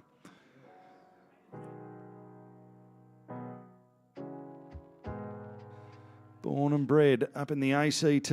Steph Davies, a regular here every year at Melbourne Royal.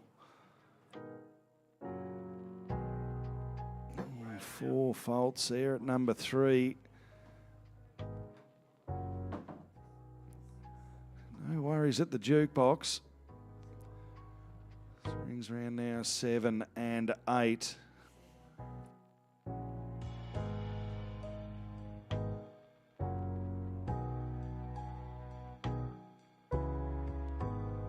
Just fence 8AB.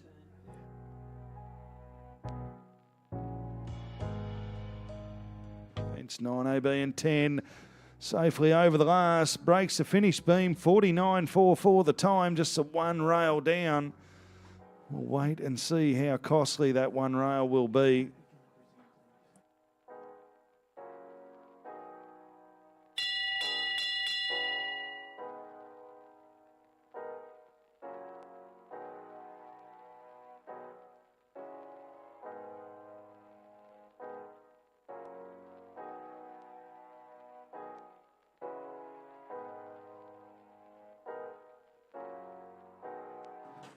Well, the next combination on course.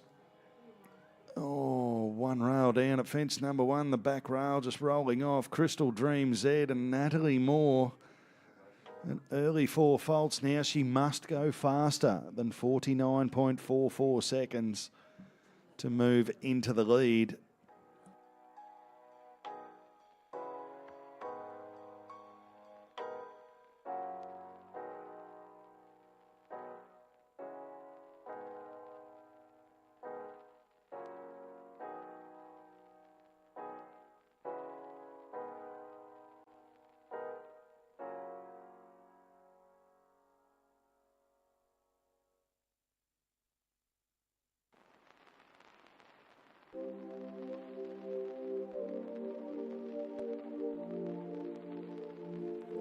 Well, she gets over the last 54.45 and 4 jumping penalties. Not good enough to move into the lead.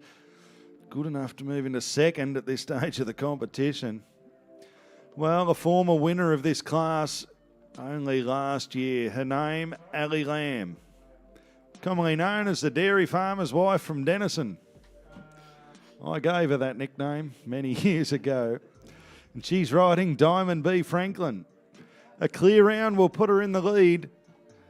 A clear fast round will give her her very good chance of winning another Alice Laidlaw Memorial. The horse's name, Diamond B Franklin. Ali Lamb in the saddle.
Well, Ali Lamb, just the one fence left to jump.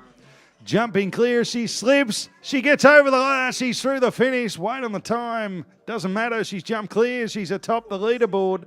46.75. Ali Lamb. Diamond B Franklin.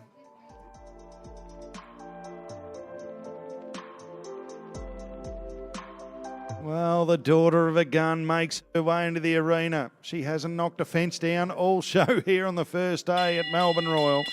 She's a great kid. Her name is Gracie Ivel. The horse, RBH Premier. The time to beat, 46.75 seconds. She's the last rider that can make a difference atop the leaderboard. She'll use every tool in the shed and she won't die wondering.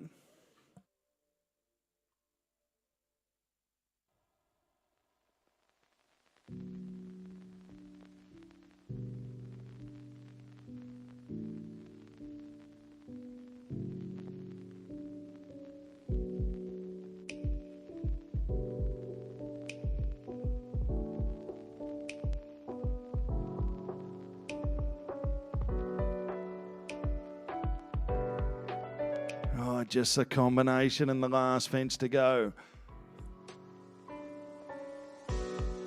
She's clear through the combination, down to the last. It'll come down to the time as she leaves this up. She leaves it up. What do we got? There's your winner, ladies and gentlemen. Garryowen RBH Premier. There'll be a very proud father here somewhere. He's not here. He'll be here tomorrow. He'll be proud then too. Mum's here. She'll be very proud. Garryowen, the 2025 winner of the Alice Laidlaw Memorial. Just a very young lady in a very big class. Well done. We'll be down in the main arena with you very shortly for the very, very special presentation of the 2025 edition of the Alice Laidlaw. Then we'll remove the jumps off the arena and it's on with the nighttime entertainment. Don't forget the nighttime entertainment out here in the main arena. It's the Night of the Horse. A great event and a great spectacle to see.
ladies and gentlemen, boys and girls, while we're waiting for the presentation of our Alice Laidlaw down there on the main arena, it's an opportune time to remind everybody of our nighttime entertainment. And of course, we talk about the Night of the Horse. And for the first time ever in Australia, we bring together thrilling horse performances and breathtaking displays, blending action and elegance in a way you've never seen before. Perfect for the whole family, it's set to amaze and inspire audiences of all ages as part of the new nighttime entertainment program, which concludes with an amazing fireworks display. So, ladies and gentlemen, don't forget our nighttime entertainment, which starts at 7:30 this evening.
Well, ladies and gentlemen, welcome down to the main arena here at the Royal Melbourne Show for one of the most very special presentations we have here every year.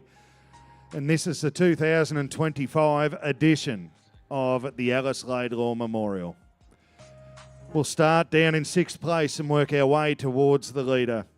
Please make welcome and put your hands together for the 6th place getter today, Descarado and Charlie Hill.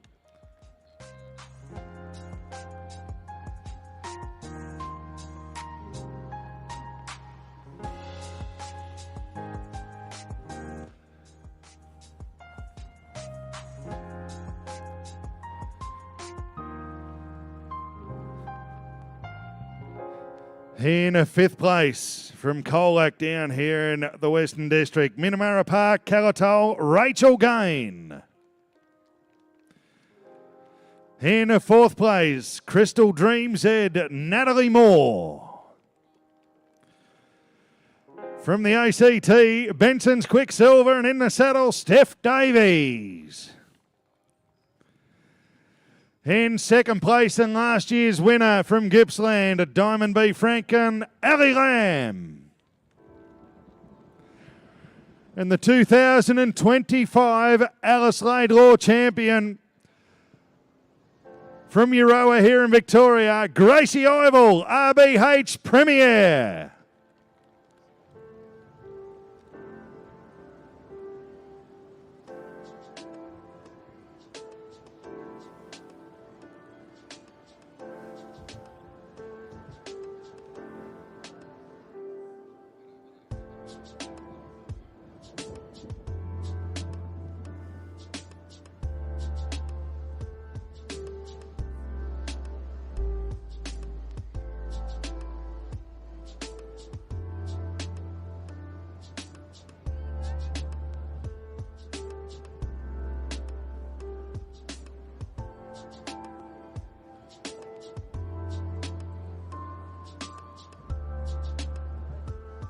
Gracie.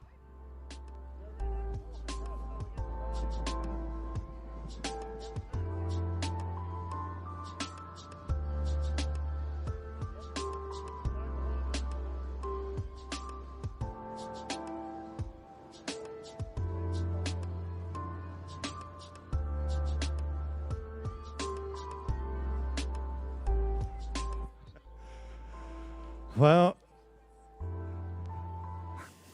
RBH Premier, not very well educated by its breeder or anything, Gracie, but mate, I think Mum and Dad will be very, very, very proud. And the look on your face right at the minute, I think you're very happy, and what a class to win the Alice Laidlaw. Yeah, thanks. It's been a really long time to be able to get this horse to be able to jump around tracks, especially with this sort of atmosphere. So I would like to say a big thanks to Dan Leach back at home. Without his help, I definitely wouldn't be here.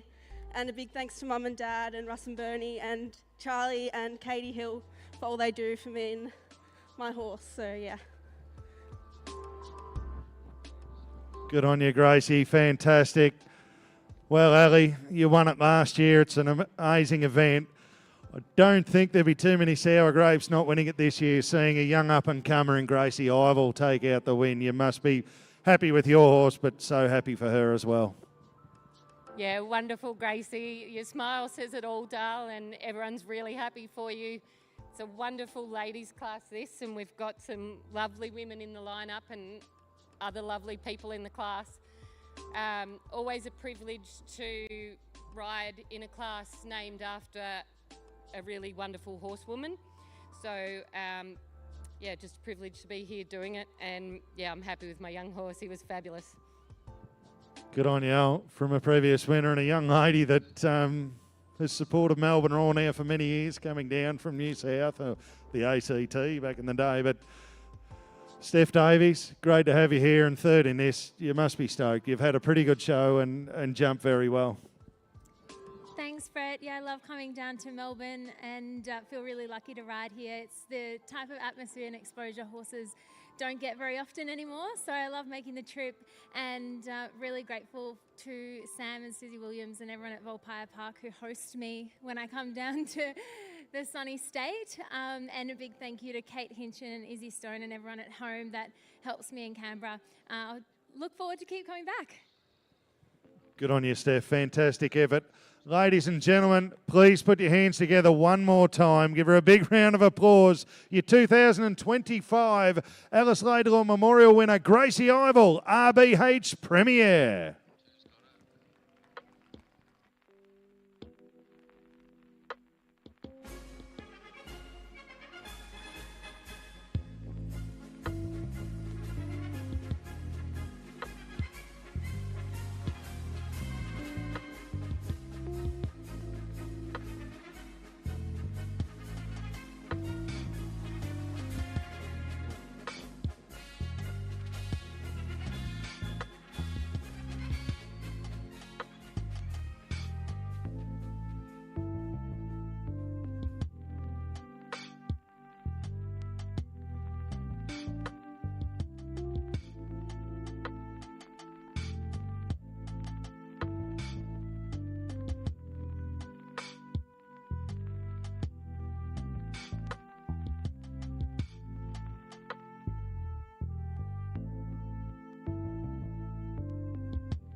It's funny.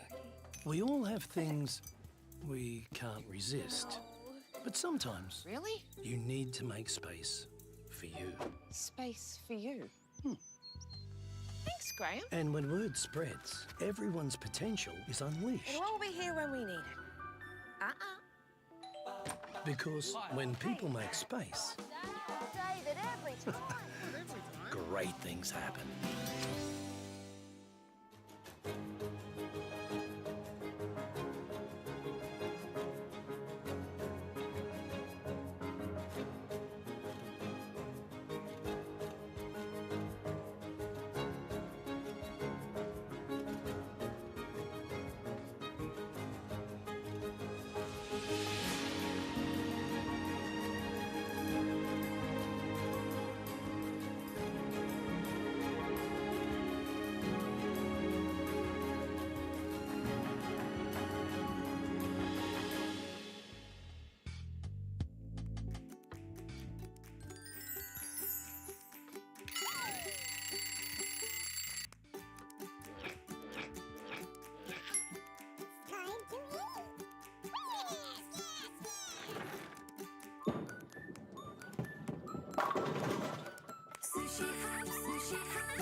she had. We all have a need to connect, to know what's going on. That's where we come in. People wanting to switch on the TV news to get the information they need. Making sure you know what the risk is when these big weather events happen. Sometimes you sit with these people and you cry with them. It's hard not to get emotional. To help people by asking the questions they need answers to, how does it affect us? To make sure it's the truth. You have to get in there. Fiery says, if you see us run, run. The adrenaline starts pumping. It still gives me a chill down my spine. It's these big moments that bring us together as a nation. Connecting people to that makes them feel part of Melbourne. That emotion jumps through the screen to everybody watching. Well, everybody wants to feel connected. We're connecting people with people. And when we do it, none of us are alone. 7 News, connecting you. Auto emergency braking, stopping for you. Auto emergency braking, AEB, uses radar or camera systems to measure the distance between you and the vehicle in front. If that distance suddenly gets smaller, usually because the vehicle in front has come to a sudden stop, the AEB responds by automatically braking, often before you have a chance to react. Advanced AEB systems can even detect cyclists and pedestrians.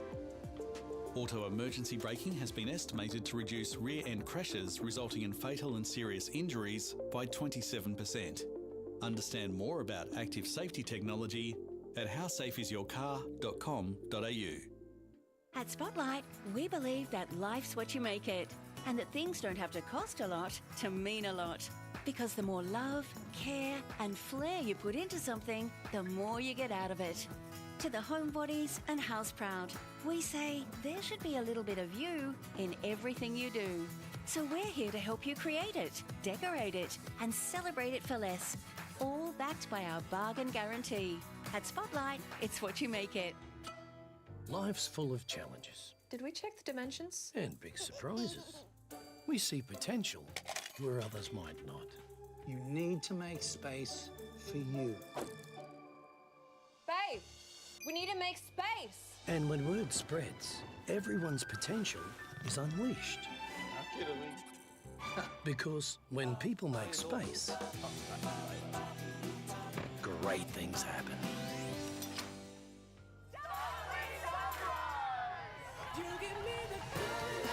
Good morning. It's an emotional song. Live and around the world on TikTok. Start with So this makes all of those things possible. Look, you don't know how much this means to the community. Make some noise! You're our winner this morning. Thank you, Sunrise. I love this show. Cash Cow is back. Great to see you again. Great to see you. It's such a great place to visit. Start with Sunrise. Electronic stability control, helping you stay in control. Electronic stability control, or ESC, keeps you safe, with sensors constantly monitoring your steering, wheel speed and direction. If you begin to lose control, or if an evasive steering manoeuvre is detected while driving, the ESC technology then brakes individual wheels to support your steering. By assisting you to maintain control, vehicles fitted with electronic stability control are involved in 32% fewer single vehicle crashes and 58% fewer rollover crashes that result in driver injury. Understand more about active safety technology at howsafeisyourcar.com.au.